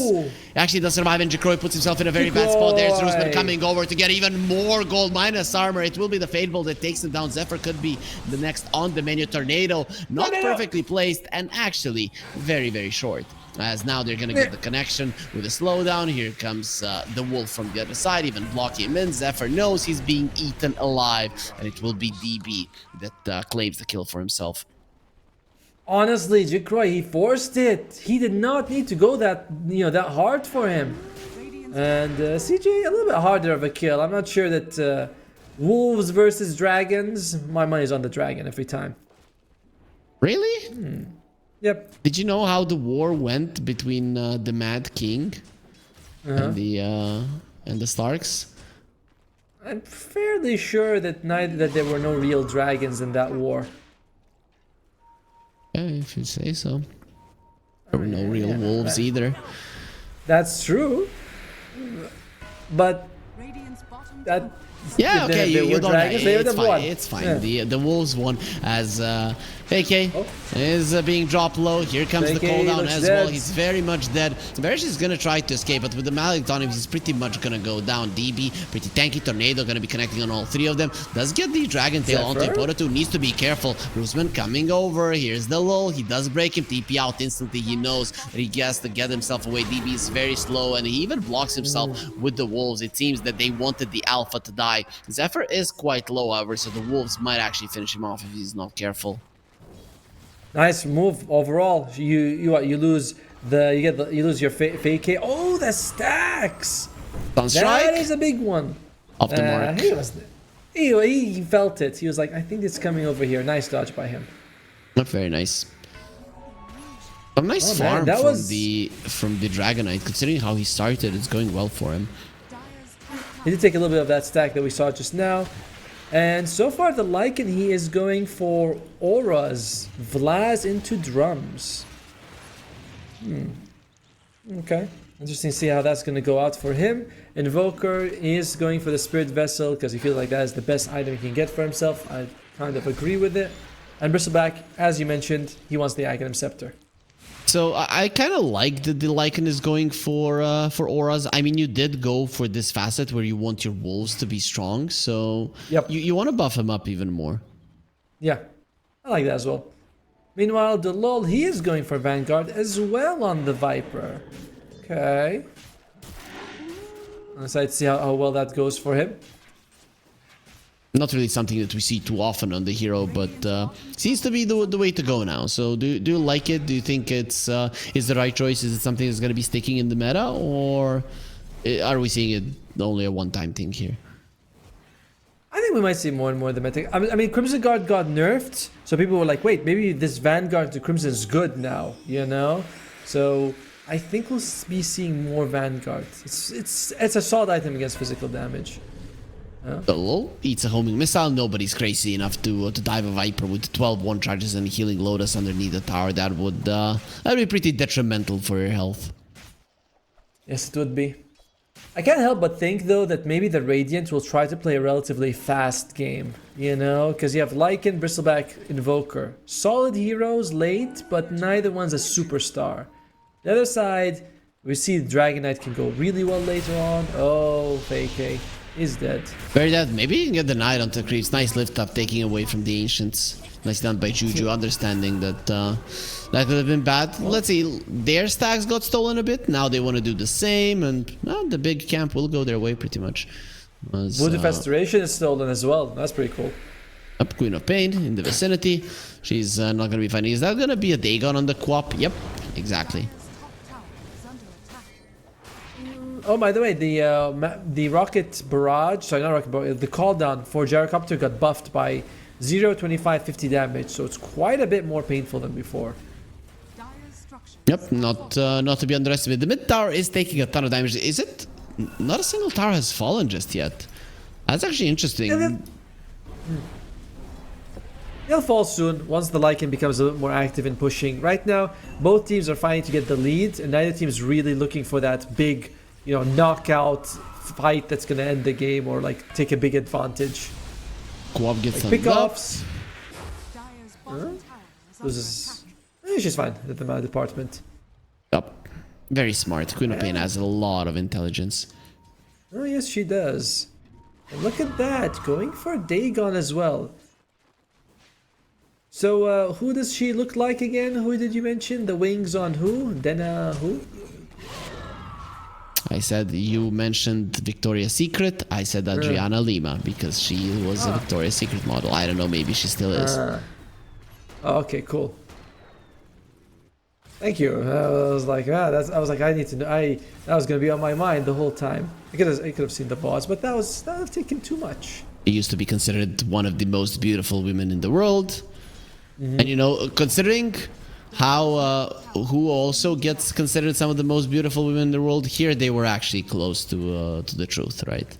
So here I can actually agree with them. Scanning. Why are you okay? Stop googling Adriana Lima. I didn't say anything. Like, stop googling and noogling your eyes. You're a married man. Just focus on the game at hand. I'm totally with you in the game. Alright, so as you can see, neither team is really looking for a fight. They're just farming away. So now we have to think about who does that benefit. But they're smoked up. Huh? They can try. Let's see what they can do with this smoke. Looks like they're just going to go top. Queen of Pain, she can blink away. She's going to be fine. Fake A, much easier target if you can get the jump on him. Although, Jikroy...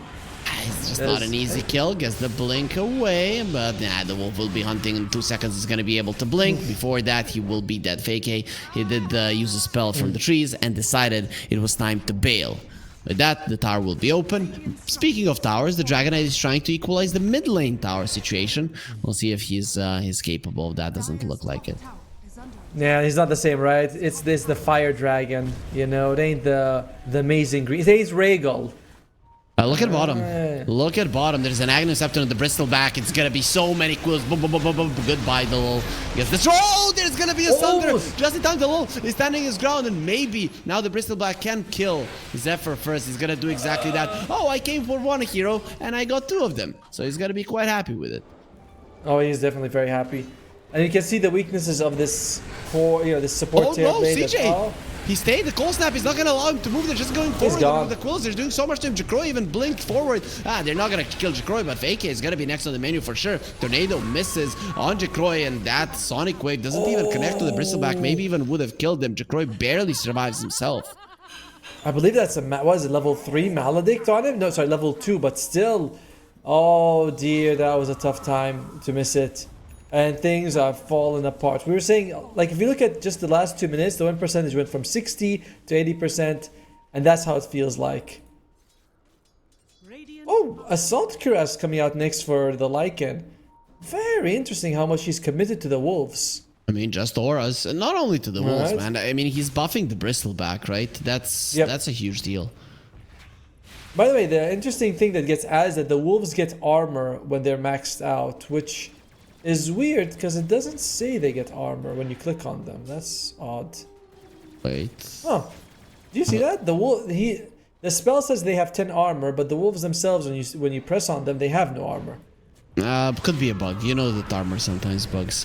As there will be a close tap on the Queen of Pain. The MP will connect, taking away most of her mana, but her HP stays fine. And that homing missile with the Sunstrike, they need to take it together. And nicely done by Zephyr. He knew it was coming. Could be a +1.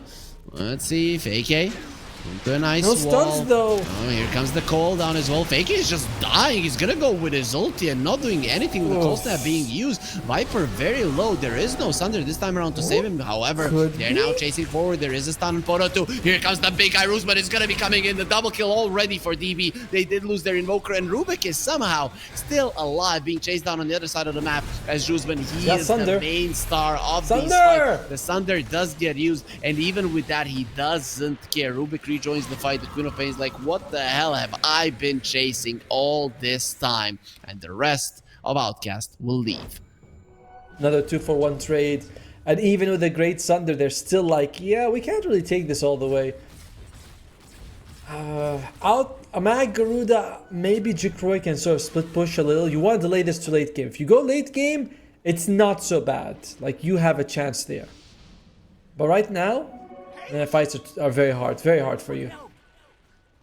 Yep, they're super hard for them at the moment. It is a 4k gold lead, looking pretty decent. However, you know, Dragon Knight, he's getting there, has an SNY, has an armlet. We already saw what this hero can do once he gets the BKB, and CJ is getting there.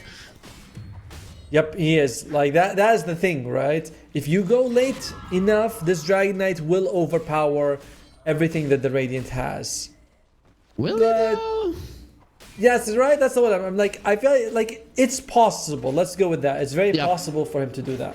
Very true, very true. But I don't know, man. Bristleback and the Lycan, they seem really, really scary. And then I look at the Dragon Knight. Not really as a hero that can get kited too much, but Invoker is the type of hero that can kite you. Because Dragon Knight needs to constantly do damage. You disarm him, you lift him up, you annoy him, and then suddenly all of your teammates are dead and you're left all alone.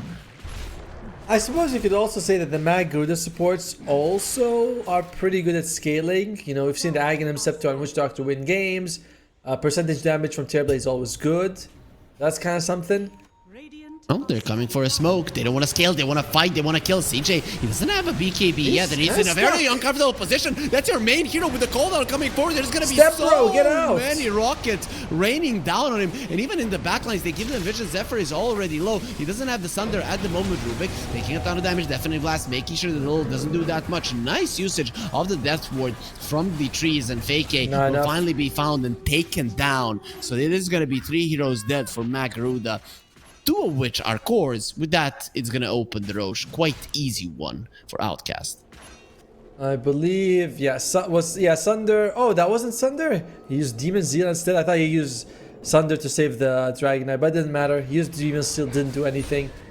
And again, just they can't start fights. They can't really take these engagements. But Roshan moves to the other side. They're just gonna chase him around. Garuda, is there a power spike we're looking at coming soon? Ag's Queen, but he doesn't even have a maxed out dagger or shadow strike. He's gonna have it once he gets the Ags. One more level, right? It's not a big deal. You can get it then, like you mentioned. It still doesn't change your engagement, right? No, it doesn't. You cannot start the fight in a good way. By the way, I'm very surprised Fake has already eaten his Grigri on the Witch Doctor. It's like he must have eaten it quite a little while ago, and I don't know if that was the right decision. I feel like there's still some game to play and some deaths to be had. I guess he wanted his mech. I'm gonna assume that's where when he ate it and he saw that he could get it, Sunstrike gonna be used. They see that the Tormentor is not being taken, and Outcast they wanted to contest. Very surprising that he ate it so early, to be honest with you. On the other hand, Lycan though, I'm really liking the way Outcast is playing this. They know they want to go fast, they get all these auras. Drums and Assault QS also makes taking objectives so much easier. And look at that. That's an objective. Where did it go? I don't know, man. There wasn't anything there to begin with. There is a Bloodstone on Rusman right now, so good luck killing him. Considering he has the Vampire Fangs, I don't know how you kill this guy once or half of his HP. How you take, and you need to kill him twice. Oh, the only way you're killing him is if Zephyr gets a good Sunder. That's it, right? Like, yeah, Zephyr comes in with 1% health. He does have the facet that there's no threshold minimum.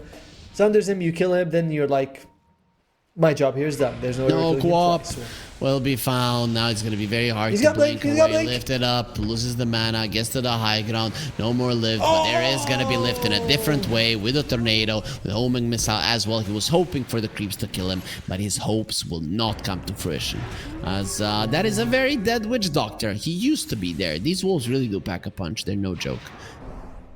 Yeah, and this has always been almost the problem with the Voodoo Festration facet, is that early on you have the health, so you can kind of frontline a bit, but 22 minutes in, you just melt, and Voodoo Festration feels very weak at this stage of the game. Does absolutely nothing, basically.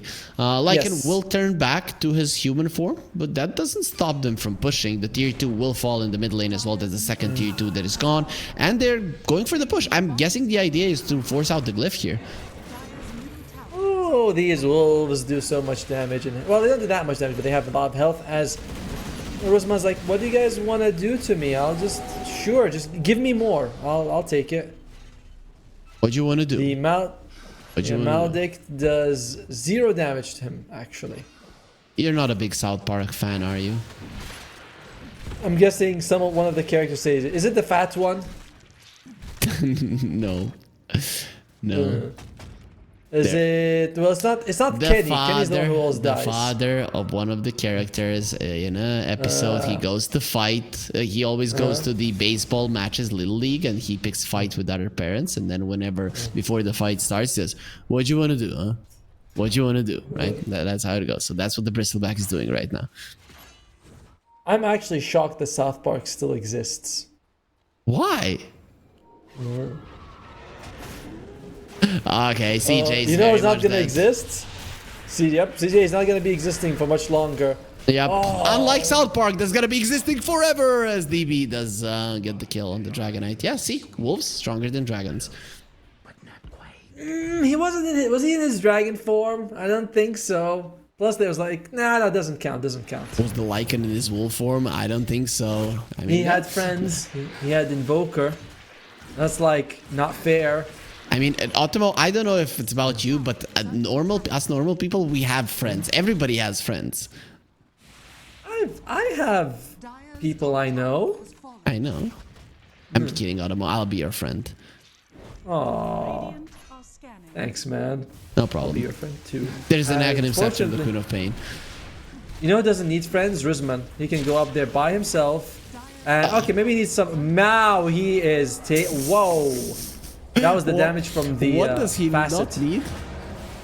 He needs friends. He needs someone to hold his hand right now and stop him from being crazy. I Yeah, he's fine. There is no more Viper Strike, so he's gonna be okay. They're gonna have another one in 25 seconds. At that point, the tower is already gone. Maledict did connect. He turns his back, and he doesn't care. Pops the blood, so he's not taking any damage. Has the one charge still. Now they lift him up to throw him away. They're like, Cruzman, we know you're strong, but please don't do it. Fake actually dies in the backlines from the call down.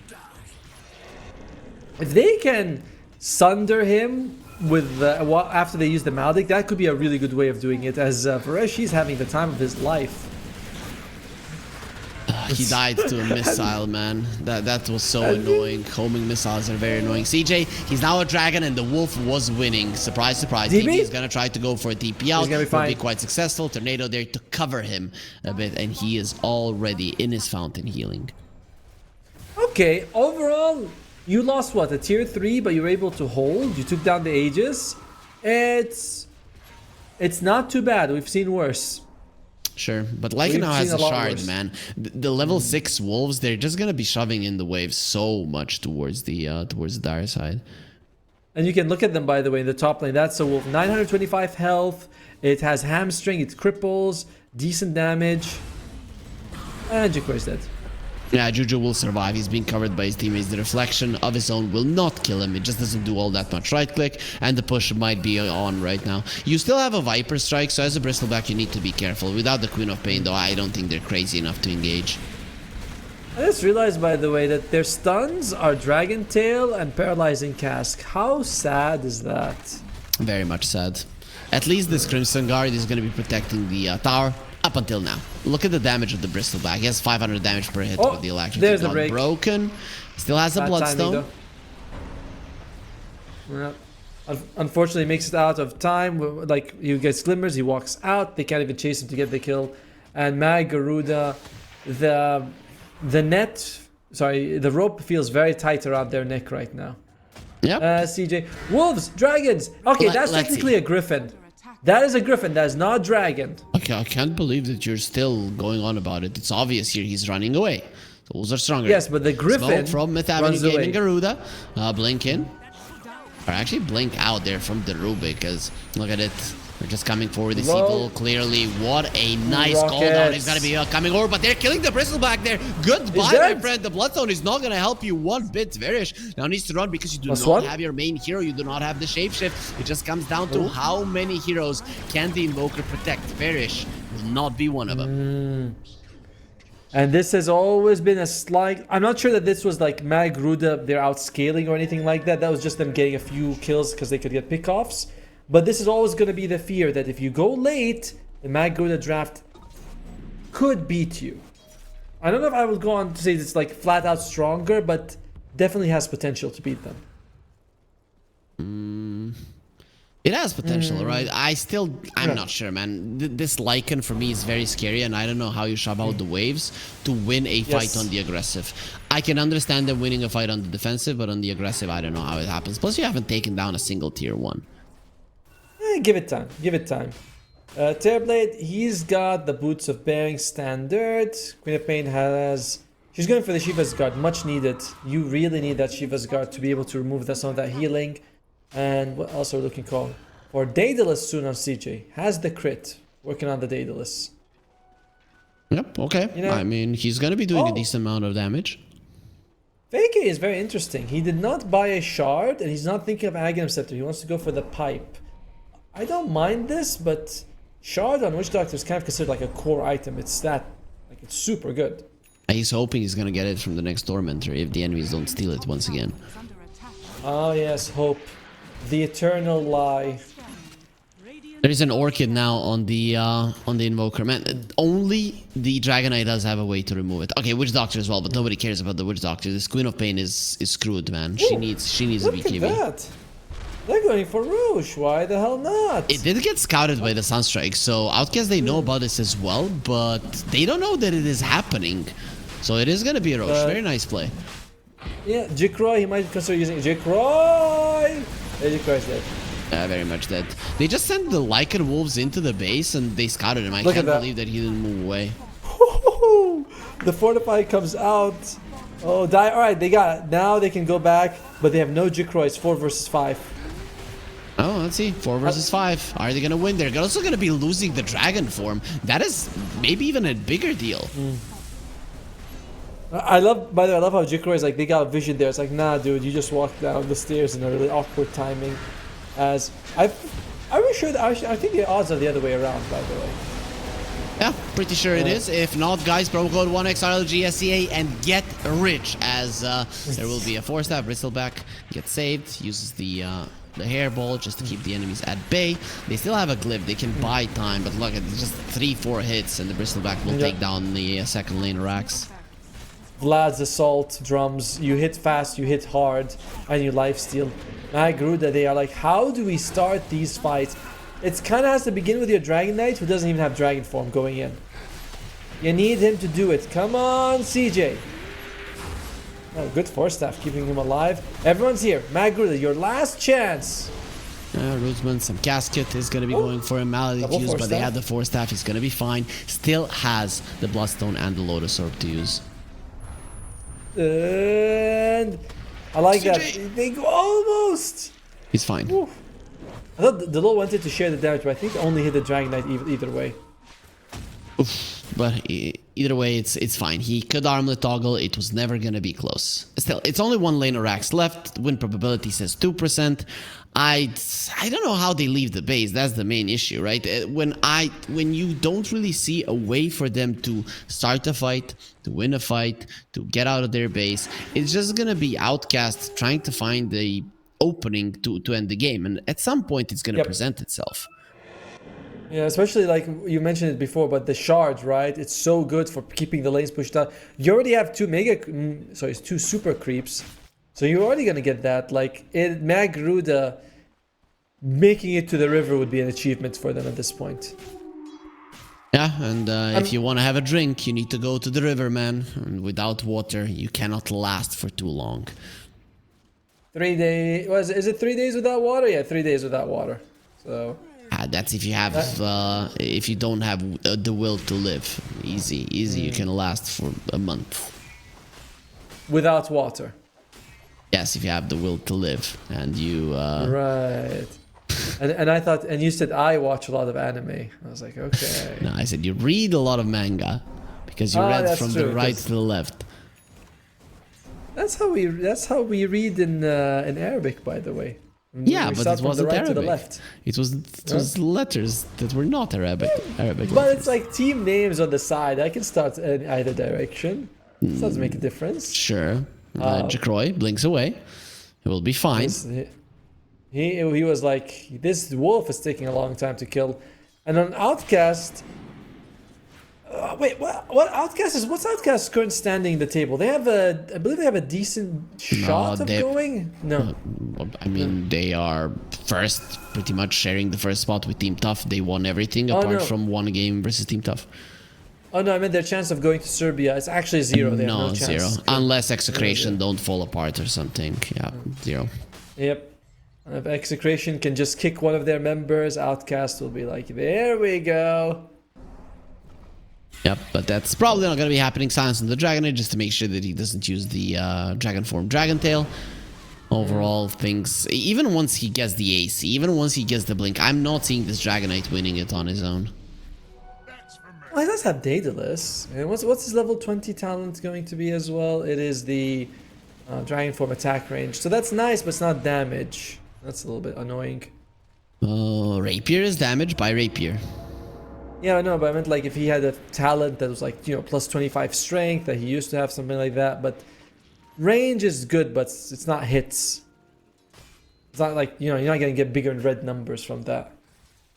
Very true. So what now? I mean, Garuda, they're waiting for their own Aegis to expire, it seems like. At least with that Roche takedown, they did delay the end of the game by like 10 minutes. But that's about it from what it seems. I mean, Outcast, they're going to be patient. They don't want to be giving away a game. No, Garuda, they know the problem, right? They're suffering from it. It's not that they're waiting for the Aegis to expire. It's more like they're hoping that Outcast runs at them because they know they can't split up. If you go 5-man smoke in a lane, within 10 seconds, creeps are going to be in your base. And they can't shove out too far because they can't all go to shove out, and they can't send one person to shove out a lane. So they're forced to be right next. This is like as far as they can go. And look at how huge this wolf is in the bottom lane. What the hell? Please, observer, bottom lane wave. What the hell is that? I've seen bigger. Oh, they killed the Tormentor. The LOL gets it. Alright, that's something. Oh, here we go. Last tier 3 That's is gonna damage. fall. That's damage. They lift him up, take him out. He's been broken against the BKB off, and the Lotus Orb BKB turns is around. running out. Now they do not have the Maledict any longer. And look at the cooldown again. No way the Switch Doctor dies once more. No, okay, he's gonna survive. Magical damage won't be enough to finish him off. Unfortunately, that was the use of the BKB by CJ. Does not get them anything. And now it's like, well, our Dragon Form's also running out. I mean, Roosman did use his own BKB as well. There's going to be range axes gone. Some damage onto the melee ones, which is healable. Oh, it will be healing a bit.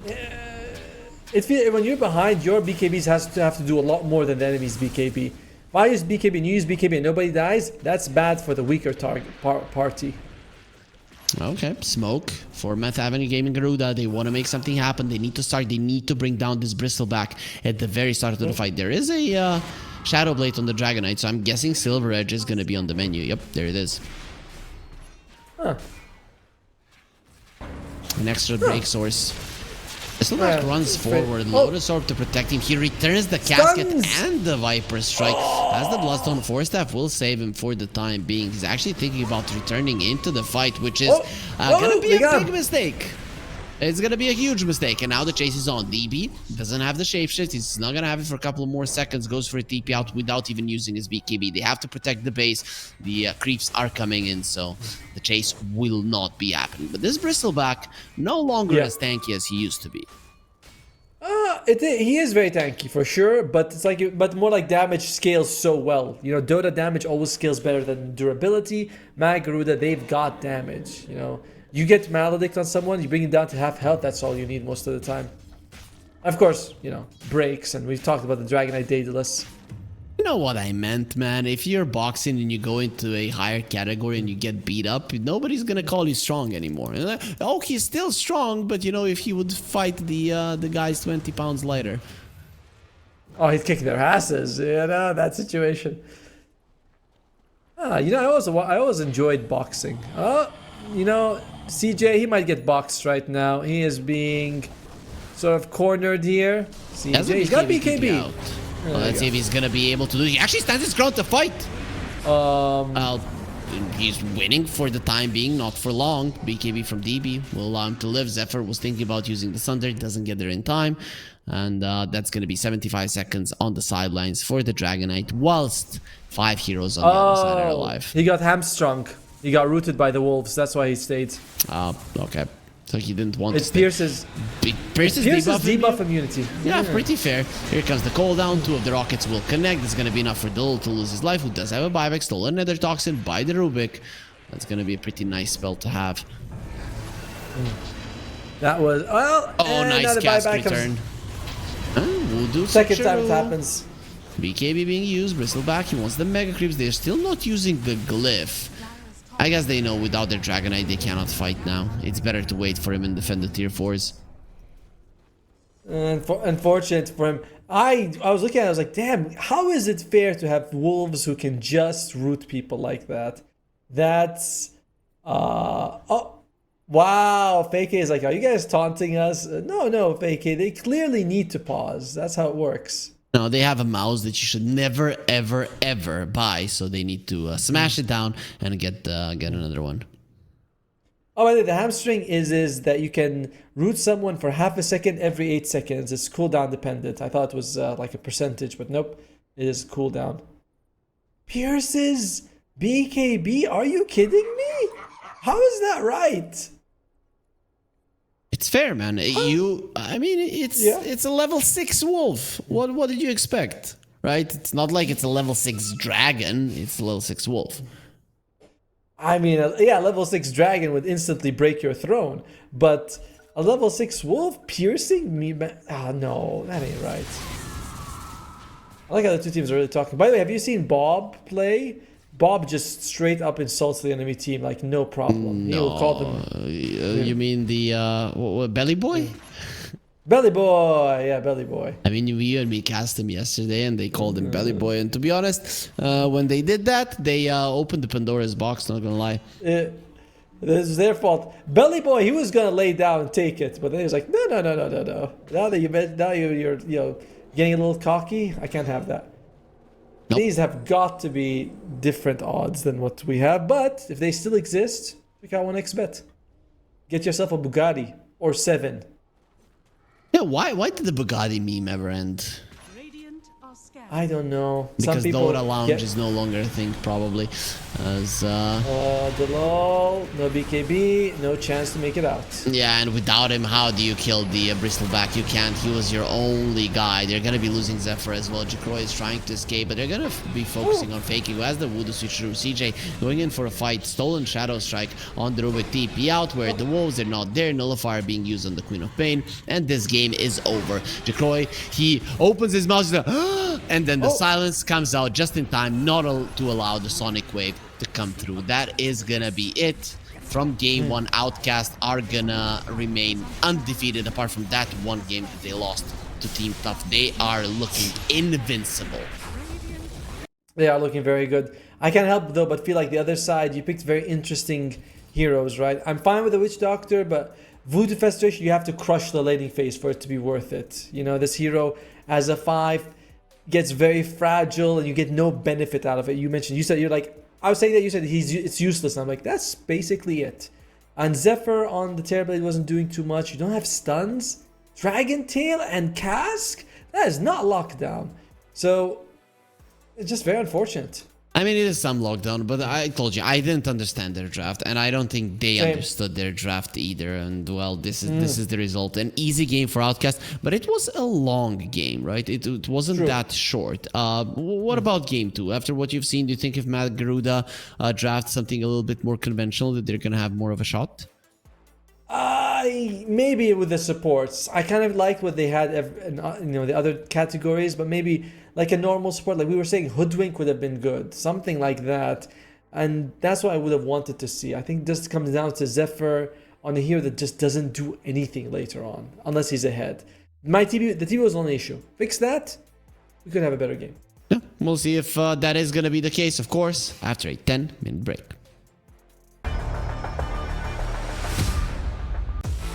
OneXBet and Eva Alfie present betting on all esports events on the website and in the OneXBet app.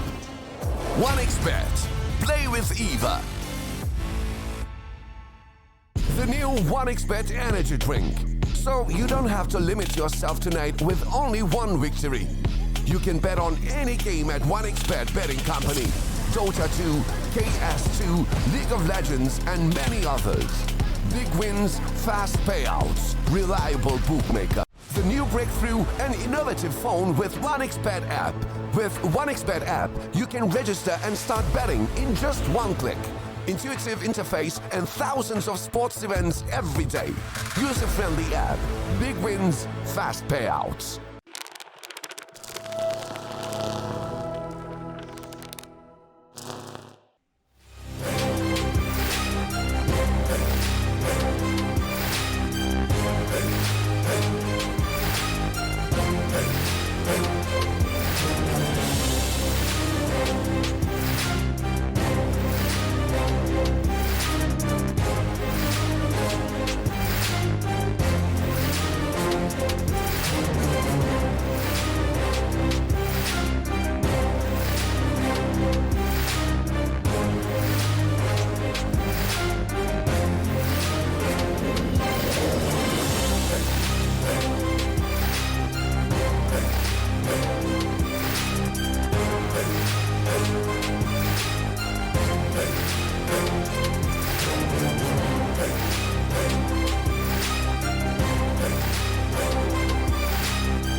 Let's go.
Use your skills in the gaming. 1xBet.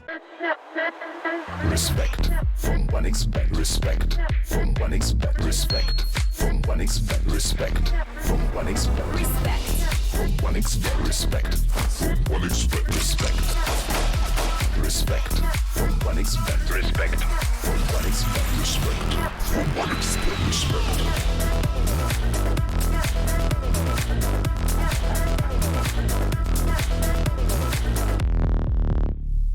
Hello, son. Hi, Mom. Pretty girl. This is Eva. Nice to meet you. Thank you very much. Your dad's just making his favourite dinner. It's duck. Come on inside. They're all probably too gruesome to tell you while you're eating at the table. How's your food? Is everything okay? Good, good.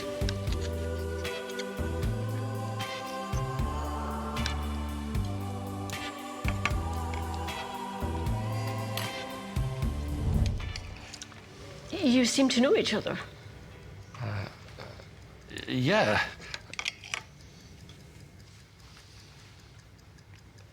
This is the new ambassador for 1xBet. Oh, I see.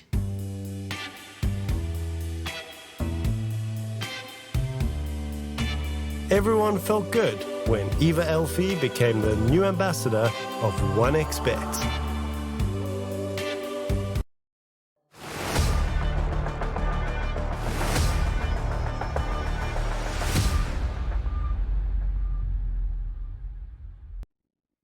Game 1 looked easy for Outcast, even though it did take a long time. But now we are in Game 2, where Magaruda can bring it back here at the Regional Dota 2 Series Southeast Asia number 4. I'm Harry, joining me is Otomo, and I mean, I always repeat this, Otomo. I guess our viewers can read it on the screen.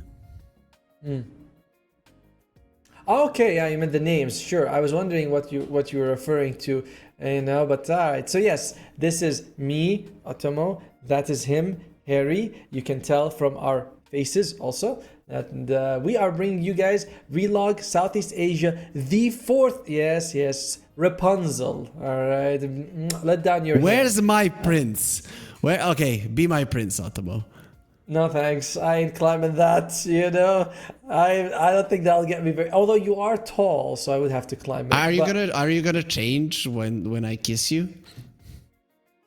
Depends on where you kiss me. That's, the location determines when the change that will happen. Okay. I'm not gonna talk about it. Something is amiss. We are missing a couple of people in the lobby. Okay. There was a bug. There was a bug with the lobby, and that's why we're gonna be getting them back, and then we're gonna get into the draft, so that you don't have to listen to me and Otomo talk to each other about non-Dota matters. Yeah, every matter's a Dota matter. I mean, isn't Dota full of love and friendship and brothers and sisters and all that? There's all kinds of things going on there. It's cool. Lena and Crystal May are sisters. You have sisterhood there.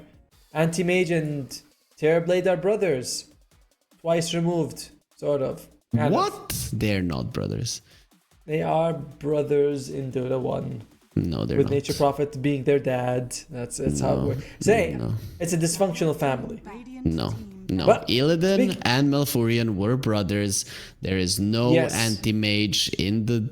Doesn't exist in any lore. They are brothers in Dota 1, not Warcraft 3. In Dota 1, they're brothers. Anti-Mage and Terrorblade, they're like best bros. MP's their dad. No, you don't. You don't understand. There's gonna be a ban on the Spirit Breaker and a ban on the Jakiro. Of course. And I should make a small lore course for you, Otomo, so that you don't spout nonsense like that. Hey man, last game you didn't even know that the wolves used to bash people. That was a big deal, and you know that. They never bash people, but there will be a ban on the Darkseer. There is gonna be a ban on the Gyro, and you know, we could go on like this. Have you ever watched Looney Tunes? You know, like Duck season, Wabbit season, Duck season, Wabbit season. I'm gonna fool you in that regard, so I'm still gonna win in the end. Just give up. No, here you go. I can send you the link after the game is over, but for now we'll focus on the because it is Duck season, so we're gonna focus on the game. Phoenix gets banned out, so does the Darkseer. Okay. Why is that surprising? I mean, they got banned in the previous game, right, as well. 5 seconds remaining. It's not Weaver, it's not Tiny, it's not Monkey King. It is odd to see people prioritizing these guys now. Team ban. Particularly because Phoenix did get nerfed. I think Jakiro, did he get nerfed as well? I think he might have. Darkster definitely got nerfed. So I'm very surprised. Odd things are Weaver, happening. I mean, Weaver's innate ability got changed, so I can understand why he's not being picked up, because you do not have the Geminate attack from the start. What is the new one? Is it good? I mean, it's not as good as having double attack at the start. Every time Weaver casts an ability, he gains 50 attack range for 7 seconds. The effect stacks independently. Oh, that's garbage, man. What the hell is that? What? What do you mean? You use your Shukuchi, and then you come into a fight and you sniper them. It only lasts for 7 seconds. How many It says Shukuchis are you gonna get? this effect stacks independently. Okay, yeah, that sucks. 5 seconds remaining. Yeah, so it's only you're gonna get. Maybe you can like Shukuchi bugs Shukuchi again, and then you'll have like 3 stacks. That's 150 attack range. Is that the big deal? No, it isn't. But Matt Garuda, I like what they're doing. I know that I don't think it's gonna win, like starting off with a Lion, but I like it. Lion didn't get any changes, but I feel like he was underrepresented the previous patch. The only reason you like it is because you want to see something new. It's not like you think the Lion was a good first pick. Team ban. That is both. That's fair, but that doesn't mean it's like wrong of me to like it. Oh, he did get buffed. He when enemies have no mana, he slows them more by 15%. That's actually a big deal. That's actually a pretty big deal. I don't know what's happening with Dota. It's literally pushing me out of the lobby all the time.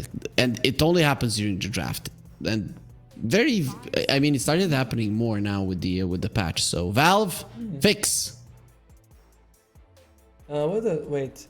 Yeah, this is basically you getting the level 10 talent for free online, even better. Because level 10 talent's 10% extra mana drain slow. This one, if you drain them to 0, you get 15%. I'm like, okay. Like that's a very solid buff. I love it. I like it. Yeah, it looks pretty decent. So Outcast, what will they get? They already have a Rubik, Weaver. We've kind of decided that it's not going to be a priority pick no longer. What did they get last time? I mean, they open up with the Rubik anyways. They had Bristleback, they had Gyro. the Lycan, they had Invoker, and of course they had Gyro. Here's Windranger. Feels like it could be a Rusman hero. I wouldn't say that Windranger does particularly well against the Lion, though. You know, like you're fairly low health.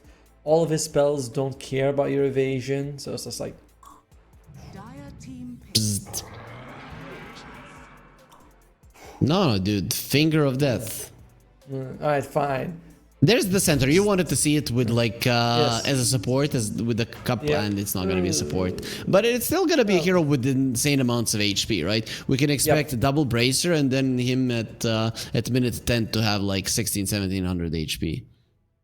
Yep, and especially and he's probably gonna go horsepower, so you want stack strength anyway. And bracers are just so good right now. How much and good horsepower? combination. How much horsepower? Like 45. seconds remaining. Well, Magaruda though, they've got plenty of kick behind this combination of supports. Finger as well as sharpshooter. That has gotta be at least like 7 horses kicking together or something. Makes sense. There's going to be an Ember Spirit on the other side, so that's definitely going to be a mid laner. Magaruda could go for something that's going to counter indirectly, but really when we look at the Lion and the Hoodwink, these heroes hate being poked by the Ember, and then you have a Rubik Fade Bolt, which can finish you off. And I would like another support that actually helps in that regard, something that does damage in the support category. I'm not sure we'll see him this game or even the patch, but do you know that Silencer got mega buffed this match? Which is that anyone affected by his spells gives him intelligence now. So you can global silence and someone dies and you get intelligence. And it's like, thank you very much, everybody. I'm very happy with that. I don't know if that's that big of a buff, not gonna lie. Maybe for a core silencer, but even then. His aura has 10 damage extra per level. His level 10 talent went from 10 damage to plus 15. And I think and the mana, what's it called? The glaives, they cost less mana now. 14, 16, 18, 20, down from 20 at all levels. So it's a lot. It's a lot. Okay. Okay, makes sense. Makes sense. I'll see how it goes though. Garuda probably going to be taking up either their carry or their mid, depending on what they want right now. Who would you like to take? CK is in the pool, but doesn't do too well against the Treant. You have Gyro. Why not? You're good versus the Treant. You have a Manta. You have the Phantasm as well. I would like a Manta hero. For sure. Okay, that's a mid laner versus a poor Ember Spirit who's gonna get demolished in lane. I mean, there are chances of you putting the Wind Ranger there, but that's probably not gonna happen. What if? Wait. What if it is a Hoodwink 3? Could happen. It could happen, man. Oh, please let it be a Hoodwink 3, please. I won't ask anything for Christmas if it's a Hoodwink 3 and Centaur as a support. It's very weird that you're praying to God and then saying I won't ask anything for Christmas. Dude, it's Santa that brings things for Christmas. Right. Not the same guy. Or Ice Frog, you know? Ice Frog would be cool. Alright, both teams look like they could use a carry because we know that Rusman plays the Wind Ranger. So it's probably going to be a carry for each side. CK, you're saying why Treant is good against CK? Firstly, Living Armor does a lot to reduce physical damage. Secondly, you don't have BKB on your illusions, so the ulti is always good against them. And it's super annoying. You can't even move them around. It's not great. And CK gets banned anyway because Outcast, even if we're good against him, we don't want to play it. Well, let's see. That's a ban out on the CK. I mean, I don't think that he's that good versus the CK. Not gonna lie. I mean, you need physical damage on Garuda anyways, and then whoever you're gonna pick, you're gonna think, oh, Living Armor is bad because it counters me. Well, not really. Alright, Garuda, CK and Gyro are gone. TA is in the pool. Meepo is in the pool, but I don't think that CJ will want to play Meepo on this one. On the other side, DB, if he can go for Pudge, would be nice and juicy. This is a good Pudge game. It's solid. Look at Garuda. Their draft is pretty damn squishy. If you can get someone away from the Dazzle, then you make sure he doesn't get the Grave off. There's a lot to like in the Pudge. It's Garuda's choice first. They're a little bit lacking in the objective taking department though on Outcast, but we've seen so many times when you have a billion kills, it doesn't really matter because you're just going to be going around the map killing people. To be fair, it's not like Garuda is good against taking towers as well, and Outcast has the Treant, so there is going to be a little bit of that. We are going to delay the game a Little bit. They take the Dragonite carry again. I'm fine with this. Pudge. Vodka. Anything else? Is there any range hero? I think Morphling banned out. Razor. He's not so great in the chase when Stampede comes out. He is, man. You buy a shard and then it doesn't matter because you're pulling him towards you, not slowing him down. Yeah, like I said, Putka, Razor. Actually, DB could play the Wind Ranger. They pick something else for Rusman instead. I don't think this is a good Wind Ranger carry game, right? Because there is a Blade Mail builder on the other side. Yep. It's not ideal. What about just a straight up Lifestealer? Right, why wouldn't you pick a Lifestealer here? It looks good. I think it looks good too, but teams have not been going for him. And he did get his facet. His facet is now a normal ability, by the way. You automatically get the extra health. 1 for creeps, 15 for heroes, which is... And what's his facet? They can pick Monkey King. That's fine. You pick between Rage or Unfettered Rage. Okay. Yeah. I get it. I'll be honest with you, I can barely tell the difference between them. I'm not even sure what's so crazy. There's DB Monkey King coming out. On the other side, Delol is playing the Centaur, but Delol and Zephyr are always exchanging roles, so I have no idea. Delol is off lane. Don't think you're gonna be seeing a 4 Centaur with 5 bracers. It's not gonna happen, Ottomo. Stop thinking it will. Why not? It's so good. As Fake will be taking the Lion here. Very good Lion game, actually. All the enemy team, apart from Juju, is pretty low health. So it's actually really good if you can just get those fingers off and get going. Did they change Wind Ranger facets? Because I'm seeing one that I'm not familiar with. They did, but Focus Fire, I think, is the same or was renamed. Wait, let me see for a second. Because I know that there was a change for it. Ranger. Oh no, Yeah, okay, was so they Tailwind. removed, so they removed that that added movement speed, and they just put Focus Fire or Whirlwind as her facets. Okay, that's cool. Why the hell do you have a facet named after the ability though? What the hell was Ice Fox? Focus Fire and Focus Fire? Like, No, dude. If you take Whirlwind, maybe it changes the name of the ability into Whirlwind. remember Voodoo Restoration has Voodoo Restoration on top and Voodoo Restoration underneath?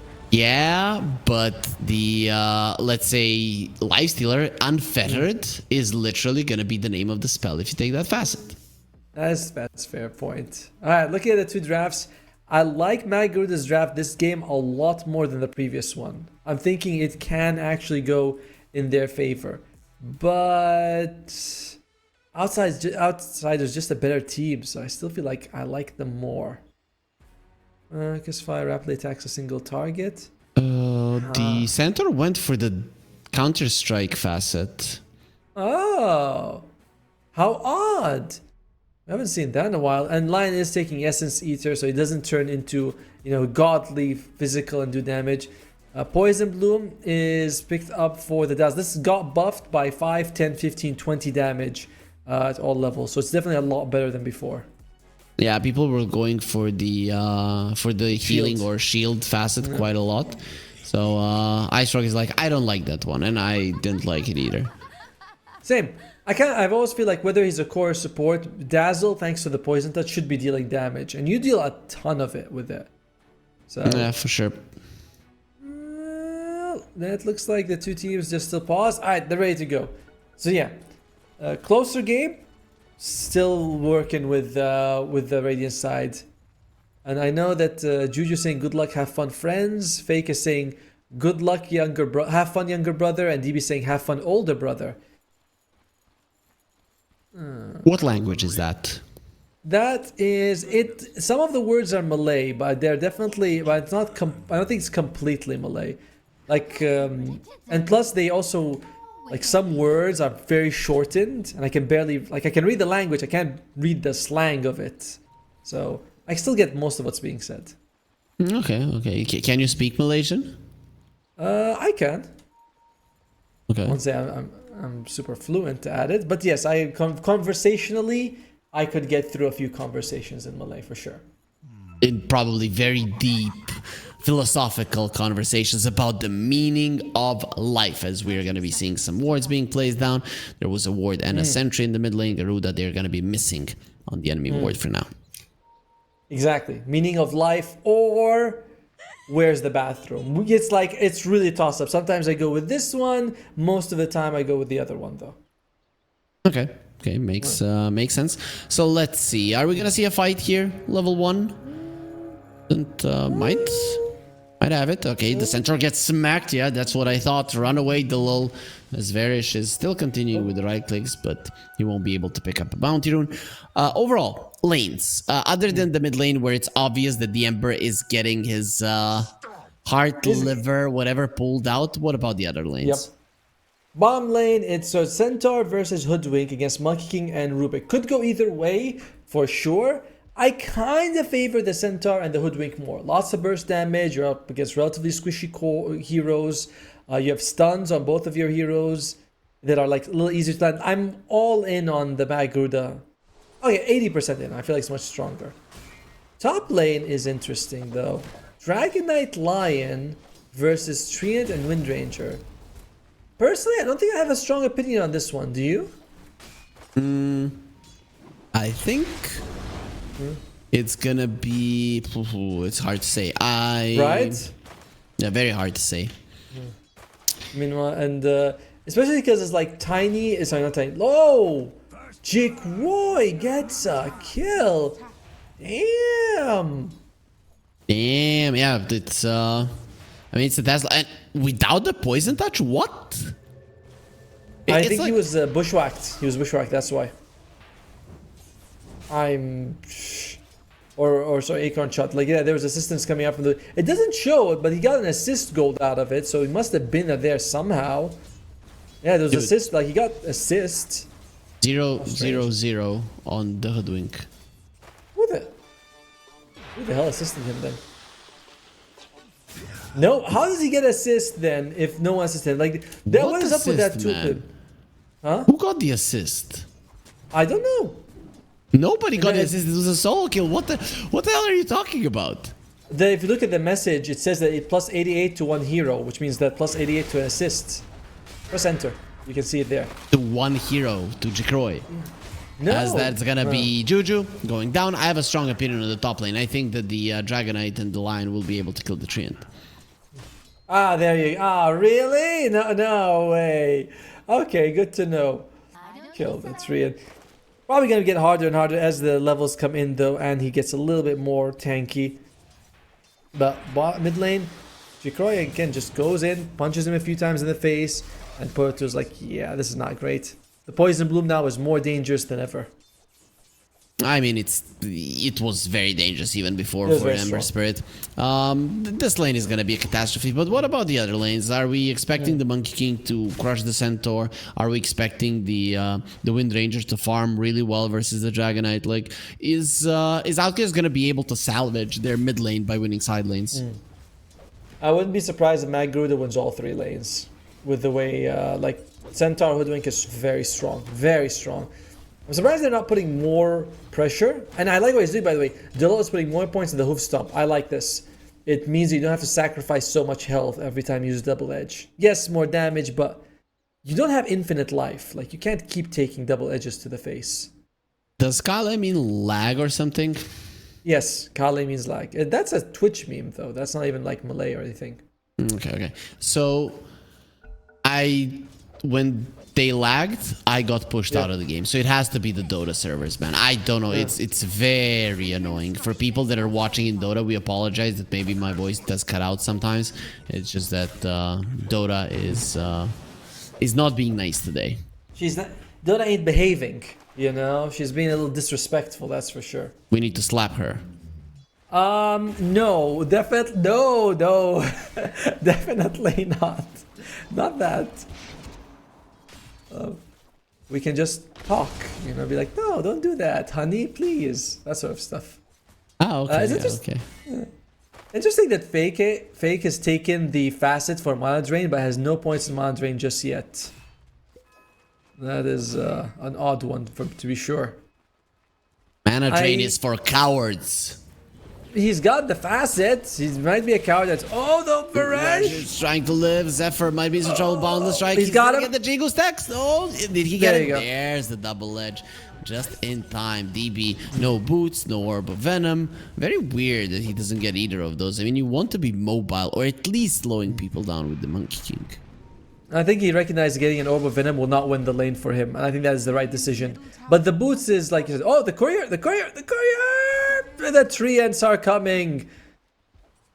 What about the mid lane? They're rotating with the Hoodwink there. So Ember needs to be extra careful. Pota too, after that kill to start off the game, he has been extra careful, but it's still costing him so much. Even misses on that creep there. To be fair though, Porto is equating himself... Oh wait, I thought for a second he got 21, then I was like, wait, that's not him, that's the lol. The lol. Oh, nice bushwhack. What is that? And that's gonna be a death on the Monkey King. Or as we call him in Malay, Raja Monyat.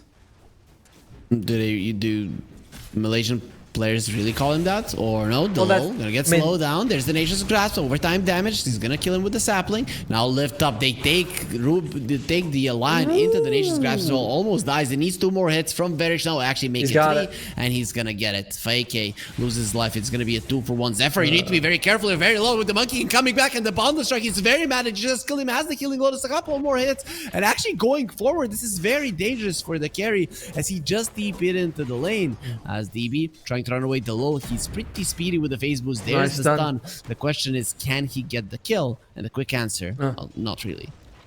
Wait a minute, did he just finish an Orb of Corrosion on the... He did! He got Orb of Corrosion on the Monkey King. Oh, wow. Interesting choice. That means he's kind of committing to doing well in the laning phase. To be fair, it is good against, like, the heals from the Dazzle and the life regen from the Dragon Knight, but this is often seen as the laning item when you're like, I'm gonna crush the lane. He's better, honestly. Well, without the boots, I don't know if that's actually gonna happen. But for people that don't know, Orb of Corrosion was changed quite some time ago, and now it doesn't reduce armor, but it actually reduces healing and lifesteal effects. So healing, health regeneration, spell lifesteal, all the lifesteals. It is, it's better late game, but it's also a very early game item. But you don't really want it late game because the stats are kind of ass-ish. I mean, you get that, you get Skadi and Shiva, and then the Morphling comes over and he just dies. Yeah. Where is Morphling in this game? Remind me again. Banned. I see that. As DB is actually... Oh, he's going for it. He wants it! Mound the strike, gets jumps it! in, Wisdom Rune is his, and he does have the Orb of Corrosion. Look at the slows on Fake. He's not moving, but this frog, he cannot hit him any longer. He will be turning back into a monkey while his mana is being drained, but he's already out. Now let's see if the Treant is going to be lucky. He's going to try to deny himself, and the creeps do get the kill. Jacroy does absolutely nothing with his rotation. And Pota 2 during this time, he is just getting perfect CS, by the way. Look at that, that gap between them where he was double. Now he's just like a few... Sure, 10 CS is not great, but it's not much when you have 47 to 35. It's not a big deal. He's 1,000 gold behind, so it is pretty bad for the moment, but not a catastrophe overall. All three of the cores from Garuda are topping the network chart. The question is, Automo, how long is that going to continue? Or will it continue? Monkey King will most definitely die. TP from the Treant will do absolutely nothing. That frog will get burned as Treant. If they see him, he can very easily be a bonus.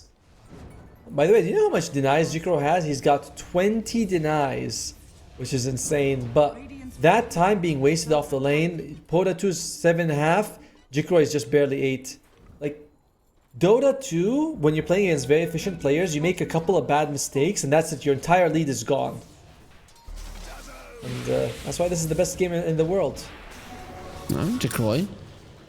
Let's see now. Pota 2 trying to go for him. There will be a stampede. Pota 2 does have a haste. However, very not so lucky. No stun on Dol. I think he didn't have the mana. A bit too deep from the Ember, and actually gets the kill on Jacroy. That's huge. Lion will follow pretty soon, as there's the slow and the damage from the power shot. Right clicks, take him down. Ember loses his life to Jacroy's poison touch. He did his best there, trying to slat a fist, move around with the remnants, but ultimately he will fall. Nice. I mean, yeah, you're fine with this. If you're well, I didn't say fine, but at least you got the kill here for Pota 2, and you shut down Jacroy a little bit. And remember, they got no experience out of that, just some gold. Double Edge being stolen by the Rubik, not ideal spell, honestly. But actually, apart from Stampede, you very rarely want to steal from the Centaur. What do you even steal in this game? Like Earth Spike or Bushwhack? Is that the spells you want? Yeah, Earth Spike is honestly the best by far. So would be the Shard if you take the mana drain, right? Then you get that nice AoE mana drain. That's pretty solid. But most of the time, I feel like Earth Spike, you're happy, just keep it. Well, CJ is being targeted. No, they actually don't want him. They're looking towards the mid lane. There's Rubik already there, Fake. If they get on top of him, this line is very much dead. There's so many people surrounding him. Stolen Earth Spike, only level 2, but still quite good. By the way, because of those stolen wisdoms, Fake is 4.5 at level 10. And the other supports, like Rubik is already almost 7. Treant is 5.5. It's so bad to lose double wisdom. So bad. Yep, I mean, it's something that salvaged the laning phase for Outcast, right? Agreed. If they didn't do it, it would have been a huge issue for their heroes, because really, when you look at it, all of their cores are still struggling compared to what we have on Garuda. Well, at the same time, for Magu, despite their support suffering, their cores, they're having a good time, you know? They've got to be able to play around Jikroy and give some time for CJ to farm. You have Delol, you know, the Centaur, feels very unkillable at this stage. By the way, you're right, 2,000 health at 10 minutes. Radiant are scanning.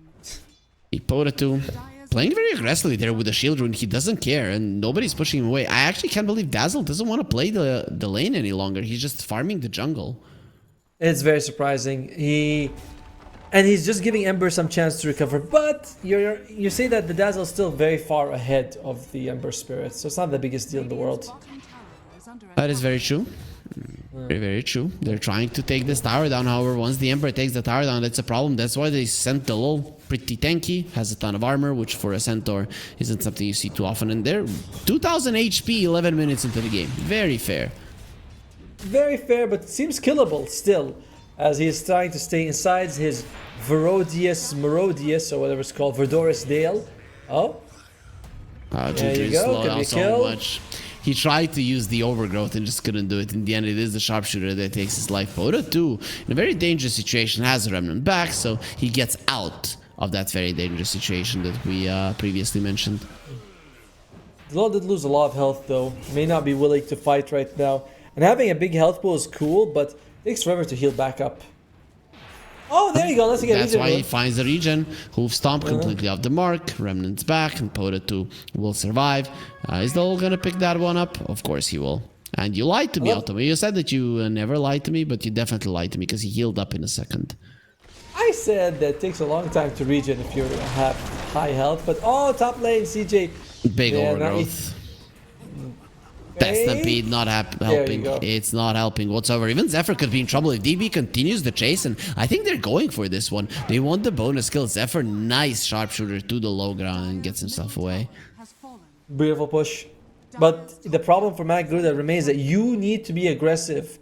I'm guessing that they are waiting for Jikroy to get his Aghanims, but sometimes I think teams are looking at items as power spikes, not realizing that you are already stronger than the enemy team. An item doesn't really...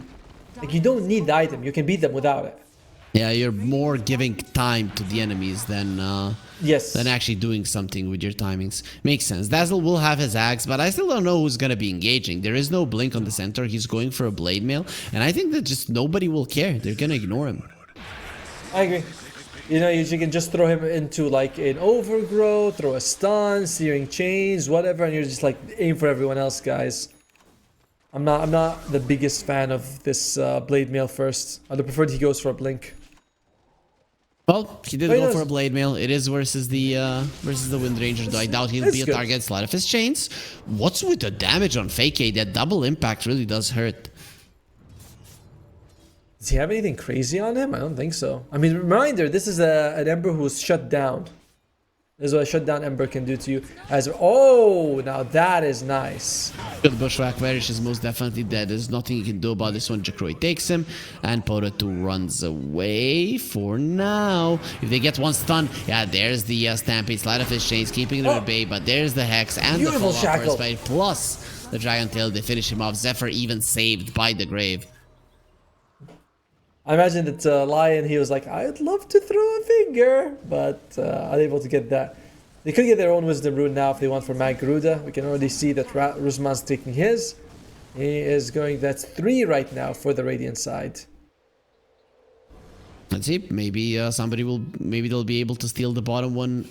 Again, though, very unlikely. With the bottom tier 1 being taken down by Myth Avenue Gaming Garuda, the side of Outcast don't really have any access point to it. What are we looking at in terms of items here? Maelstrom finished on DB. He's still going to be farming a little bit away. Poda 2. Yeah, he hit them hard just now. He has no items. He doesn't even have a Mage Slayer, but he is going to get it very soon. And then he'll be able to do a bit more damage. And wow, everyone's getting Ironwood Tree. They're like, we like 5 stats. 5 stats are good. Dude, if they go and check that Wisdom Rune, they might even steal it. Okay, Jikroy is not going to be... not going to be risking anything. Picks it up. He has that AD rune with which he has been farming, but the smoke from Outcast does absolutely nothing. I am very much enjoying what Jikroy is doing. It's Aghanim Scepter to Aghanim's Shard. I feel like this is the optimal build. Afterwards, I think we've seen Octarine Core and BKB come out. I think that's also great. But it's like early on, you want to get these 2 items. Like the lockdown from the Shard is so good. Oh, fake. If you get the stun off, there it is. You're gonna have the Hex, the Finger as well. Very dead Ember. Oh, Slide of his chains, gets himself away. Poison Touch, is it gonna be enough for a kill? No. Has the armor necessary with the phase boost to survive through the physical damage of the Dazzle. It's level 1 Hex. Doesn't last that long. Unfortunate for him, and that's going to be still no finger stacks. Wukong's command. They have the overgrowth. They overlap their stuns a bit, but even with the Stampede, you're not running away. Oh, actually, he enters the Wukong's command. Those Monkey Warriors, they're not playing around. They just smacking around Jacroy. Gonna be in some trouble. The Monkey King is coming forward, and without the mana, okay, he has enough for the grave, but very soon his life will be taken as well. The Slide of Fist from Poto 2 finishes him off, and that's gonna be 2 cores of Magaruda down. Now Outcast for the first time in this game, they're ahead. A very odd engagement right now. Jumping in like that by Delol, then Jikroy thinks he was... I mean, I was looking at Delol, I was like, he's 100% dead, but Jikroy thought, maybe I can grave him. Maybe I can fix her. And I was like, no, dude, it's too late. It ain't happening. CJ looking like he's in trouble with the focus fire. They can very easily kill him. Where's the lift? They even got the Dragon Tail. They just need vision, and there it is. Lift into Dragon Tail, into Nature's Grasp. He's not gonna be winning. It takes a long time. He has strong armor, not strong enough to withstand a billion arrows. Alright, there will be something that you can look forward to for Magaruda. The Crimson Guard. The Crimson Guard on the Centaur will do a lot to mitigate their damage. Wukong's monkeys, Ember Spirit, Sleight of Fist, Focus Fire, like it's gonna do so much for your team. Who's gonna start the fight? After he gets Crimson, he'll get a Blink Dagger, and then we'll start the fight. So in 10 years, we are gonna be able to do something. I don't like this. You don't have anybody to make a play. Sure, you're still farming pretty well on 2 of your cores, but everybody else is falling behind, and we're seeing that one Sleight of Fist is getting Fakey to half his HP. And then a Boundless Strike takes the other half. And then Train Protector just finished buying his Blink. Oh dear, Blink Dagger. Delol! Once again, I was gonna try to Stampede away. With the Grave, he'll be fine. And the Monkey is actually in trouble. He's inside of his Wukong's command. He's going to go down. Maybe they can deny him. No, nobody's attempting to do so. So he's just gonna lose his life. However, CJ will be taken down once again. That's 2 times in a row that he loses his life. Jacroy, he's gonna have his Grave fairly soon. So he's not really in any trouble of dying. And Centaur, low HP, doesn't want to re-engage. Doesn't feel like we're getting much value out of Delol this game. Just he's very hesitant to start these fights. He doesn't have a Blink Dagger, so he can't actually engage what he wants to. Oftentimes he takes some damage and then just stampedes, runs away. Oh, Vresh! Poto 2, very aggressive. Sleight of Fist chains. There is going to be an overgrowth with the Blink, and he protects his Ember, who even eats all of the ultis. He just doesn't care. Has the Flame Guard to protect him. Jacroy is going to be next on the menu. Has the Shallow Grave. Not going to allow himself to lose his life. Is the little coming forward. Has that Blade Mail, 4 staff. Not going to be enough. Juju is going to get his life taken away. There is a Shackle Shot. Stolen Hoof Stomp. Rubik wanted to come close. No need to do so. Rusman gets himself a double, and the rest of Garuda runs away. 2-for-1 trade again. You only lose the support. All of these engagements are going well for the Radiant. A reminder, they're the one who had Dazzle versus Ember mid, and they're still unable to come out ahead at the moment. That's 3k gold lead. That was an amazing Blink, by the way. Blink Overgrowth. One of the best we've seen in a long time. Yep. 60% win probability. Do you agree with this? Yes. Your advantage for Magaruda was to snowball early with Lion and Dazzle, right? You get those finger kills against low health heroes, great. But now Monkey King feels hard to bring down. Ember's very elusive. Yeah, 60% seems fair. I would say it's like more than that. 60 feels fair with the lead they have. Okay, and look at that. Dragonite is forced to go for a Manta. And nowadays you don't want to do it because your passives do not work on the illusions. It's one way to get rid of the overgrowth without committing BKB every time. Overgrowth steering chains. Oh, the ATOS. But onto the Monkey King. Actually, with the Bushwhack on the Ember, he's gonna go down. There's the Manta being delivered to CJ, so he uses it for the extra damage, and actually works out. Huh. Fake's probably dead. Jikroy actually... Wait, there you go. That's the Shallow Grave. Stolen Shallow Grave. He's gonna have it himself. Fake took so much damage from these arrows. He will ultimately fall. Then again, Rubik goes for a TP into the base. Jikroy doesn't have the Grave at the moment. He'll die to Rusman, who once again gets a double kill. Eats the Dragon Tail. There is an Overgrowth ready with Juju being in the vicinity. He's gonna use on 2 of them. And the perfect lineup for a Shackle Shot as well. Power Shot, not gonna be enough to kill Zephyr, but look at the other side. Monkey King might actually connect. He decides no. He's going to be jumping around and thinking about stealing the Wisdom Rune. Dude, I can't believe that Jikroy got the Blink Dagger before Delol. So like you're looking at Dazzle to start fights, and boom! Oh, too slow, buddy. That's a little unfortunate. Yeah, he hesitated the first time. He thought he was gonna miss, and then when he stopped it, once again, when it came out, the Wisdom Rune was already taken. All right, Delol has Crimson Guard. That is what I feel like they've been waiting for. It gives them a lot of durability against physical damage. We'll see just how much it actually does, how much it does in practice. But theoretically, this is a very, very good item. They always tell me that this is what they were waiting for, but it just doesn't feel that way. They're smoked, aren't they? They're going to the enemy. What more could they be doing? Well, Garuda going towards the top lane. Charge! They have the Stampede, so they definitely can charge, all of them. The rest of Outcast, however, are running away. The perfect timing from what it seems. Ooh, smoke breaks, but they can't find him. And Rusman, he also feels like something's going on, and he's just gonna make it out of there just fine. Yep, he also has a BKB, so really isn't afraid. It was on cooldown there for a couple more seconds. Now not the case any longer. And I just realized with Flame Guard active and your Immolation innate on Ember Spirit, you do 140 damage a second for like 18 seconds. That's pretty insane. Yep, quite a lot. Quite a lot. That's if once you get level 18, of course, but 150 if you have the shot. Maybe that can make Ember into a viable support. No. Maybe, I don't know. Oh, they got scouted out, blink out from the Treant. They're actually stealing the Tormentor. In a situation where they're losing the game, there's going to be a Gleipnir connecting on them. This is very dangerous. And here comes, yeah, they're all going for it. Command, another Gleipnir. They have a Boundless Strike. So much damage. Stampede is still available. Delol is deciding not to use a Jikroy. Crimson Guard!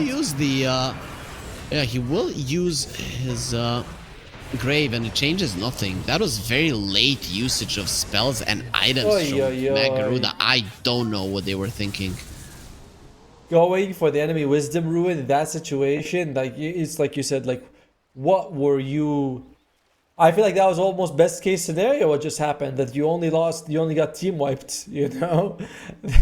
Dude, like why didn't he Stampede the second that both of the Gleipnirs got used? Why did they stay inside of the Wukong's command and take so much damage? I really don't know.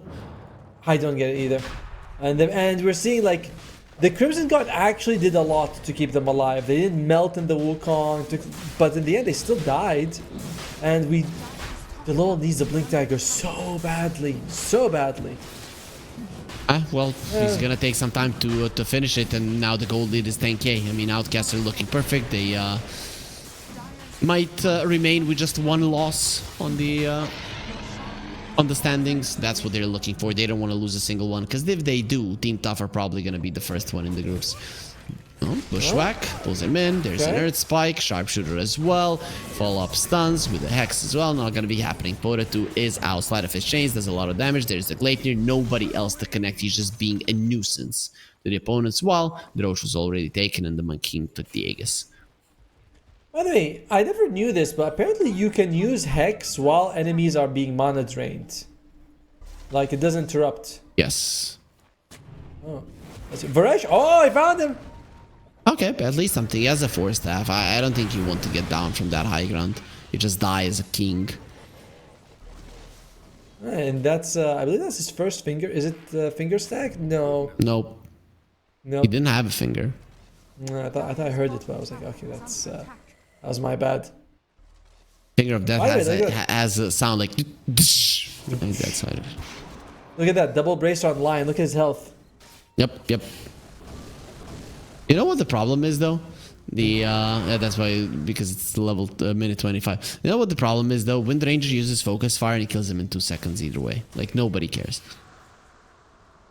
Nope. Wind Ranger has crit as well with the Daedalus. She'll be murdering people. So, I mean, she's already been murdering people. We still have 3.5 minutes of the Aegis.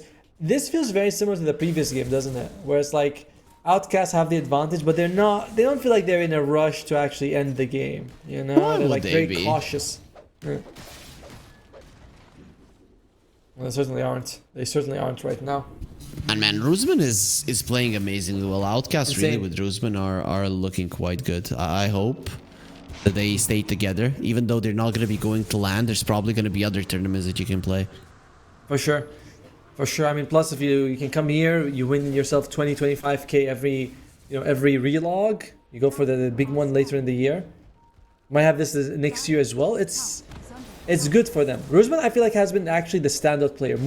He feels more of a carry than DB has been. Yep, DB is more sacrificial, and he does play heroes like that. So it makes sense that Roosman needs to be a bit greedier. So I think this is the perfect addition to the team. I like it. I like it a lot as well. It's just been looking super good for them.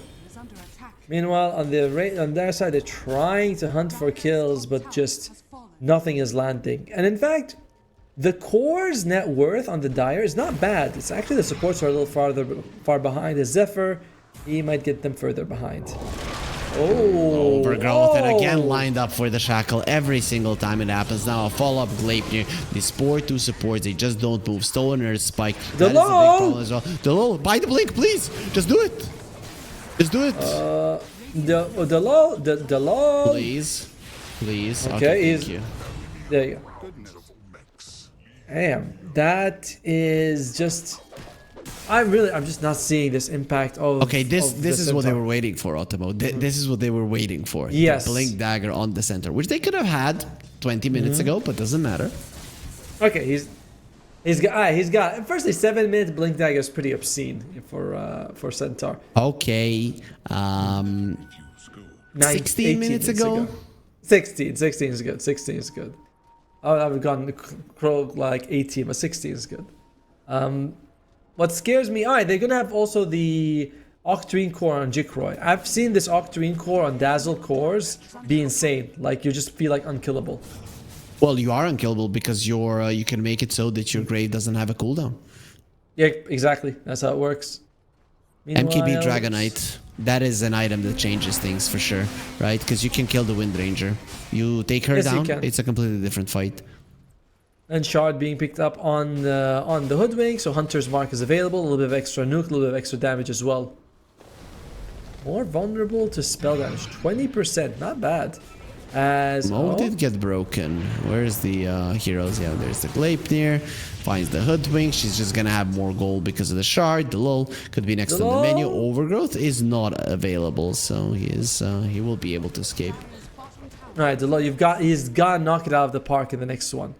You know, it's gotta be this just big blink, turn on Blade Mail, turn on Crimson Guard, be unkillable. He can do it. Let's see, a 13k gold lead here for the Radiant side. What are the chances of Garuda? Now they do have a Blink Dagger, so they can actually make plays. But how is it looking overall from your perspective? Mag Garuda has like a 20%. Wait. Disaster. 15% chance to win at this point. As they're just... Oh, okay. Once the death goes in, it's going to go down to 15. You'll see. That's 17. You're lying to me once again. Give it a second. It'll go up. The problem is that I think they can still take a fight. It just has to be perfect initiation. So far, though, they haven't shown that ability. And the net worth gap is getting impossible. How can it be a perfect initiation when you have one guy to initiate? It usually has to be a layered initiation if you want it to be working out.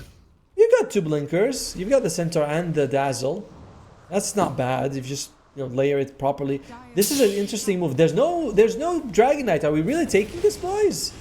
Yeah, they are. They're taking a beating. There will be a grave onto the Lion. Well, Zephyr, he has the force left to the high ground where he will die. At least they're going to be able to bury him. There will be an overgrowth onto Dazzle. They want him dead as well. He's going to be taken down. And look at how much damage the center is getting. He doesn't get a chance to use his Blink Dagger even once in this game. Double buyback from the supports, but you're still going to be missing two cores. And now you're going to be missing one of those supports as well. It will be a dieback on Fake A. And they tip him, and my god. What a weird move to smoke without your carry, knowing that the enemy team is heading to your high ground. Like, that was very hopeful by Mag Garuda. And Outcast, they're doing the right thing. They said, let's just hold hands. We know we're stronger. We don't have to do anything special. It's the easiest way to play Dota. It's just like, monkeys ape together strong. This way. Yeah, well, let's see. The Dragon Knight, Sleight of His Chains, he has a Manta. Gleipnir will connect, uses the Manta to remove it, gets lifted up right afterwards, and they have even more lockdowns to go for him. Buyback from the Dazzler just in time from the high ground. He's going to be able to protect that's damage. Nice bushwhack there to prevent the Force Staff. Actually, caught him mid-movement. So that's going to be one lane of racks, and other than that, you did force out a buyback.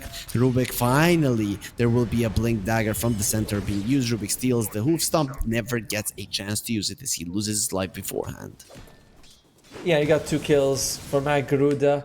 No Roche, but you gotta turn this into something more. Like, push out the mid to the, past the tower, smoke up and find something, or just, like, wait for anything you can get. It's not enough. You've lost so much. I would like to see a shard on this centaur. He's wanting to going for an Aghanim Scepter, sure, but buy the shard first. You need him to be extra tanky, ultra tanky. Though inside of the Wukong's command, I still cannot see him living, even with like 7k HP. I'm a big fan of the shard for the centaur, especially with this facet where it feels like you're really incentivized to be using double edge a lot, you know? It's like, alright, the shard and the facet work together. Yep. Plus you have more HP, so you're gonna be able to get more of that damage going through, right? That was a very fast Roche one, wasn't it? I didn't see it exactly, but I feel like it came out near instantly. Instantly, there wasn't even 1 second. It was exactly 8 minutes. Yep, it just came up. As Tormentor dies, Poda gets it. Bit of extra damage and size to the Flame Guard, and you leave a remnant when you get a kill, which is pretty good. No, you get your charge replenished. You don't leave a remnant. Oh, sorry, you're right. You're right. Yep. Which is cool. It's still very good. Still very good. Plus, leaving, I actually think that's better, because leaving a remnant when you get a kill, you might I can't actually use that remnant, you know? Sometimes you use Sleight of Fist and you kill someone and there's a remnant very far. I was like, no, I don't want that. Yeah, but then you use it for a chase. Wouldn't be? I think there would be some uses for it, but for sure. Very specific ones. No, you're right. It's like it can go either way, but this one gives you more control. And anything that's random in Dota can be a bit negative. You're like, yeah, it can work really against me. DB is under vision, but he just jumps away. Not any longer. Let's see if they can take the Roche, right? If you're Garuda, you have to contest. Am I correct? If you just let it go, you're probably gonna lose. I feel like you're gonna lose if you take the fight, though, right? Into a Wukong, into an Overgrowth. They're smoking up. Honestly, if they smoke up and come to fight you, you should thank your lucky stars if you're Matt Garuda, because this is like a risky move that Outcast doesn't have to do. They're going to be sending the Monkey King Illusions forward. Top lane is also being shot in, as well as the mid lane, of course. And there it is. Roche will be targeted. Smart. 1 more minute, he's going to be here. And, well, he won't, because he's going to die. Yep, they're doing the right thing on Outcast.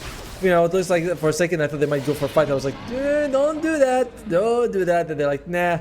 Disciplined players realizing that free objectives are always the best objectives. Do you believe in that, by the way? Is the best things... Oh dear, forget about that. Lion's dead. Yep, he's gonna be taken down.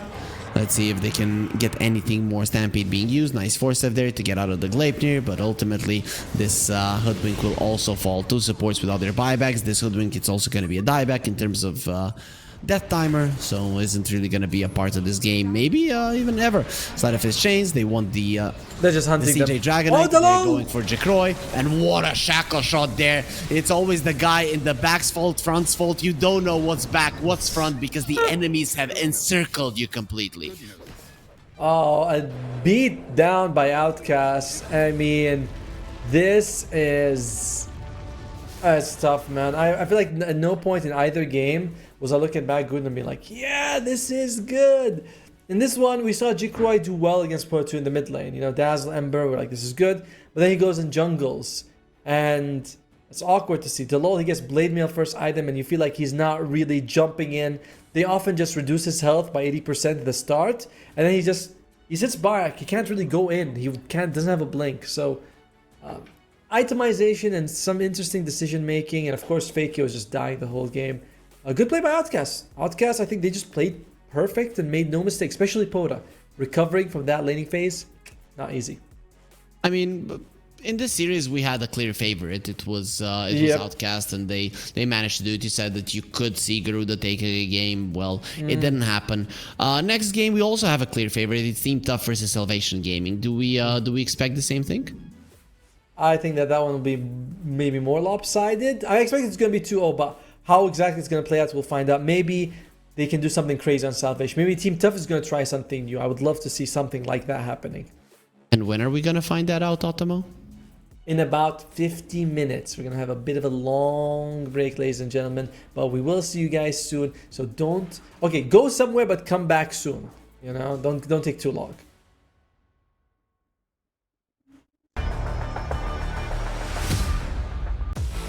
OneXBet and Eva Alfie present betting on all esports events on the website and in the OneXBet app.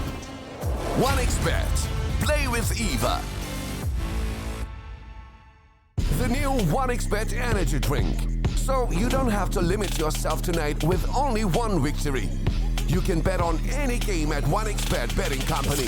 Dota 2, KS2, League of Legends, and many others. Big wins, fast payouts, reliable bookmaker. The new breakthrough and innovative phone with OneXBet app. With OneXBet app, you can register and start betting in just one click. Intuitive interface and thousands of sports events every day. User-friendly app. Big wins, fast payouts.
Let's go.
skills in the gaming. 1xBet. Respect from 1xBet. Respect from 1xBet. Respect from 1xBet. Respect from 1xBet. Respect from 1xBet. Respect from 1xBet. Respect. Respect from 1xBet. Respect from 1xBet. Respect from 1xBet. Respect.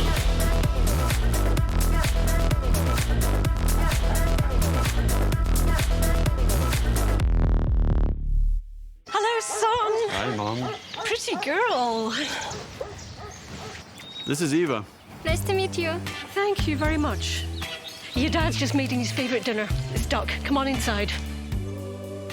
They're all probably too gruesome to tell you while you're eating at the table. How's your food? Is everything okay? Good, good.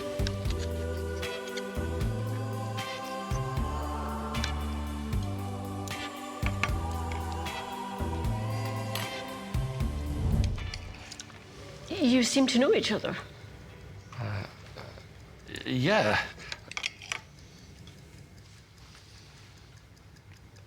This is the new ambassador for 1xBet. Oh, I see.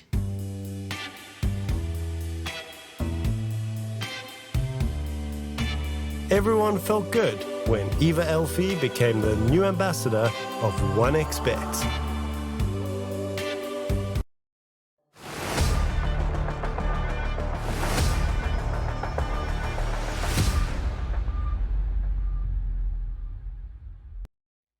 We switched up the analysts here at the Regional Dota 2 series, so I'm Harry and I'm here now with Bowie. You can say if it's an upgrade or a downgrade, I love them both the same. Bowie, how are you doing on this fine day? What are you implying, bro? Is this how you set me up?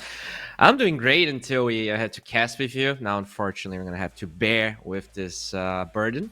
I said I loved you. I said I loved you. Man. It didn't feel genuine. You had some. I think you made it too complicated. But you know what's complicated as well is this freaking patch, bro. What out of nowhere in the midst of like 5 tournaments, Valve just drops this like this is nothing. And I mean, I'm pretty happy. I'm not complaining, but yeah, I'm sure these players are probably a bit confused. I mean, there's only one tournament that matters. Nobody cares if there's 5 of them. And that's the Regional Dota 2 series, Southeast Asia, number 4. And we have our third best of 2 of the day, Salvation Gaming versus Team Tough. First game was a 1-1. Second one was a 2-0. Bowie, do you think this is just an easy victory for Tough? Yeah, I think it's probably going to be. You know, they did drop one game, I think, to Outcast. But besides that one series, and to be honest, I mean, Outcast is looking pretty sharp. I don't know. I was not very impressed with Salvation Gaming. I was casting them yesterday, and yeah, they had a pretty clowny game. Not gonna lie, and at least that one was entertaining. Some of the other ones were not very convincing, but they still they can still play for their own confidence. They can still play to try and figure the problems that they're having, and I hope they take it seriously, because at the end of the day, if they don't, this is the last RES, right? You at least playing here for a little bit of glory.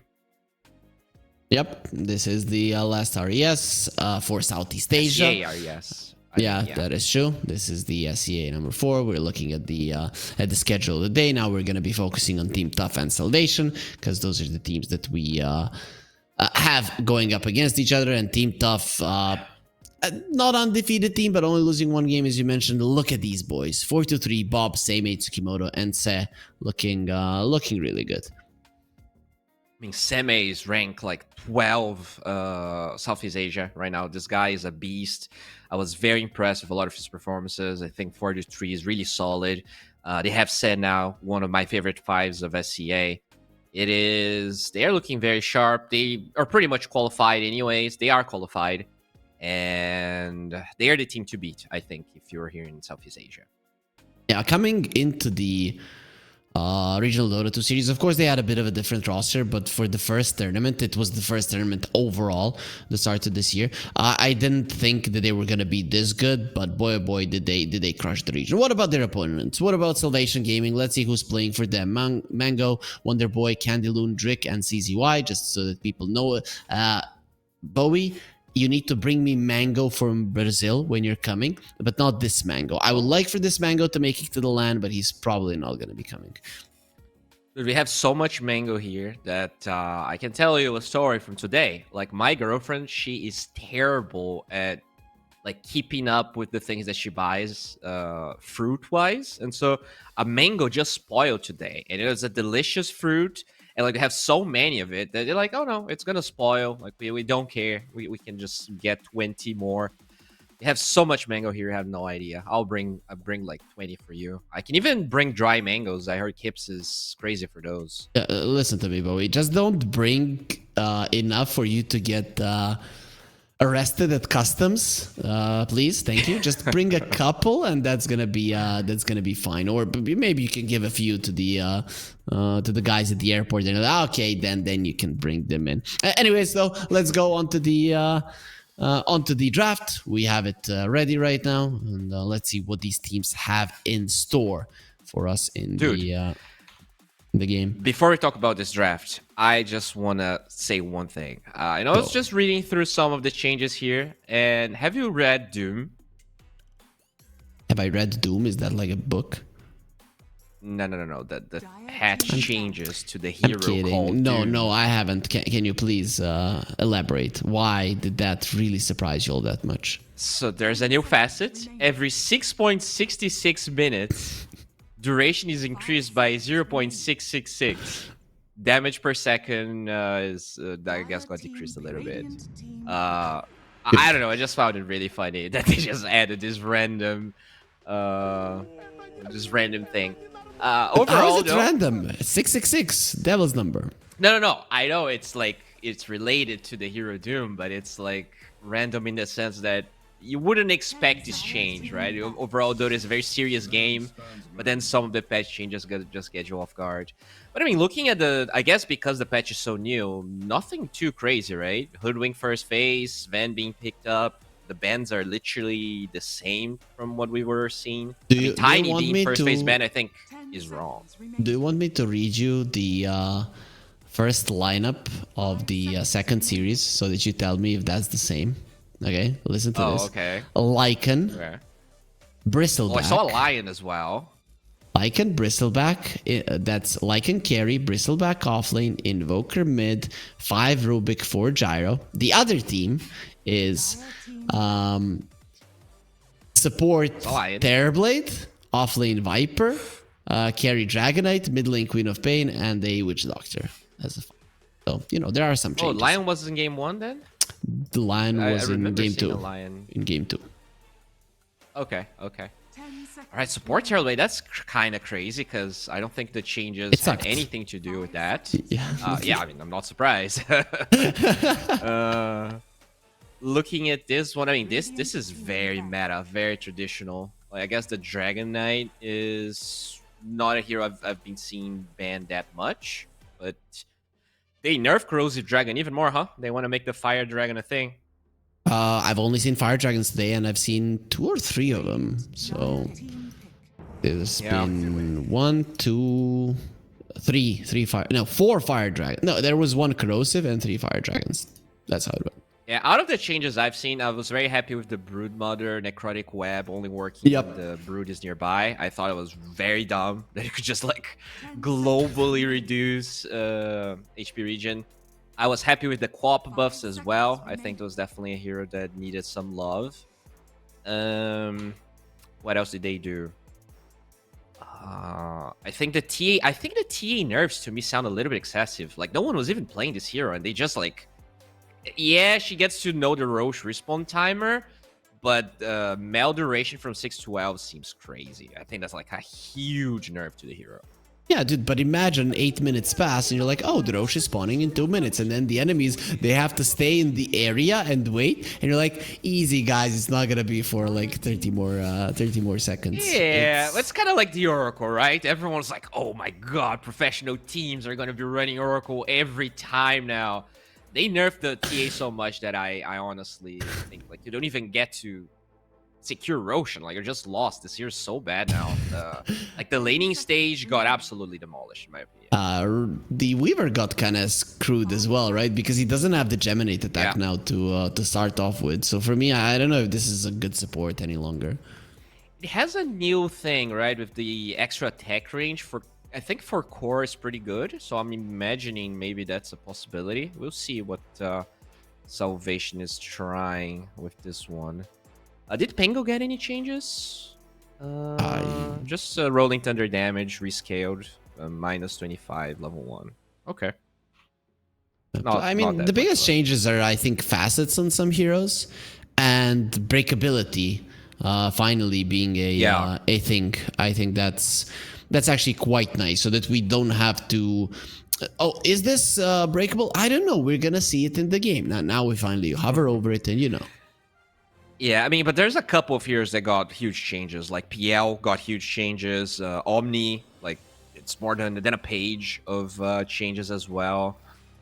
Ascent, like 7 changes. Shadow Fiend got a lot as well. It does have a facet, but they changed. So yeah, I think in terms of the game, nothing too big has changed besides the break thing you mentioned. But I do feel like a lot of heroes, maybe not the most popular heroes, even got changes. Which it feels like that patch was done for a long time, and they just dropped it. You know what I mean? Like TA, maybe a month ago, was still very contested in a lot of games. And I look at those changes, and I'm like, man, like, we're so over TA now. I can't help but feel like maybe they just couldn't find a good date to drop this patch, and this was written a long time ago. You know what I mean? Here's the thing. So there's so many things right now, and then they start the patch to change it, and then during their changing of the patch, the game changes 10 more times, and the meta changes 10 more times. I don't know, man. Ice Frog, he needs more people, right? I don't know. If you would have the same team, and then suddenly you add facets, you need double the team, right? You cannot do with the same amount of people no longer. Yeah, I mean, good luck for Ice Frog, and I guess his only employee, our dear and beloved. I mean, our dear and beloved for... I'm not even gonna say his name. As we're gonna go for a Shadow Fiend. Okay, so I'm assuming we're gonna... Did you cast with me the game where Shadow Fiend was playing the Lasting Presence? You were, right? Yes. It was the first one we ever had. I think we're gonna see more of that, because the Necromancy change is now applied to that one as well. They nerfed Shadow Rays a little bit. Maybe if Team Tough is trying to get on with times, we're gonna see some right-click Shadow Fiend. Okay, that'd be cool. You said that there were some changes to the SF. What changed? I know that his win rate in pubs has gone down. Everything related to magic is bad. Okay. I mean, it's worse. Shadow Ray is more mana cost. The debuff duration has decreased. The line width is shorter, so it's harder to like get more damage with your Requiem. The fear duration is lower. The level 20 talent is worse. The magic one. So overall, just like lots of small nerfs to the magic ascent. Salvation, they picked up a Coddle. Man, I really think they should ban out the Emperor, right? There's a chance that this is a carry SF, 5 Sven, offlane Pango.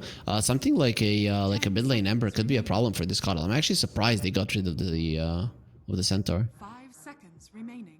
Yeah, huh. Even a Puck. Puck is also really good, right? You're playing versus Bob.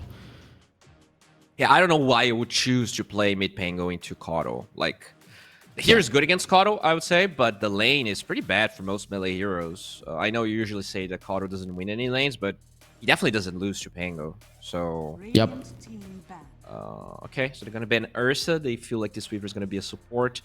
You know, I think Weaver is a better carry now than... I mean, I already thought it was a better carry than a support.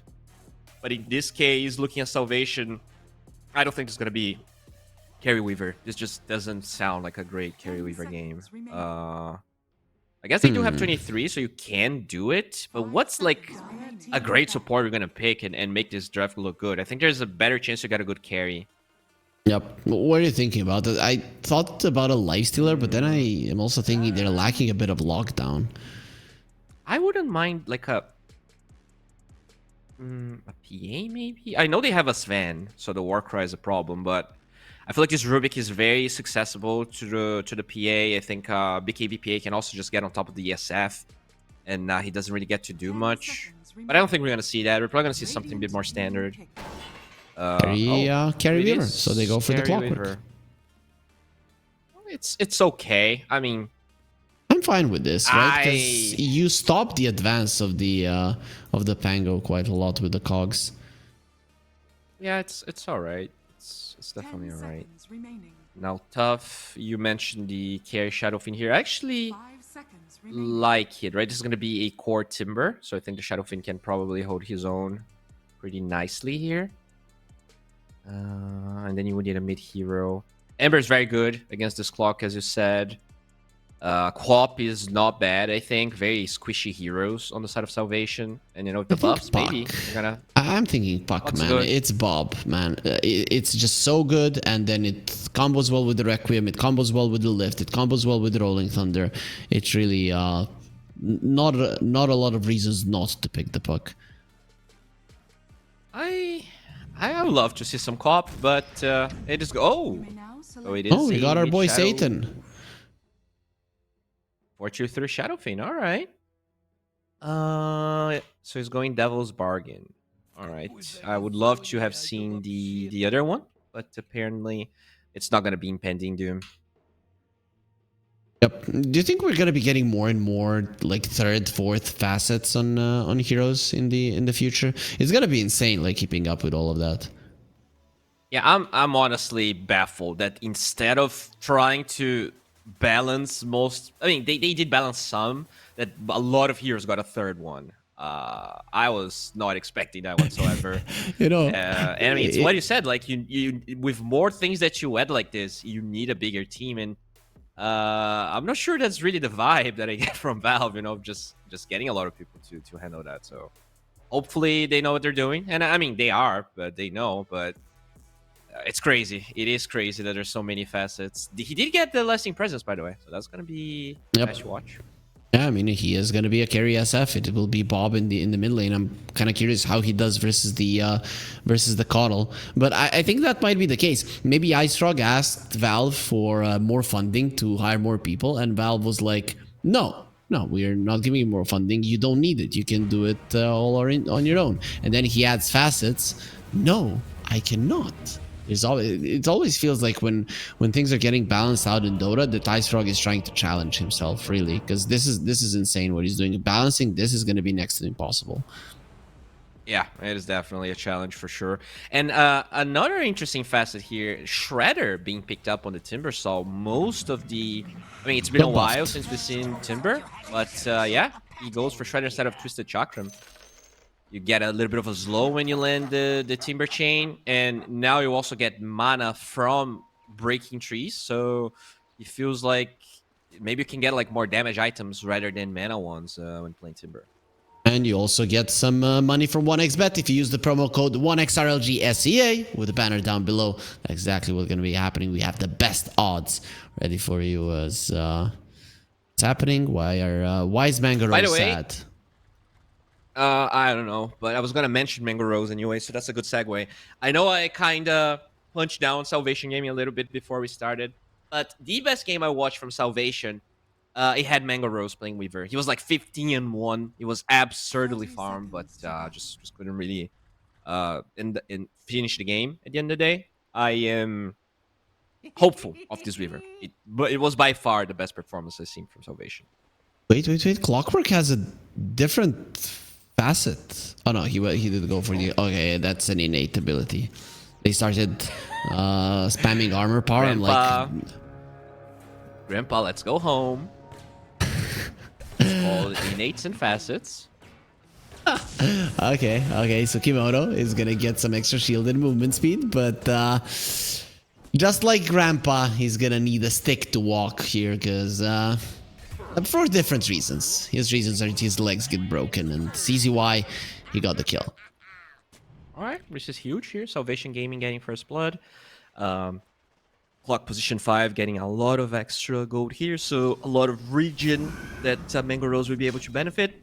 This is good. I think this offlane here for for Team Tough isn't necessarily the strongest one, so they can actually get punished by this first blood quite a bit. What about the mid lane? You said that it's probably not going to be the best for Pango. I still stand by my idea that Coddle doesn't win any matchups. How do you think it's going to end in terms of CS? I would say it's probably going to be around even, I would say. In terms of the camps being blocked here, I don't see any camps being blocked. Nope. So feels like Wonder Boy will have a good time stacking for himself as well. One thing, Carry levels are a bit of a problem. Can our observer zoom in on the Coddle? While we were in Dota, there was some bug I think I saw with his cosmetic. No, it's fine. Okay, because there was literally a horse's snout coming through the beak, right? So I thought they did that badly, but actually in the game it's normal. Okay. Right. You don't have to think about this the rest of the day. It's a weird horse with what even is this mount? Like, is this a? It's a bird. Everything is a bird because of the. Is it a griff? Sky Like a hippogriff? Yeah, Sort of pretty thing? much. Pretty much. Okay. Yeah, it's Buckbeak. a DK mount. Otto was able to capture a DK and turn it to his animal, to his pet. So in terms of CS, Team Tough are doing better overall. Is this expected at the moment? I'm surprised that the Doom's actually doing this well in the top lane, despite them feeding first blood. On the bottom side, that lane's definitely good for Team Tough, I would say. Yeah, I mean, the Pango is maybe doing a little bit better than I expected, even. But overall, the surprise is on the top lane. This Doom shouldn't be having that good of a game. Is 43 dead? If they get close to maybe kill some trees, that Shredder will be a problem. Timber chain forward. Shredder does not connect onto the SF, so he will be fine. And says, the range is well, he's huge tank on enough. this Shredder, right? It's insane, man. 700. Damn. Pretty big. And now they increased the slow duration. Used to be 0.75, now it's 1 second. Okay, there you go. They're gonna kill the clock in the top lane in exchange of Seimei, but Mango Rose will survive. Still good. Seimei gets the kill before he falls. And has the sticks on Mangaro, so he's never really going to die. I don't know, man. I think this is still good for the Weaver. Considering how well the Doom is farming, it's nice to have him out of the lane a bit. Unlucky for a Salvation is that the Doom won't really lose any of the CS. Nicely done by Tsukimoto. Yeah, I mean, that's my point. Like, the Doom is doing so well that, like, I already feel like this is a lane he should be struggling a little bit. Especially, okay, yeah, Rubik. This matchup is really bad for him, and he's probably not gonna fall. Gonna be taken down, and actually Seimei is losing a lot of armor as well. He was trying to kill the bug off the Rubik, and now he's gonna be punished himself too. I mean, sure, he's not gonna die, but losing more than half of your HP a second after you've rejoined the laning phase is not gonna be nice. While they are gonna be killing the Hoodwink on the bottom lane. That's gonna be a nice one. Finally, we're gonna be seeing the Sven and the SF doing something. Yeah, but looking at the CS here, very preoccupying situation. Literally every corner side of Team Tough ahead of the counterparts. The Kodo does not have any stacks, so this is also kinda weird. I expected Wonder Boy to at least have one stack by this point. Well, That's when you usually recover as a Kodo. It's weird that he didn't go for it. I mean, Dire side, it's very easy. You don't even have to go up the high ground. You rush boots as well, especially now that you don't really get stats from the urn. I mean, what do you think of the urn vessel changes, right? Even the bracer ones, feels like they really don't want to give stats for those, for vessel and bracer. What's your take? I think it's for Urn, they don't want it to be really good on Universal Heroes. And for Bracer, they just don't want the carries to be taking them because of the damage, right? So I don't know if the Bracer should be that powerful. Now every single support is going to be getting like 2 Bracers and having 2k HP. Yeah, it's weird, right? Because I thought it was really powerful for carries and offlaners, but now it's really good for supports. And kind of reminds me of the old 4-bracer Crystal Maiden, right? Because in the past, I think now when you add everything up, it's almost a fluffy hat in terms of HP that you get besides all of the other bonuses, and it's gonna double at minute 25. So it's even like it's crazy. It's more at minute 25. At the start, it's almost as a fluffy hat, and you get so many stats. It's kind of insane. I don't know if anybody will be buying a casual fluffy hat, you know, and then looking to at some point turn it into a 4-staff. I think right now you just buy 2 bracers and you're happy. Yeah. At the same time, though, they are using fluffy hat for the urn, so you're kind of forced to buying at least one. But yeah, it feels like all of these supports are going to be super high HP. Asame, not very high HP and very much dead. Well, still alive. No, not gonna be able to survive. He did have the healing troll, and just because of the battery assault, he could never get the heal off onto himself. Yeah, it was just dancing. I mean, good move from Salvation. They realized Rubik rotated for the rune, so they understand this Doom is very accessible to any moves. And also, I think Mango Rose might try to snatch the runes, right? There's not a lot of heroes here in the top lane. Weaver is very mobile. We see a lot of Monkey Kings doing that play, but Tsukimoto is already moving there to prevent. But he doesn't have any vision, right? So the Weaver can't do it, right? You would usually lift the hero and with that prevent him, but this Weaver can attempt this, and I mean, I wouldn't be surprised if he... Yeah, they want to kill him first. It's gonna be the lift was used. He's running away. The Sven joins in on the fray with the cogs being used. That's it. Stolen Wisdom Rune. Both of the supports of Salvation Gaming, they get 1 Wisdom Rune each, meaning that they're gonna be getting level 6s much earlier than the other side. Sure, you bring down CZY, but that's a small price to pay for that Wisdom Rune. Yeah, this is huge for Salvation. I'm gonna be very happy with those results. The Kato actually playing very passive. A lot of the times we see, straight from level 6 a rotation from this Kato. He has not really done anything, I guess. He doesn't know exactly which hero he has to play with. Maybe you need to wait for the Timber 6 and you rotate to that lane. There's the smoke. Top. Yep. You want to make something happen now with the urn. You want those charges. And well, Tsukimoto, he is going to be added to the collection. Okay. Timber 6, this Kato can TP bottom and actually try and go for a move, but he did Chakra Magic someone else, so he doesn't have the resources for that. Like, the most classic mid Kato play is you walk to a lane and then you TP to a side lane to get a kill, because probably when you went top, you force a TP or you force heroes there, and then that gives the other lane some vulnerabilities. Very curious to see if after the rune, we might see Wonder Boy go for something with the remainder duration. Bob has an Arcane Rune in his bottle, so he'd probably love to use the Rolling Thunder, but he's gonna eat the Illuminate. Swashbuckle doesn't get him far enough away. And even after like great CSing in the laning phase, Team Tough, they're not ahead. They're actually slightly behind of Salvation. Yeah, that is true. I mean, they have some slow heroes. I guess the Pangolier is not slow, and in fact, he's very fast here in the mid lane. Are they getting this kill? This is a bit too deep. Actually, there with the shield crash coming forward, and finally, they do bring him down. Bob gets the kill. Arcane Rune on the Pango, a bit too strong. You can spam your spells as much as you want, and now he's even looking for Drick. Or Derek. I think it's Derek. I'm surprised that this Kato didn't go bottom when the Shadow Fiend was like by himself, literally walking into tier 1, and then when they dive, the Timber doesn't react. So overall, Salvation not really eager to take any fights at the moment, seems like. They're just gearing towards this timings, the Kaya on the Timber and the Vessel on the Kato. Maybe the two just don't like each other, the Kato and the Timber, so never know. Well, I mean, one is a robot and one is an old man, and we know that old people... He's a goblin, man. He's a goblin in a robot. He's almost an android. Old people hate technology. Really? And don't tell me you love technology because you're an old man, so... No, we are millennials. Millennials count in the technology lovers, right? Still. Yeah, but that's because we still understand the technology, but can you imagine, like, our kids? They're gonna be, like, playing 60 Dota or whatever it is they're gonna be playing, and we're not gonna understand it. There's a chance we hate it. No, I'm gonna love that my child is gonna be raising MMR each day and being the first one to hit 100k MMR.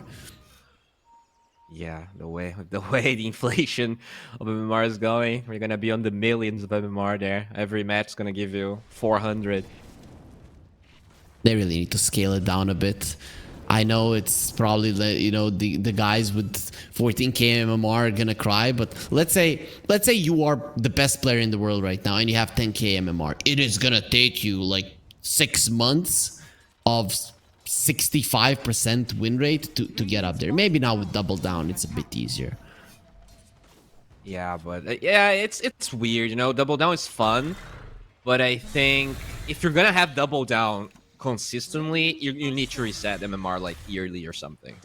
It's just, it cannot be the way it is.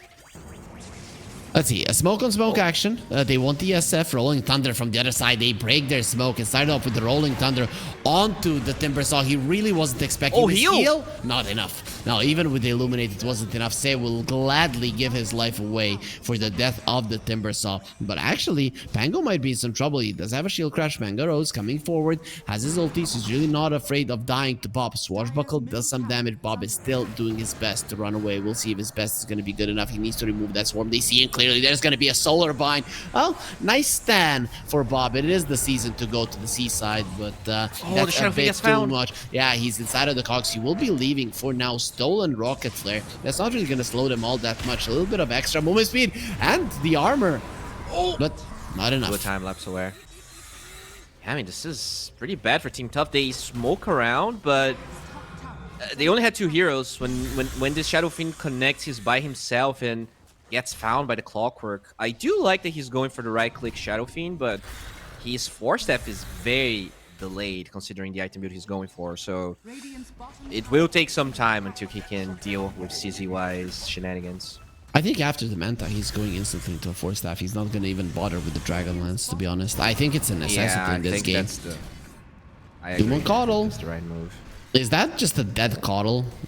He is pretty speedy, but he's still ticking down. Doom will expire fairly soon. A couple of more hits. One to void. Now he dies to the Fade Bolt. Rubik, I actually can't believe that the Rubik had the movement speed necessary to catch up there. Sukuchi, right? It's the Sukuchi. By the way, I am not a Pangolier player, and I'm very happy with the buffs to pick pull. Right, I love playing Primal Beast. I love the extra move speed that item gives you. Have you ever pig pulled through Rolling Thunder? Like, do you become a huge pig rolling around? Why would you? Why would you do it, man? You already have max movement speed. I just want to know how it visually works. I don't think it does. Can you imagine being chased down by a huge pig? By a huge rolling pig? Exactly. The pig is always small though. No matter which hero it is, no matter which spell you have over yourself, the pig is always small. We gotta fix that. We need a new compendium cosmetic. I think that's the most important thing that needs to be fixed in Dota. I'm glad we're on the same page. Yeah, you know what they should do? That said, though, you know what they should do? What? So in January, the pig is small, and then it gets fatter, and when Christmas comes up, then it's the fattest, right? That would be cool. And then it drops on Roshan in Christmas, and then everyone can eat the pig together. Exactly, they changed the cheese to a pork. That would actually be really good. I wish it actually work. Valve, if you're listening, you know we don't mind if we don't get invited as casters, but we would love to work with the design team. I think we have some cool ideas here. When Bowie says we, he means me, but I'm gonna take him as my advisor as well because we're good friends. The same is being ran down. There's a lot of movement speed, but also there's a lot of movement speed being given to the Doom through the Warcry, so we'll be able to escape. All right. I mean, despite a lot of this, let's say, blunders from Team Tough, the game's still pretty even Neptune-wise. Oh, Tsukimoto. What is he doing? Bottom. He's playing with his life and living through it. That's a good ward. TP's away. He will lose the Shikuchi now, so that's a bit of a bummer for Rubik. He really has been doing a solid amount of work with it. Interesting build on Pangolier. Okay, first of all, they smoked into a creep, so I'm pretty sure Salvation is aware. But he did go for this Blink build rather than the Echo Saber that pretty much everyone has been going for. Clockwork uses the cogs. Pango just goes into the backlines. Wanted to get a Timbersaw. In the end, you are gonna have to make do with CZY. Alright. pretty much gets the kill here. Pretty slow game. Like, their heroes are not in a position to take towers. Pangolier not great at it. Doom very bad at it. And I think Fortitude at this stage doesn't want to be hitting any towers with Flock being alive. Just very scary for him. So the speed that Team Tough could play is a bit diminished because I have of a question, Bowie. Like, there really hasn't been too many kills happening on the map. I mean, a solid amount, but really, well, Weaver? What the... Okay, just gets doomed and dies. I thought for a second he was gonna escape. Why? Now it's obvious why the net worth did change. But really, when you look at Salvation, they're not that bad at farming on their heroes. Why are Team Tough consistently getting more gold when they were the ones that were missing out on a tower? Now that that thing is equalized. I think it's mostly stacks. Like, this Shadow Fiend farm, the equivalent of like 5 or 6 stacks on the triangle, that has been consistently done by the Rubik that had Tsukuchi. And also the Doom, right? He has a Midas, he has the Bower, so they've just been farming a little bit more as CZY gets found. Oh, they want even more. They're going to be getting Derek in the backlines. Both of the supports dead. Also, Doom is sporting the Purge creep. Look at those stacks. That's gonna be a lot of gold into the hands of Team Tough. For a second, it looked like Salvation were doing well in this game. That's just not the case any longer, Bowie. I think 1 minute ago we had a 1k goal lead, and then SF farm a huge stack. They killed the Weaver. They get this fight in the triangle with the stolen stacks, and we are at 5 to 6k. This is crazy. Yep. And actually, all of that goes back to the Rubik ward, right? The Tsukuchi usage and getting the ward. That's how they were able to set up for this fight against Salvation.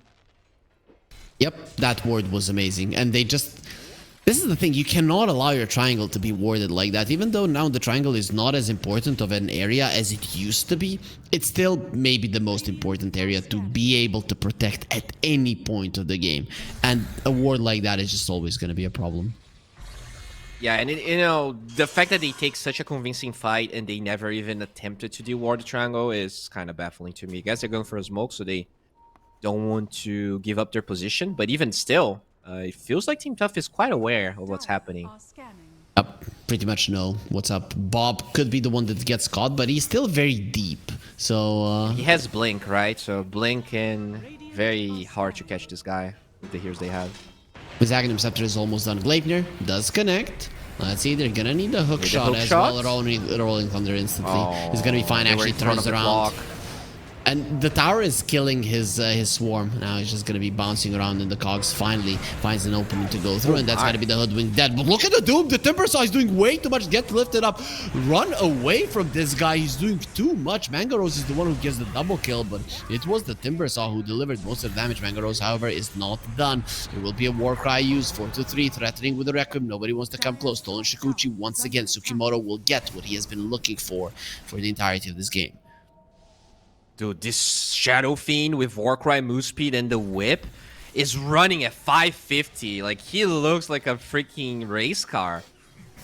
He actually didn't even stop for the Force Staff, just because he feels very safe when he's fighting on his own terms. Yep, I mean 4-3, looking solid. He didn't actually go for the Force Staff. He decided to get the Dragonlance, so a bit greedier, but it does make him stronger in the long run. And in terms of net worth, he is quite a solid amount ahead of the Weaver. I mean, he's ahead of the Doom, who's been sporting a Midas for a very long time. Hook shot for it. Is gonna die. He's standing his ground. Now he decides he doesn't want to fight Tsukimoto. He's playing around with the Shikuchi. This time around, he'll be punished for it. At least they take down a ward. But Se, because of that ward takedown, he's gonna put himself in an uncomfortable position. They are turning it around. They want the Weaver. Mangaros is dead. They're taking down a BKB from Candle, who won't change that. And look at the right clicks. His armor is just not enough. Yeah, that was really weird play from Mangaros. He had time lapse the whole time. Did had vision of the Shadow Fiend as well.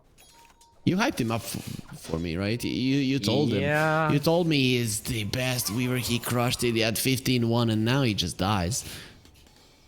I mean, he still has a really good score, right? 5-2, considering the state of this game. But yeah, 2 pretty bad deaths already. And Weaver I think especially after the nerfs, not especially the level 20 talent. I think it used to be 100 damage. I think at some point, and it's on 70 now. I think Weaver is not a hero that can afford that many deaths. It's not a hero like Faceless Void or Terrorblade that if you get to a certain amount of gold, it doesn't really matter if you died. Weaver definitely kind of more of a momentum type hero. I really need to consistently get stronger with the Weaver. Yeah. Unfortunately, so he's not can you ahead. Roche here? You have this Shadow Fiend. I guess against Clockwork is hard. You might actually need to get a couple of precalls before you Roche. That's if you are a coward, Bowie. But does 423 look like a coward to you? No, he's a man. Look at him. He just goes forward, has an AD rune, and he's gonna crush this Roche. Oh, they are under vision though. Yeah, but look at the smoke. Even the manliest of men need to respect the Clockwork. Well, I don't know, man. These 4 men that are protecting the SF are a big deal. He can't do it on his own, though. It's actually quite hard. He needs help, and the help has come. All right. There we go. That's the Feast of Souls, not a rocket. And yeah, I mean, with this Tormentor confirmation, they know that not only Salvation is away, they might be too weak to fight after all that. Yeah, there's the Aegis. AD rune really does make a difference. And now the push onto the bottom tier 1 should be easy. I don't see Salvation Gaming even thinking about contesting that one. There's just a problem, right? You're playing a Caudal lineup, usually Caudal, and a very early BKB on the Timbersaw lineup as well. And you're just letting the enemies mow down all of these objectives. Yeah, we talked about it. Both Candy Loon and Wonder Boy, I think, were way too passive with the state of the laning stage. Like, they could have actually rotated and done a bit more, in my opinion.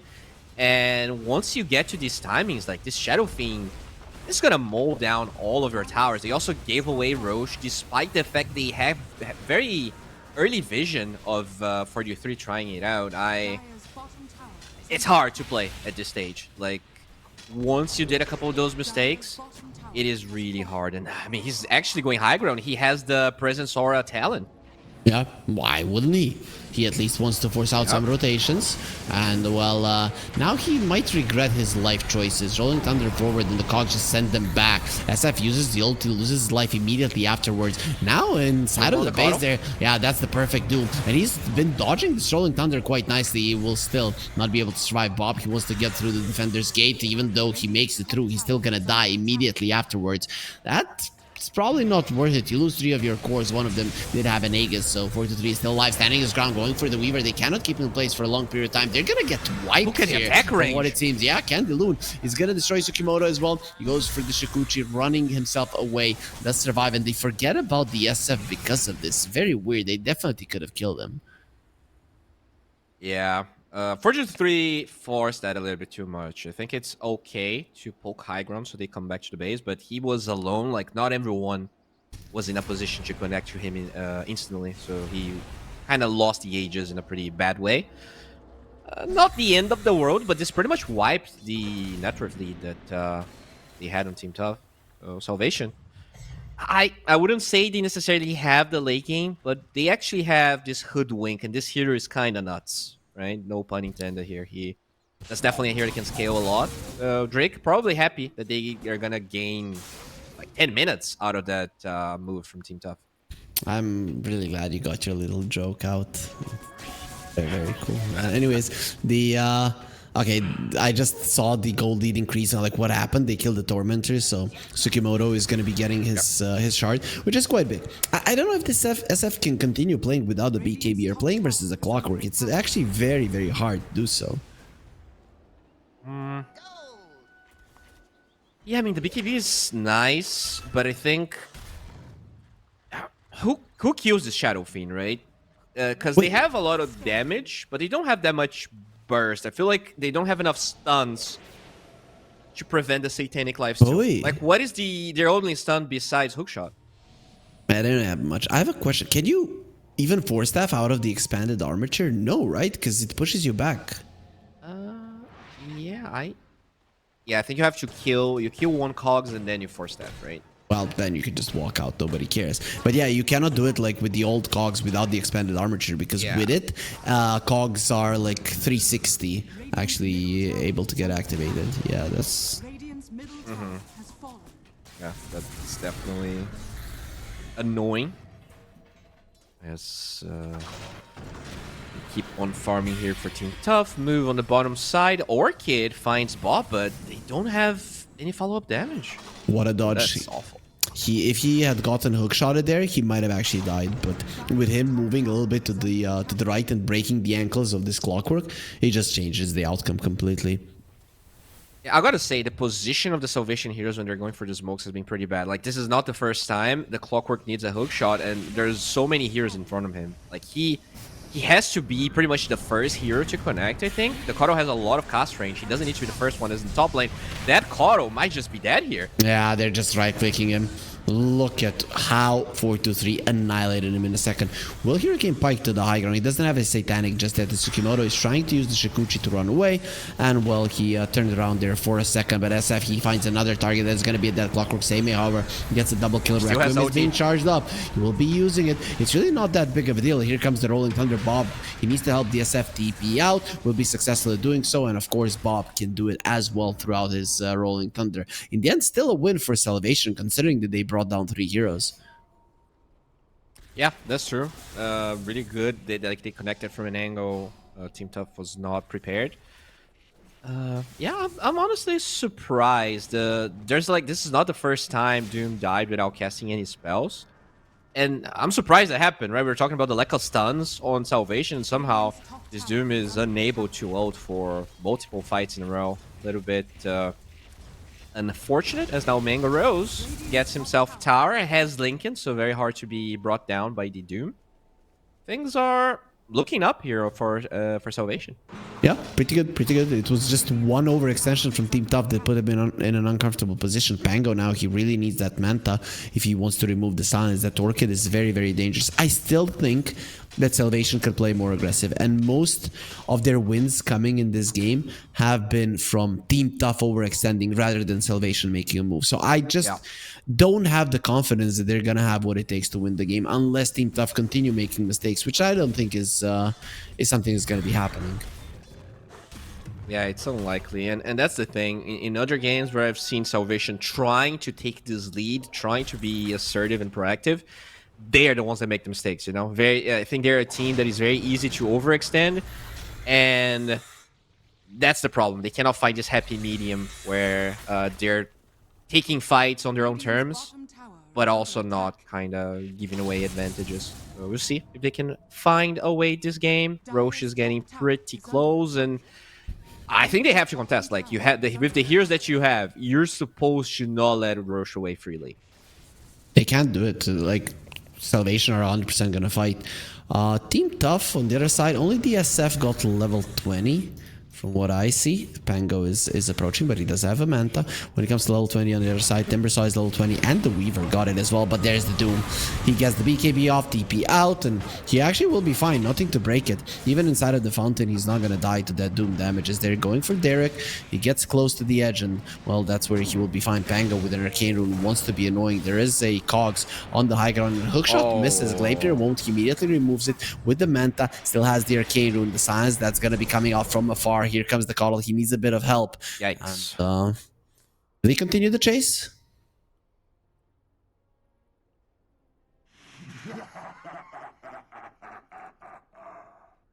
Huh. Okay, so they don't have the Rubik. In terms of cooldowns, Hookshot and Sharpshooter were used. Yeah, this is a good time here. Seimei, he just needs a good jump. The problem is that his Blink is on cooldown, so you probably just want to disengage your stuff. Yep, I mean, Candyloon, his BKB is down to 6 seconds. I just saw another BKB being finished. Is that the Doom? Yep, it's gonna be... No, he has a 7-second BKB. What did I see? Who finished his BKB now? The Coddle finished his BKB. Yeah, okay. Yeah. That's a big one. Still could die to the Doom, but if he gets his OT off, he's running with 550 move speed, so definitely not an easy hero to pin down. Doom hasn't been using the Devil's Bargain at all. He hasn't been selling and buying his Midas back, right? I know. I was not impressed. I see a lot of Dooms getting Devil's Bargain and then pretty much make no use of it. That actually makes me angry, as it is it is one of the coolest facets, and I think there's like so much room for. Speaking of the Doom, to dispel that vessel. Yep, having the purge is so huge, right? Solar bind, goodbye. Any kind of slow silences, the Weaver as well. Exactly.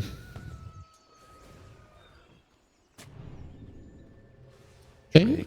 Getting some. So it's gonna be a Radiant side Roche. How do you feel about this change that Roche now always has a banner, and then you have? I like it, right? It's kind of goes back to the whole. Please don't make every game be 60 minutes. So getting Roche kind of gives you. Oh, this Hoodwink is in trouble. Oh, still alive. Uses the Gleipnir and Eats a Lotus. Yeah, she just picked those Lotus up, so kudos to him. Yeah, I really like. Doesn't have a single bracer. Why does he have so much HP on the Hoodwink? Have you checked her HP gain? You know, for an agility hero, this is pretty high, and also Gleipnir gives you like 350 for some reason.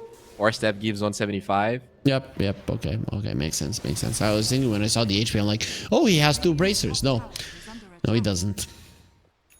Yeah, Gleipnir is a crazy item, like for supports. I think this is a big reason why, you know, Weaver supports that thing, and because it's damage, it's farming speed, it's lockdown, and it's sustainability. Like, it gives so much. Clockwork is leading the charge this time around. They're not standing in front of him. Mango Rose, don't go in front. They're still surrounded. There is gonna be a hookshot onto the SF. He does have a Satanic. This is not a guy that you want to fight. He just stands his ground and demolishes him. Buyback from the Sven. The Clockwork can do the same, but he probably cannot come all that easily. TP out from the Timber Saw. His BKB is gonna protect him for the time being. Derek already lost his life to Bob as he is now chasing for Wonder Boy as well. There's the Purge. Takes away the Solar Bind a little bit too late. It is gonna be enough for the Coddle to make his grand escape. Free Roshan though. This fight literally allows Team Tough to get Roshan. I think Salvation forced that fight too much. Like, what you want here is to be this pressure to not allow Tough to get the Roshan. If you're initiating, you need to make sure you're gonna get a kill, and like Shadow Fiend is the least likely hero to kill. Way too strong, way too tanky with the Satanic lifesteal. I think, yeah, just kind of an innocent play from Salvation. I feel like they understand the Roche is important, but not necessarily how they have to take a fight around this area. That's gonna be a Roche and a banner for Team Tough. Salvation, well, they're still 1k ahead, but the ones with the momentum are Team Tough. The ones that have been with the momentum in this game for 33 minutes have been Team Tough through and through, really. Yeah.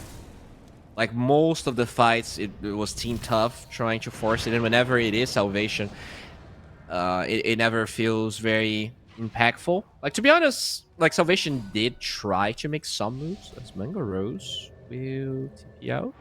Yeah, no sentry being placed down. Like, both teams, actually, it feels like whoever makes the aggressive move doesn't really get that much out of it. But Team Tough, they're like 5% more ahead with their moves than Salvation is. So despite the fact that the gold lead is very minimal, it does feel like throughout the entire game, it is Team Tough that has been kind of dealing the cards. Still, in the late game, it's one mistake that can cost you the entirety of the game. So I think Team Tough, they didn't end this game when they wanted, and now they're just that one huge mistake, one huge team fight away from the game turning completely on its head and allowing Salvation to do whatever the hell they want.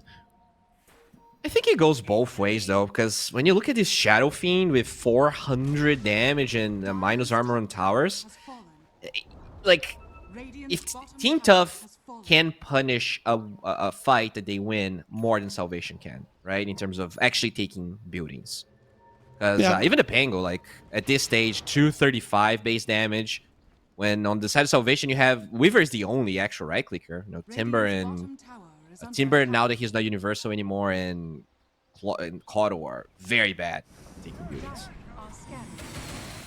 The gold lead is now increasing for Salvation. So once Team Tough were farming their stacks, they were increasing the gold lead. Now it's the other way around, but it's not the stacks. It's Team Tough. They're trying to find the fight, and it's been eluding them for a very long time.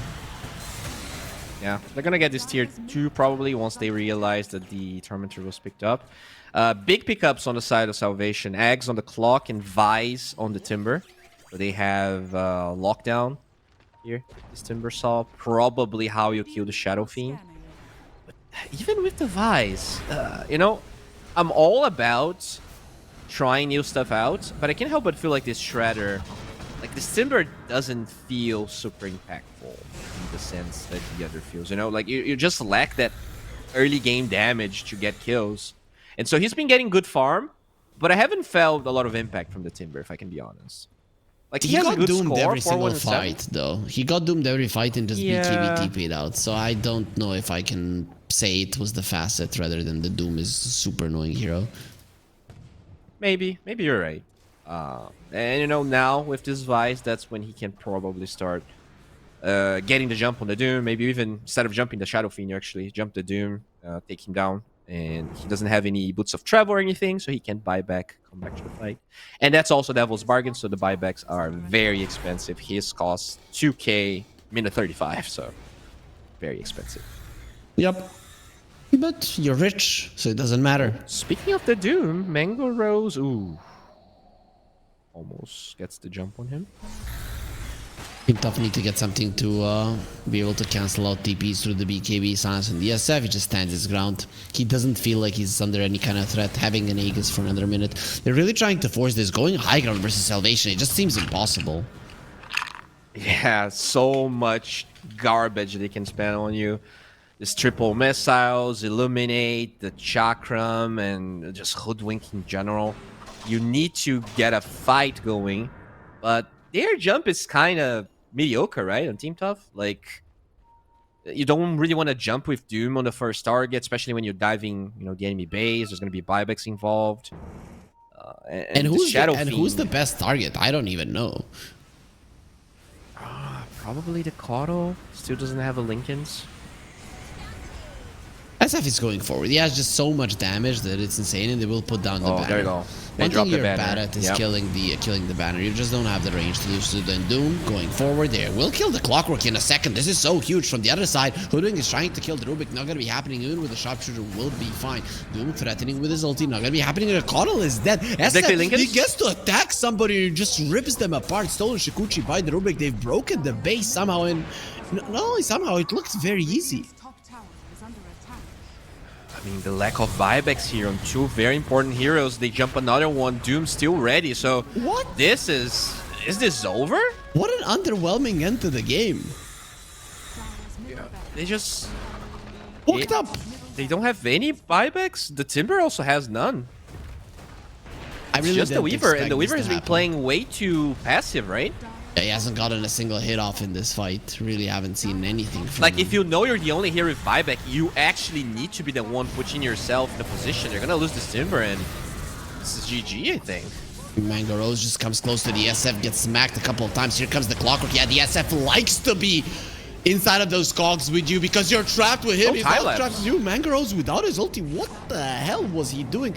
This was the easiest high ground push I have ever seen versus a lineup like this from Salvation. Like, This was the easiest, hardest high ground push I've seen. Yeah, Like, it looked exactly. so hard a minute ago, and then, like, they kill one hero with no buyback, and the game is over. Like, they just crumbled.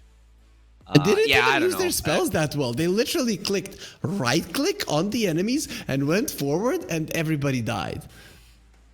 Yeah, Doom wasn't even like use the whole end of the game. This game was weird in a lot of ways. I think Team Tough definitely felt like the strongest team. They did a fair amount of mistakes, I would say. I also feel like their draft is a bit harder to play than It the is. one on Salvation. But Salvation, they had some good moves. I think a better team could have definitely kind of convincingly came back in that game and forced things. Individually, you can see they're good players, but when it actually comes to these fights and to their map movements, I think they have a lot to improve on. No, I mean, communication, map movements, that's pretty much what Dota is. Individual skill will only get you so far, but at least it's gonna get them to game 2. We're gonna go to a break, and then we're gonna be coming back with the last game of the day.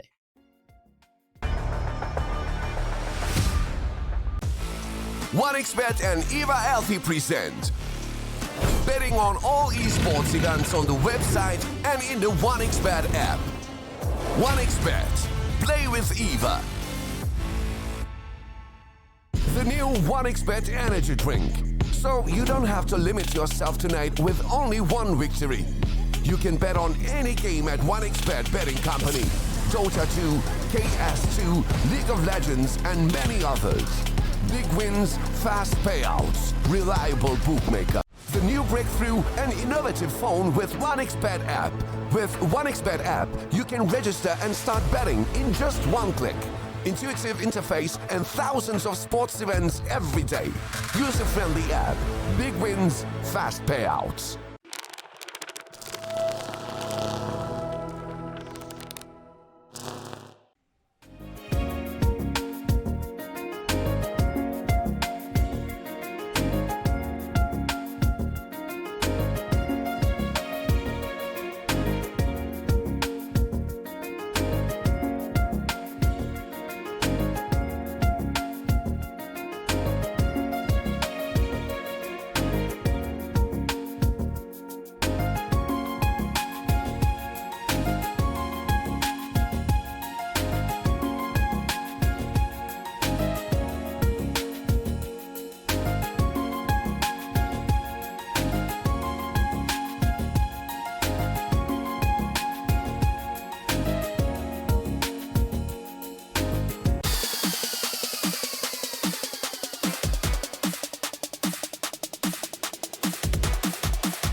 Use your skills in the gaming. 1xBet. Respect from 1xBet. Respect from 1xBet. Respect from 1xBet. Respect from 1xBet. Respect from 1xBet. Respect from 1xBet. Respect. Respect from 1xBet. Respect from 1xBet. Respect from 1xBet. Respect.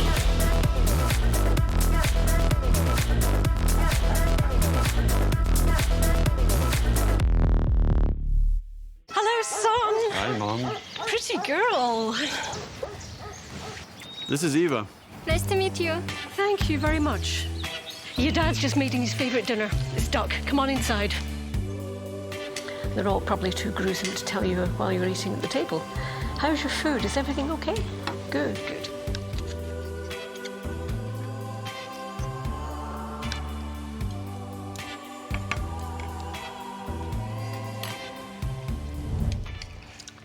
You seem to know each other. Yeah.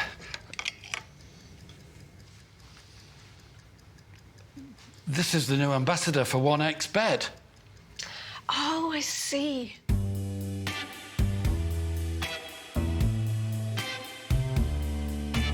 Everyone felt good when Eva Elfie became the new ambassador of 1xBet.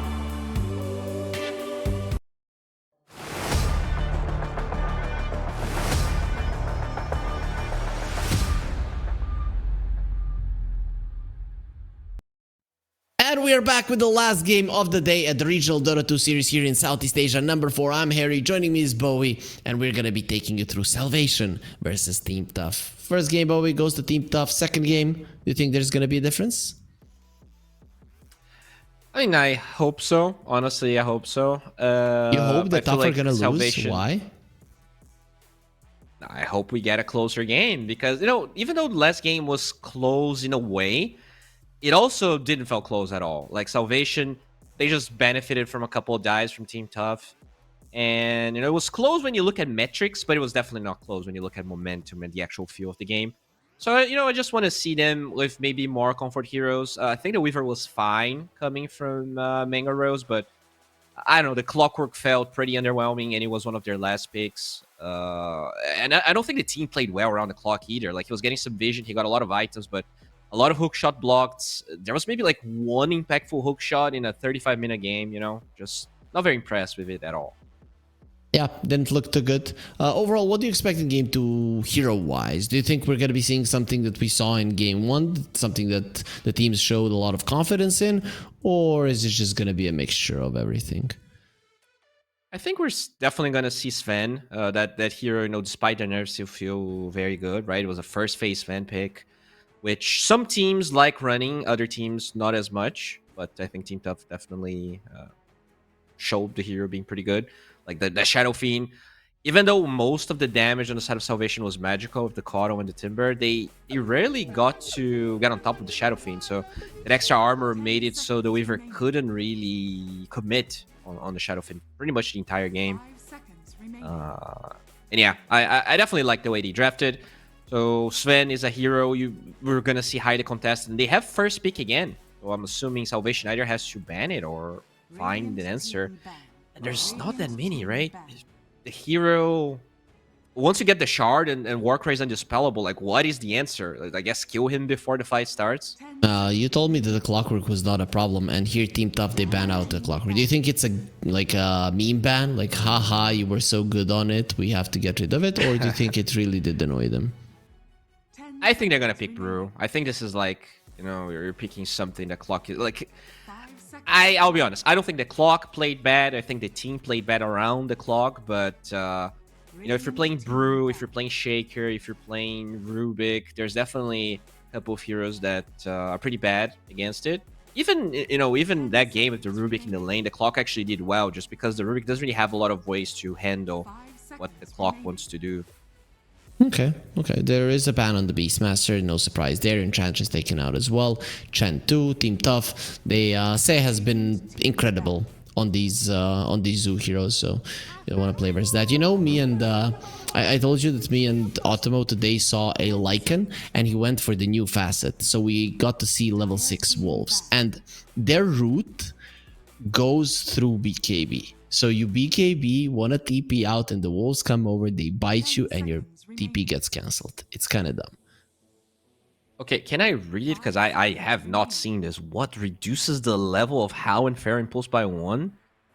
Scale linearly? What the hell? Yeah, you get stronger wolves, and they're like very big wolves, right? And very strong. Then once you get the shard, the way 100% evasion? What?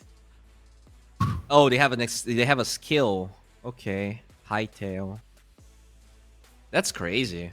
Yep, they're very strong. They're actually quite cool. But the main thing is the route. Route that goes through BKB is just dumb. Imagine you are a life stealer and you pop your rage and you start running in, and the Lycan just sends one wolf on you and he keeps you in place forever. It's dumb. And I mean, your shard also benefits from it as well, right? Quite a lot. Be sending stronger wolves to the side lanes. This is huge. Yep. Looked really good. DB also played it quite well. All right, okay. Team Tough deciding here. I'm assuming they're gonna go Brew. Like, do you Ben Sven pick Brew here? That sounds like an option, but looks like they're just gonna get good guess. So you go Weaver, maybe? You go. No, man, Weaver doesn't look that great. Just don't pick Weaver. Get a. What's left? Sure. Oh, that's very early. Yeah, so this hero surprisingly actually got win rate after the patch. He got 3.5% win rate. That's quite a lot, hero that, man. in my opinion, was already very strong. Yep, and he got buffed up again. And also, it's now not confusing because your Flame Guard doesn't burn when on or off, and then it doesn't always look like it's turned on. It was very hard to understand if he was using it, if it was the active or the passive just working. Yeah. So Flame Guard no longer an innate ability. Okay. Interesting. His innate is actually quite good. And then with the shard, it's even better, because every time somebody dies, a hero dies close to you, you get a remnant back. So it says 175 AoE. Is the AoE of Flame Guard bigger than that? AoE Flame Guard is 500. Oh, okay. So it's a much shorter AoE, which makes sense, right? 500 base. It was like that before as well. Yeah, that's crazy. I didn't know it was that big. 500 seems crazy. No, the thing is, If it's a radius, 600 radius, I think becomes a bit more. 500 radius just doesn't feel too much. When you hover over it, it's really like yay big. Then 700, it looks like it's the biggest thing in the world. Yeah, I mean, scales more than twice, right? Because it's pi r pi 2 pi r is the diameter of a circle. You go for r squared pi as oh yeah, squared. So that's why yeah. it grows that much. Yep. 5 seconds remaining. By the way, I didn't check. Did we had any Iron Talons game one? Because that is one thing we didn't talk. Not in this one, but me and Automo got to see it. They did nothing, obviously, because they were just stuck in their base when they got it. But one talent less game. We were saying it. But it's a tier 2 item, and I just don't see it as that good, right? Iron Talon. No. Hear me out. Why is this item added? First of all, do you remember when P was broken because you had to keep a freaking Tango with you or a Quelling Blade the entire game? Now, I think the highest win rate increase for the whole patch is, I guess Nature's Prophet is 3rd. So now you have Iron Talon to deal with the fact that Nature's Prophet is broken again, or at least 5. Yeah. They added Iron Talon because of the Nature's Prophet. I agree. Yes. Not because somebody got nostalgic.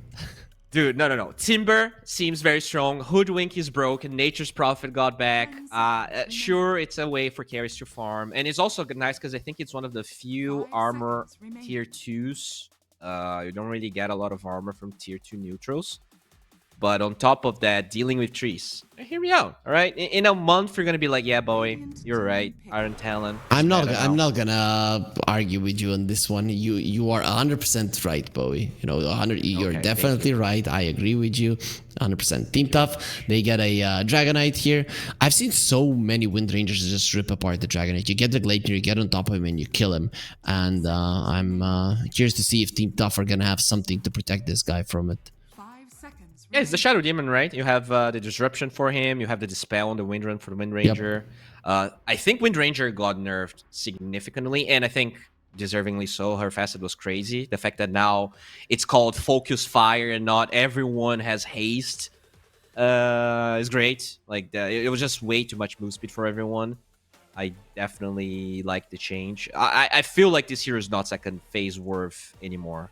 There was one team, I think it was Outcast, that was picking its second phase every time, and I don't know. I know it's Team Tough playing against Salvation is kind of not the best comparison here, but I feel like this year's going to be punished a lot unless it's a position 4, which could be the case considering they already have 3 of their cores. Maybe. Listen to me, Bowie. Wind Ranger is insanely good. That's just the case. She's still very powerful, and that is going to stay that way until Gleipnir is no longer an item. It is just too good of a hero item combination that it's insane. I've seen so many Gleipnirs, then it setups for a good shackle shot. You're keeping a person in place for 5 seconds with a hero that does like 1,000 DPS. The hero cannot be bad. Like, there's no way. Yeah, I mean, I agree. The hero is still very good. I'm just saying that maybe second pick... there's a lot of great heroes that you have to pick 4 for 5th just because, you need it to be in a good game. And I think Wind Ranger was in a position where you could pretty much pick it at any time.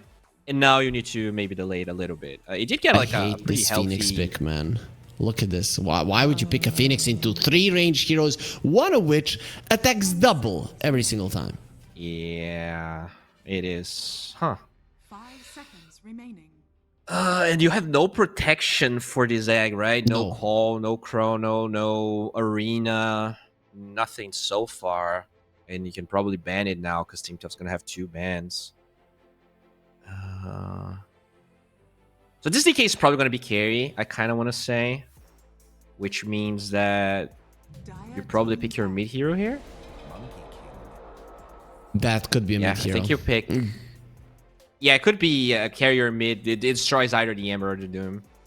Both of them destroy the Ember, though, right? If you go for the Corrosive Dragon, even with the slight nerf, I still think you smack the Ember out of the lane. Yeah, both are good. It's just that most of the DKs, even mid, are going for the Dragon now, Fire one. Yep. I'm not sure if they're gonna go for it.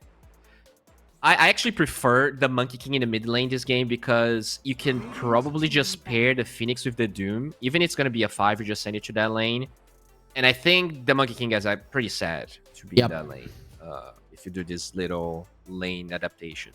You're right. Yeah, it's probably better in the mid lane. They ban out the Face Blade. Man, I would like for them to ban out the Chain Protector. Not gonna lie, right? That's gonna be that team fight that actually protects it. And for me, Salvation Gaming, they need a support. And probably a position 5.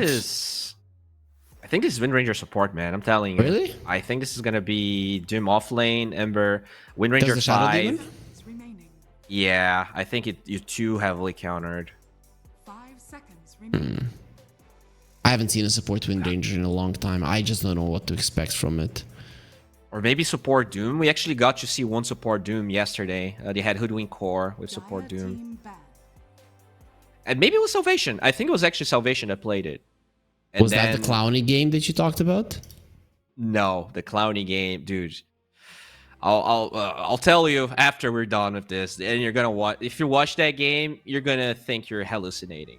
Like it's just 10 seconds remaining. Anyways, they ban Centaur here, very good against the Phoenix. The Ursa would be so. What they think this is offlane DK then, or maybe just making sure that Ursa is not available.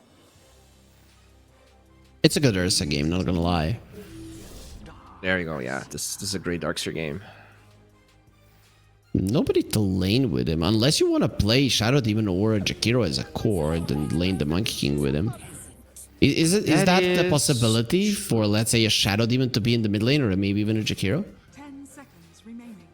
I don't think so. I think what you do is you actually Iron Shadow Demon, but you disruption, right, and then you just get on top of them, you block them with the illusions, and you just run them down this way. I know it's not normal, but you have Dire Shadow Demon, so you can stack.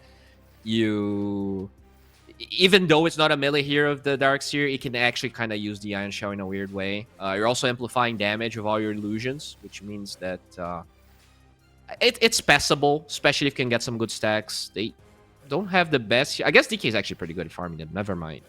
I'd pick an Elder Titan right now, man. When I see this Darkseer, I'd get an Elder Titan. I would destroy the Darkseer. I'd have something to protect the egg with. You already have a lot of AoE damage, and then Team Tough supports. And I mean, even the Monkey King, if he's a core, he wouldn't be able to get close to the egg because he would just die from the AoE damage, and that would be your way to protect it.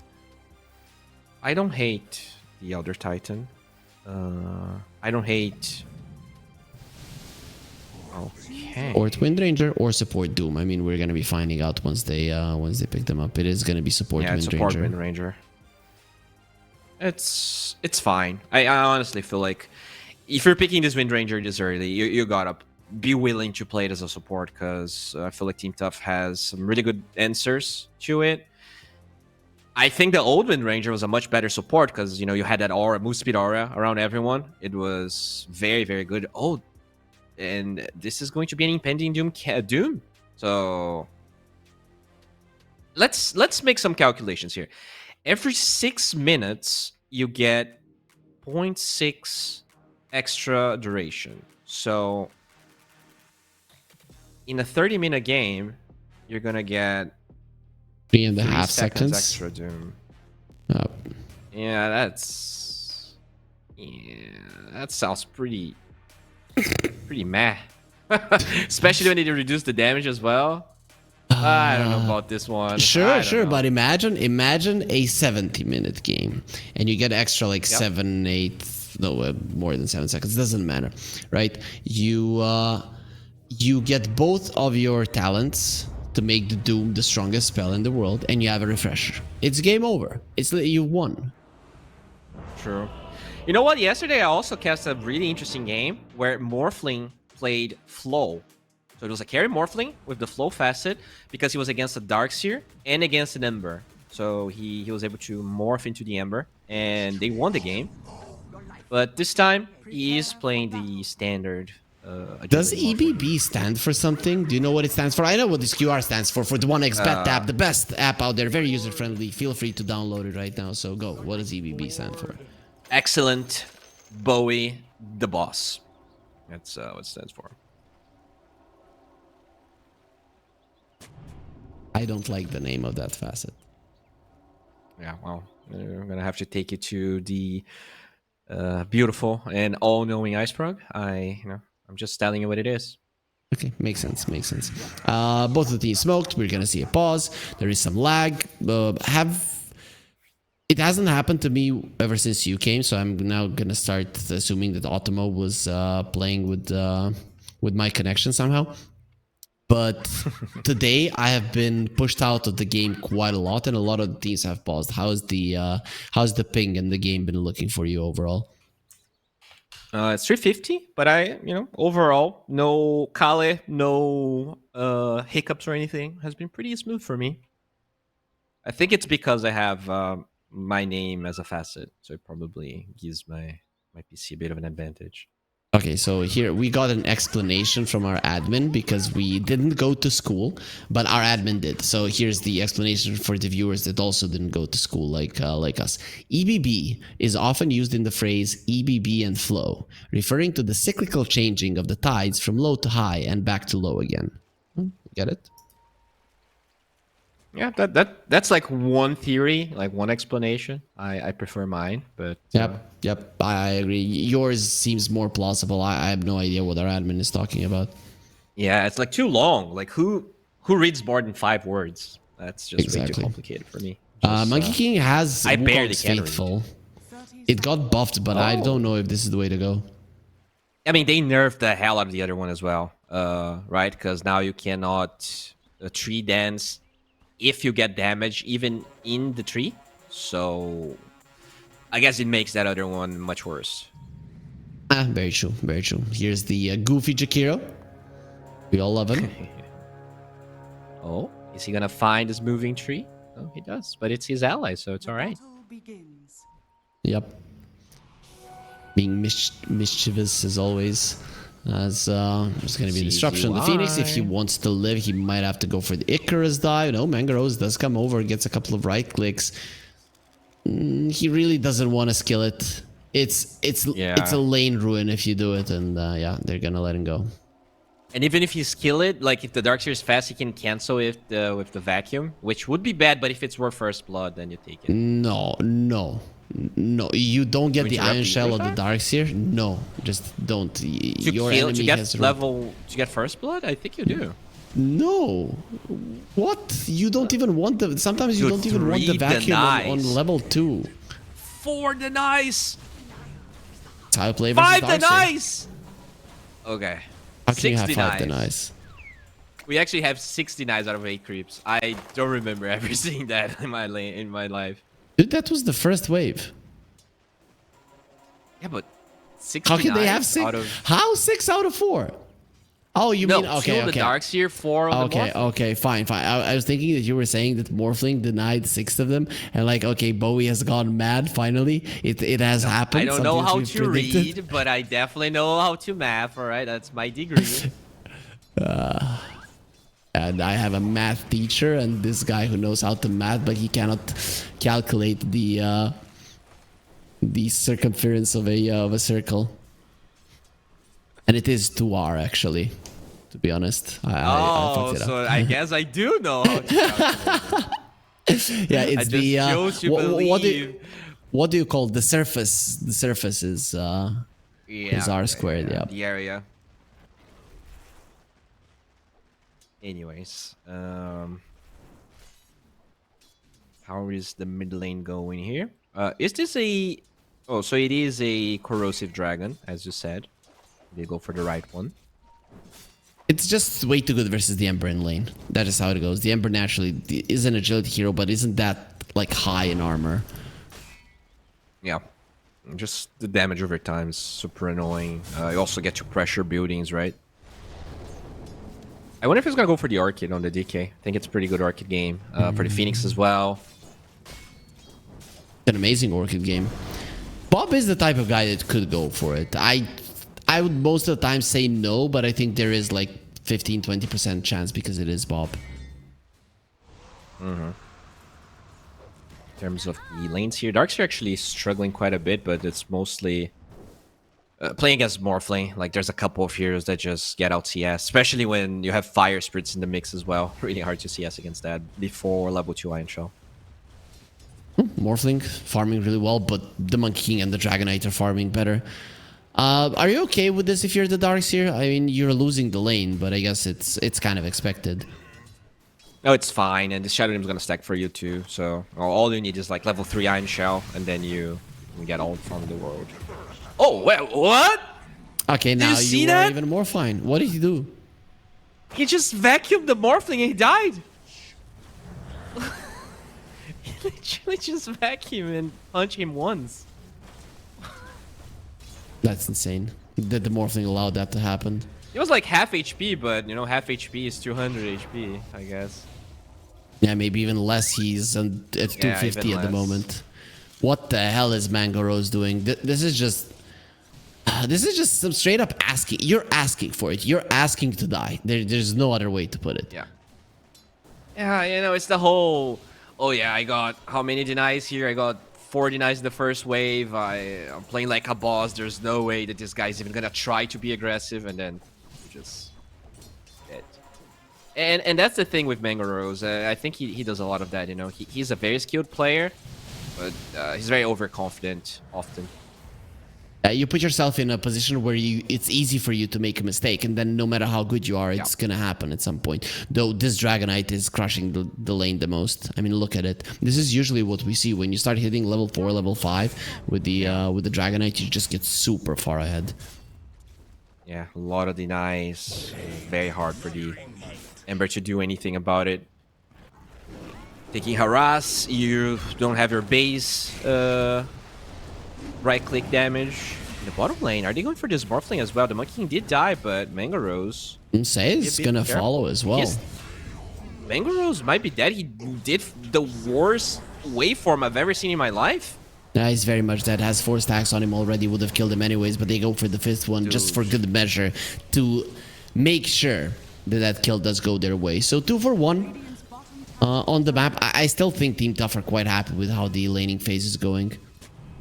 For sure, this Morphling Knight, like, he was absolutely destroying this Darkseer, and I think you kind of need this because as the game develops, Darkseer is a hard counter to the Morphling.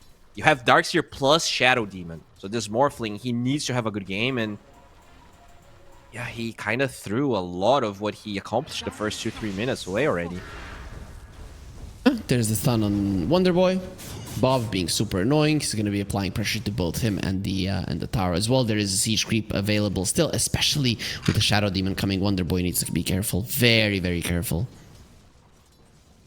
Yeah, there is a Drake nearby. I mean, all the supports are here. They want to fight for the rune, but they don't even have the position to think of that.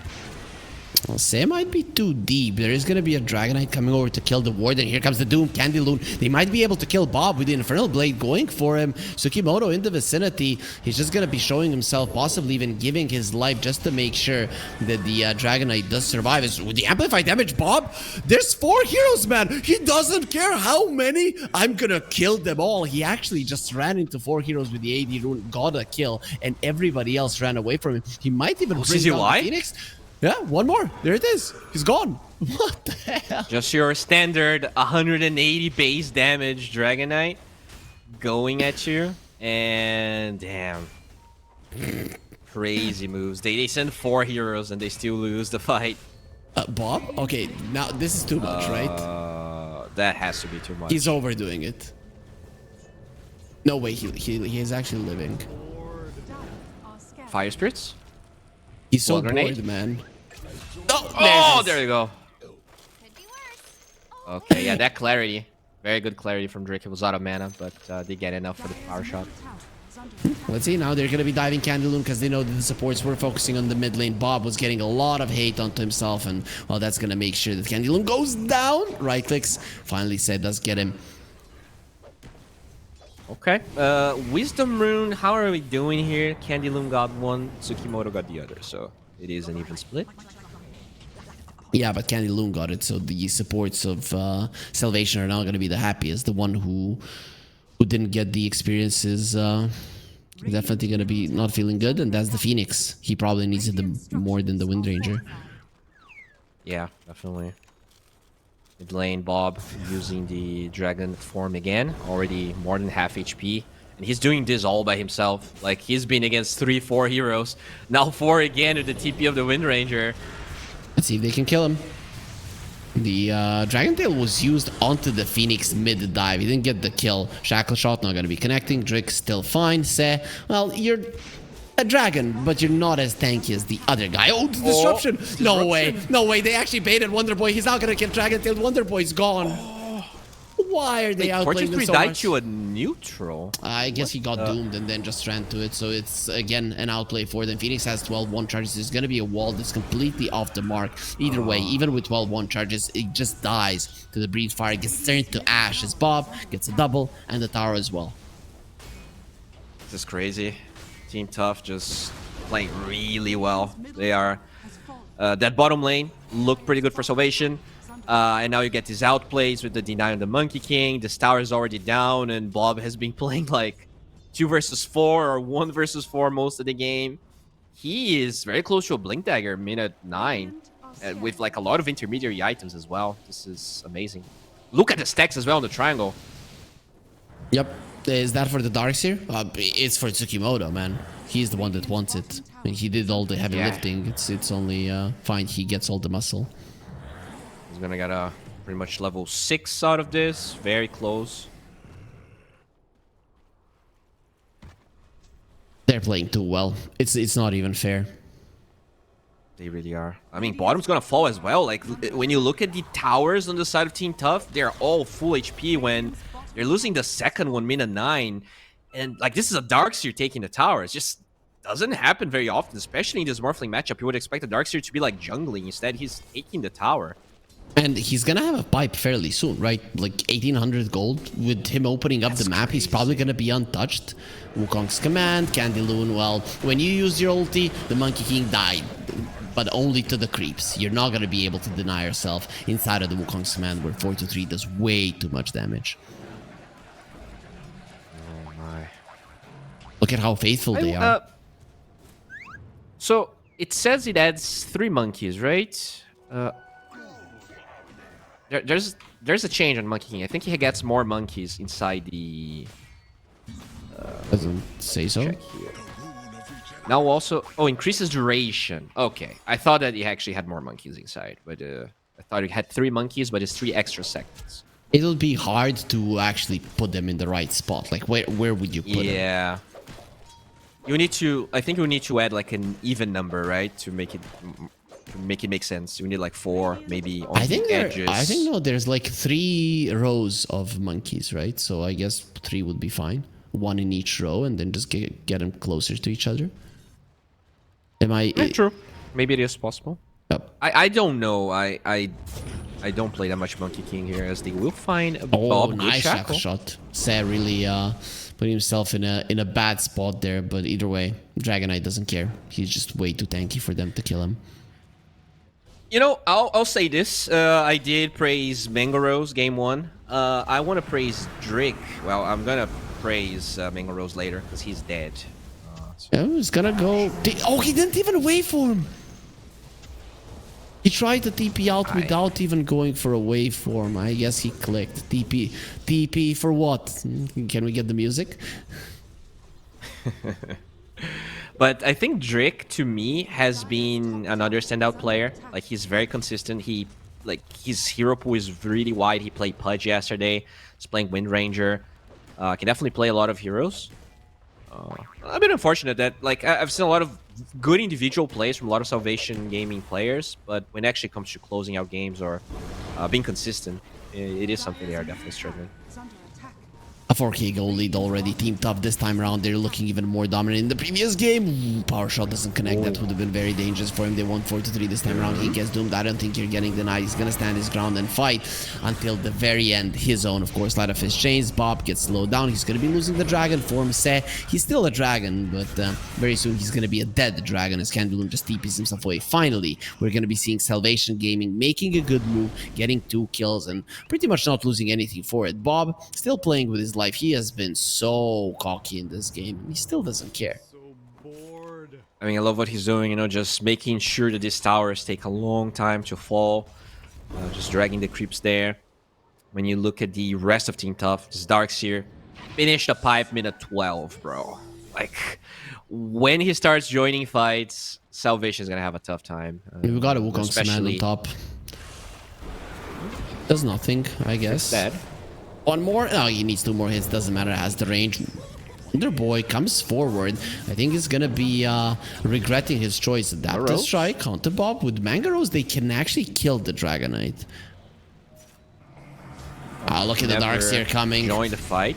Look at that. It's the demonic Purge on Candaloon. They're gonna pull him back. They already lost the Phoenix. Didn't even get the egg off. Nice remnant to the side. Wonderboy, however, he has 1 more remnant. Goes forward. He just accepted he's gonna die. He's maybe thinking he might buy back and rejoin.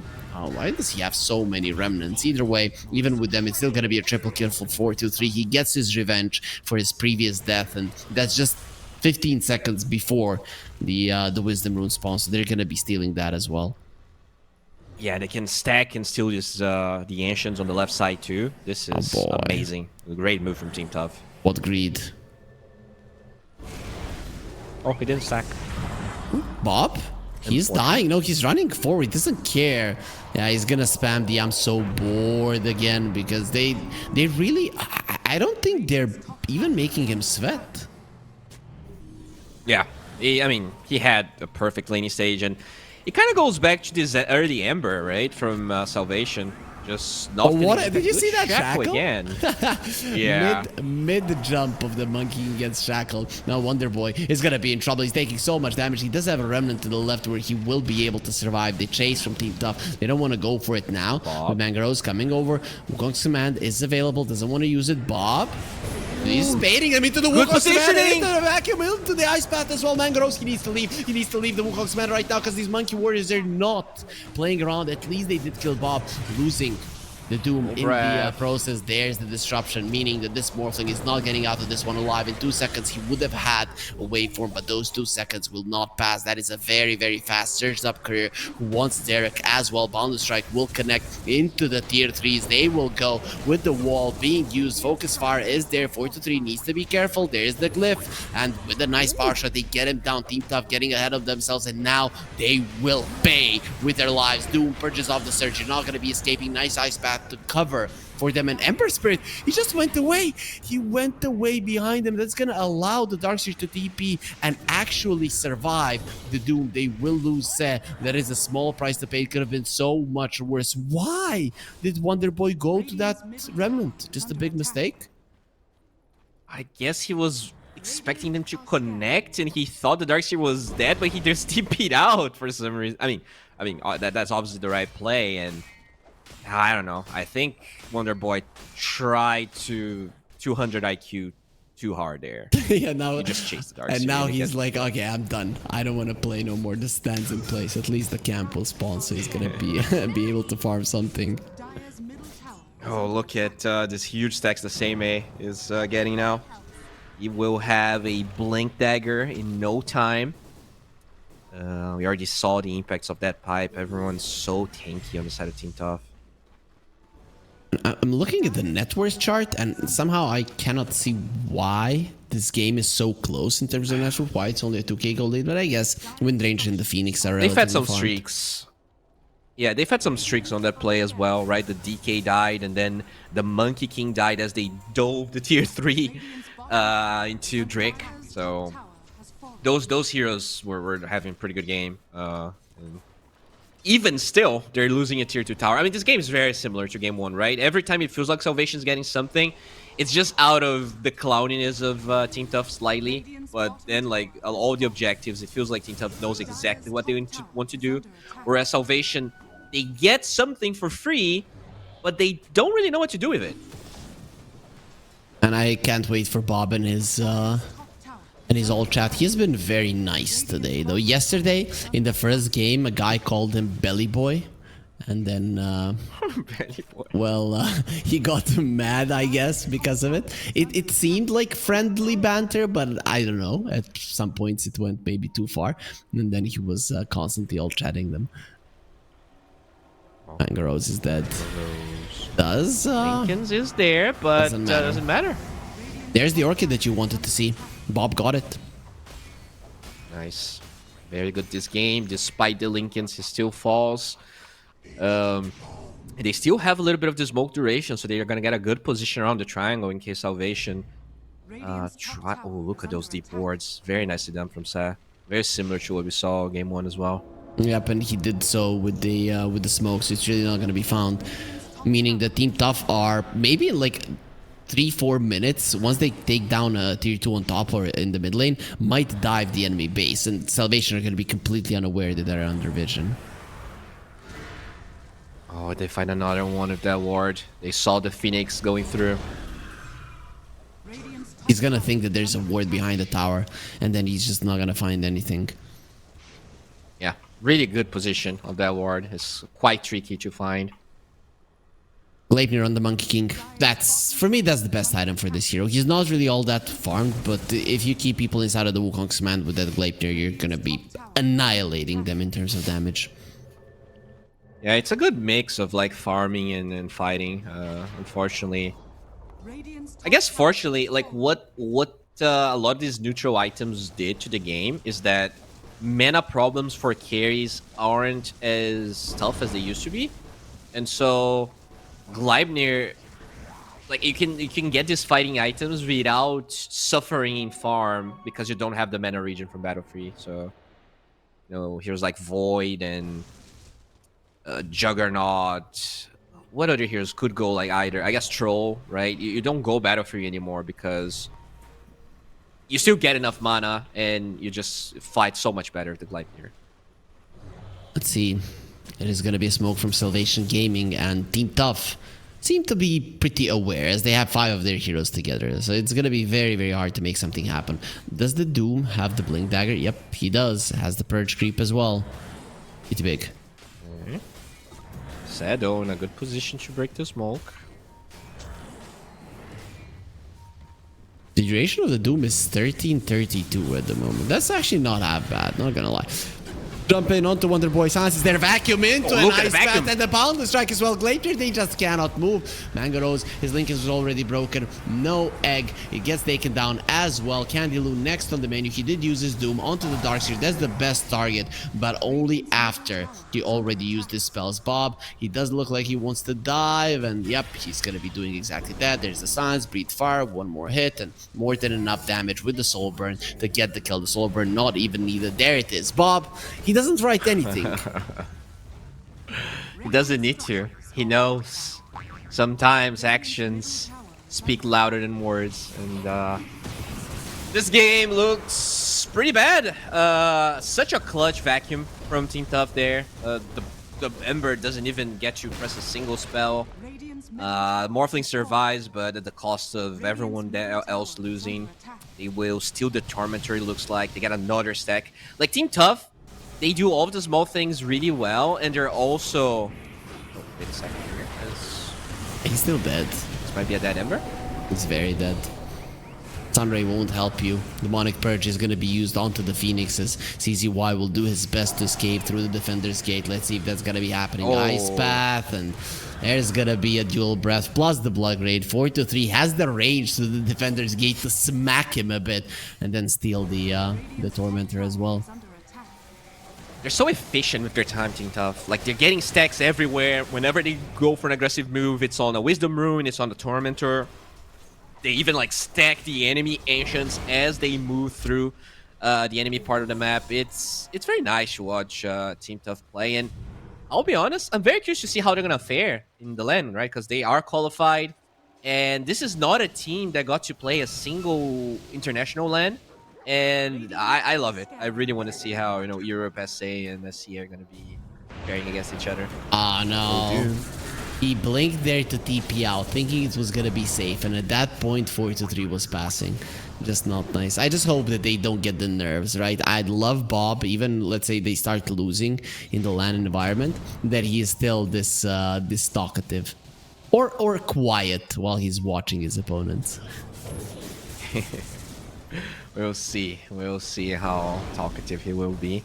But I guess he's not gonna have a lot of beef against the most of the other teams, right? Because I guess the beef comes from the fact that these guys play pubs together. You can create beef in a second, man. It's no problem, especially in a LAN environment. Not everyone is as toxic as you, Harry. Right?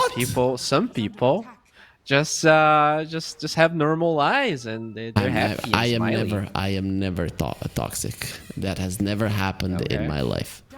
Especially not in pubs. Like, I'm one of the nicest I'm guys. sure our viewers believe you.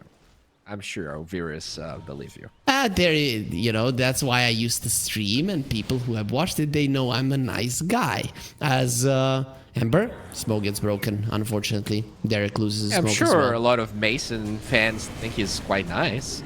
Yeah, they do. Tsukimoto gonna get slowed Maybe I'm down. sorry. This was too much. This is too much. And disruption. apologize, Egg I will love be you. used vacuum only onto Mangaros. He gets pulled into the wall, turns into a dark seer himself, so he's pretty speedy. They actually take down the egg. No, they don't. Actually, it exploded. I don't know why. For a second, I thought that the Phoenix died as well, along with the Shadow Demon. Well, it died, but it was reborn into a more beautiful, brighter bird. Well, I mean, so Roche is up. I guess it's kind of... It's not easy for Tough to Roche. They're very slow at it. So this is why this game is a bit slower, despite the fact they've been stomping for the last 10 minutes. You kind of need to be close to Roche once you win a fight, or else it's easier or better to just poke towers. Now the tier 2s are all down, so this might be when Team Tough gets to think about Roshan as they get spotted by the scan. Oh, Mangaros, you need to be careful, my friend. Bait. There's the Hard bait. silence and the Doom onto the Dragon Knight. Force that does Disruption. absolutely nothing. That's a big Wukong's man, and the disruption is well protected by the pup. He's not really going to be taking any more damage. Vacuum. They pull Mangaros in. He's going to be inside of the river. Usually he would feel pretty powerful there. Not this time. He will get taken out. 2 heroes dead without buyback, which means that the push can commence. And there's no glyph for quite some time. Yeah, a bit of a weird play from Salvation. Obviously, they are quite pressured. They feel like they need to do something, but there was no Doom available. I mean, this Ember just doesn't bring anything. I think they would have been better farming, trying to go for a high ground defense type of play. And now, with no Doom, Team Tough can even try to poke a little bit. Same A with the vacuum. He does almost nothing. Shackle shot will connect. Bob right behind him. Doesn't care. He gets the silence off and the stun. There's the boundless strike. Breed fire still not enough. Slide of fist chains. 4-3 getting surged up, and he had to be KB to get himself away. Team Tough. They tried to end this game like they did in the previous one. This time around, unsuccessfully. Yeah, the fire spirits are quite annoying to deal with, so they will gonna have to maybe resort to that Aegis we were talking about. It is on the dire side now, so even more of a reason for Tough to think about it. As Bob in a great position, gets scouted by the ward, but has the force staff. Bob is just outplaying them so much in this game. Once he gets the BKB, he's gonna be insanely hard to deal with. He's already insanely hard to deal with. He does a lot of damage and is quite mobile.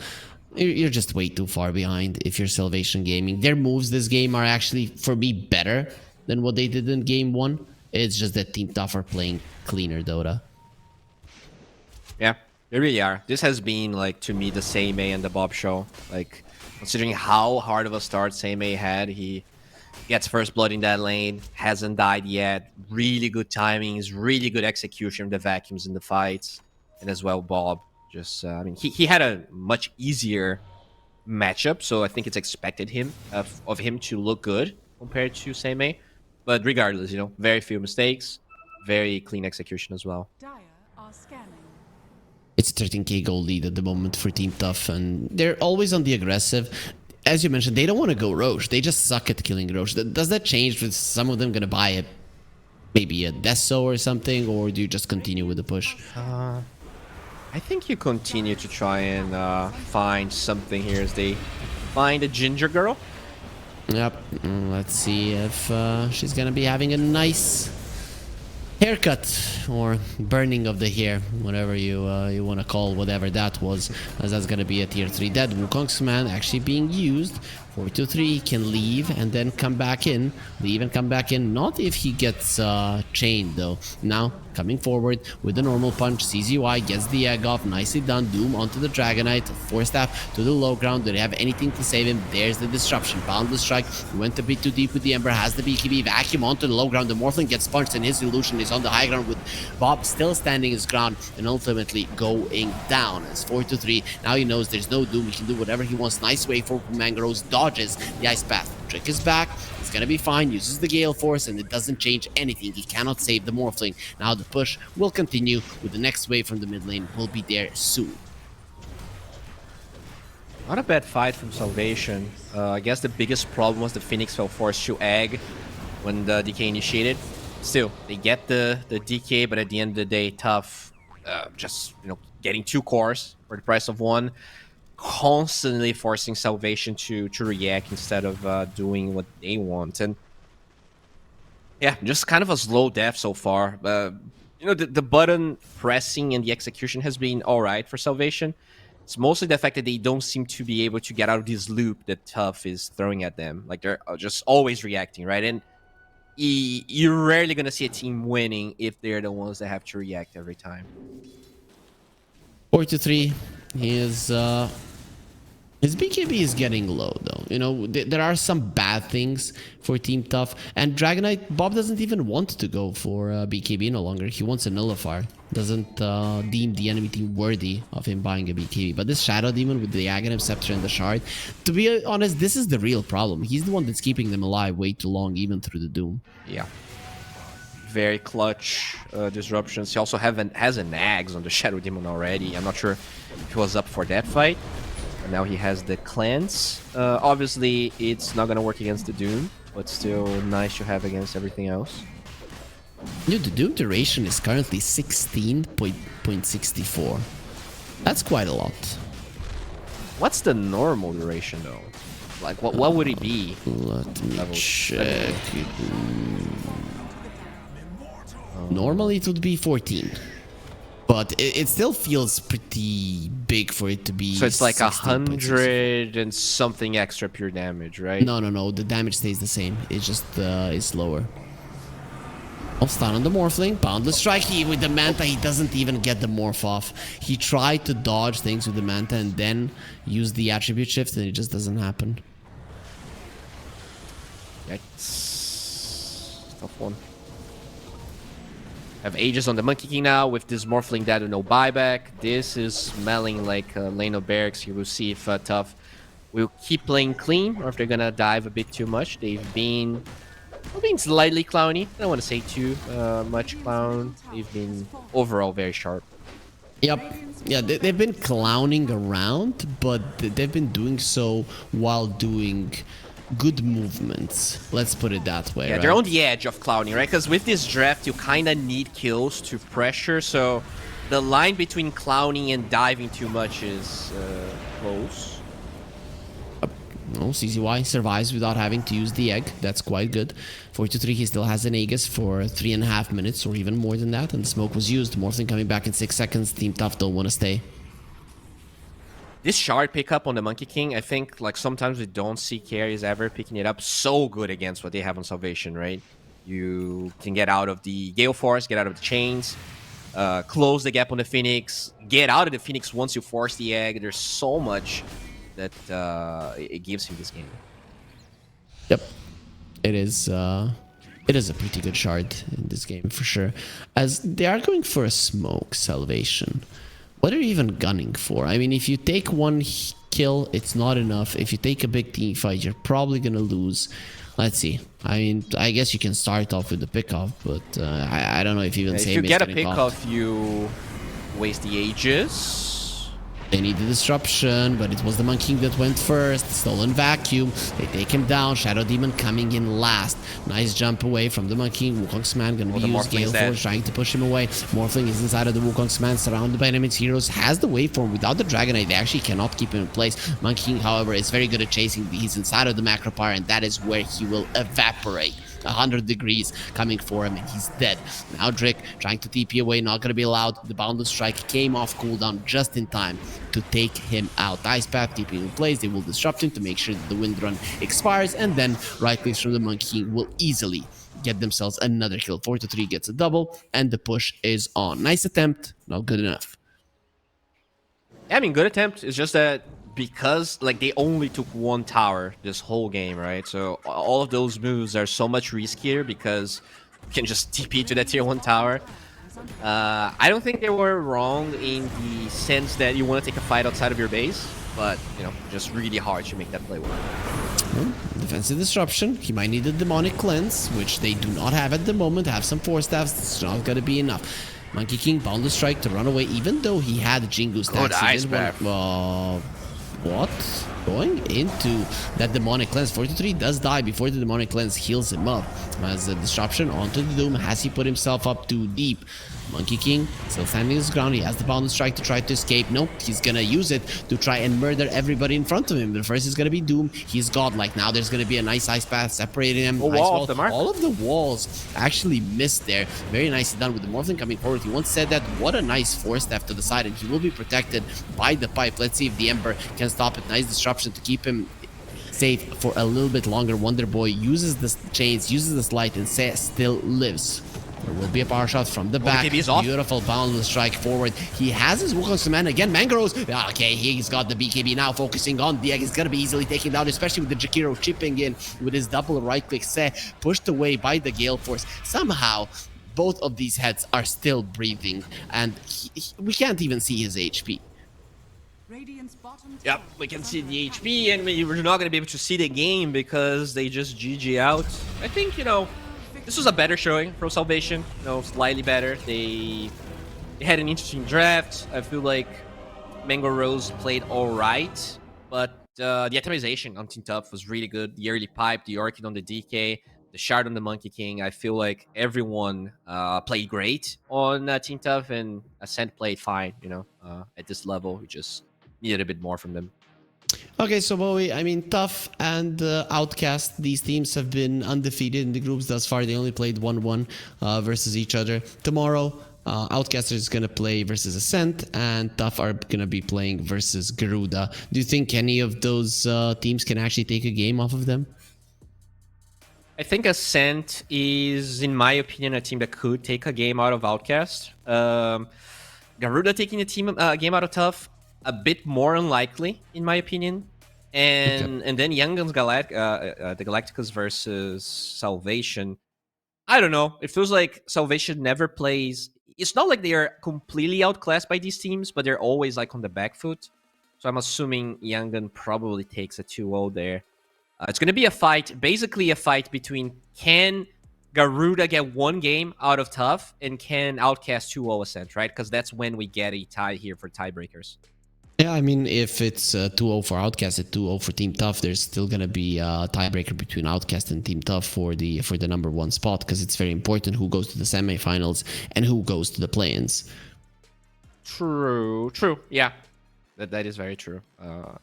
But yeah, I mean, we know that both of them are probably going forward anyways, right? It's more of a question of who is even going to stand a chance. I guess the Galacticos... They're going 100%, right? Yeah, they have 7 wins and the Ascent has 4, so they cannot... Yeah, no, I mean, there's still a chance that Galacticos can go, right? If they 2-0 and then Garuda and then Ascent loses 2-0, then there's tiebreakers between Galacticos and Ascent. If not, Garuda needs to win and Ascent needs to be 2-0'd. Yeah, could be pretty cool for Yangon Galacticos to actually make it to the playoffs. So today we had 3 best of 2s. Ascent went 1-1 with Yangon. Garuda lost to Outcast and Salvation lost to Tough. Tomorrow, as you mentioned, we're gonna have Outcast versus Ascent, Salvation versus Yangon, and then Team Tough versus Garuda to end the day. Bowie, you're not gonna be with me tomorrow, right? I'll be the day after, and also... Wait, I'm not sure if you're going to be here on the 3rd, but I'll be here on the 3rd and the 4th. I'm here always. I'm omnipresent, Bowie. Especially when you are here, I want to spend time and that we bring joy and great cast to our viewers. That's going to be it for today. Of course, we'd like to thank Relog, 1xBet for giving us these tournaments, these amazing players as well, Bowie.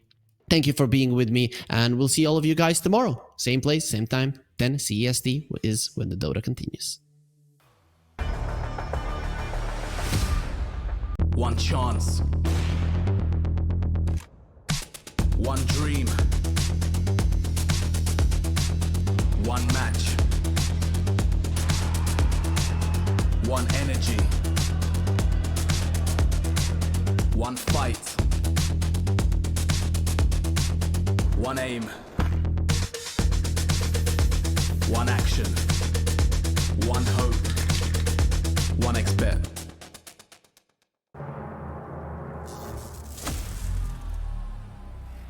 Fuck.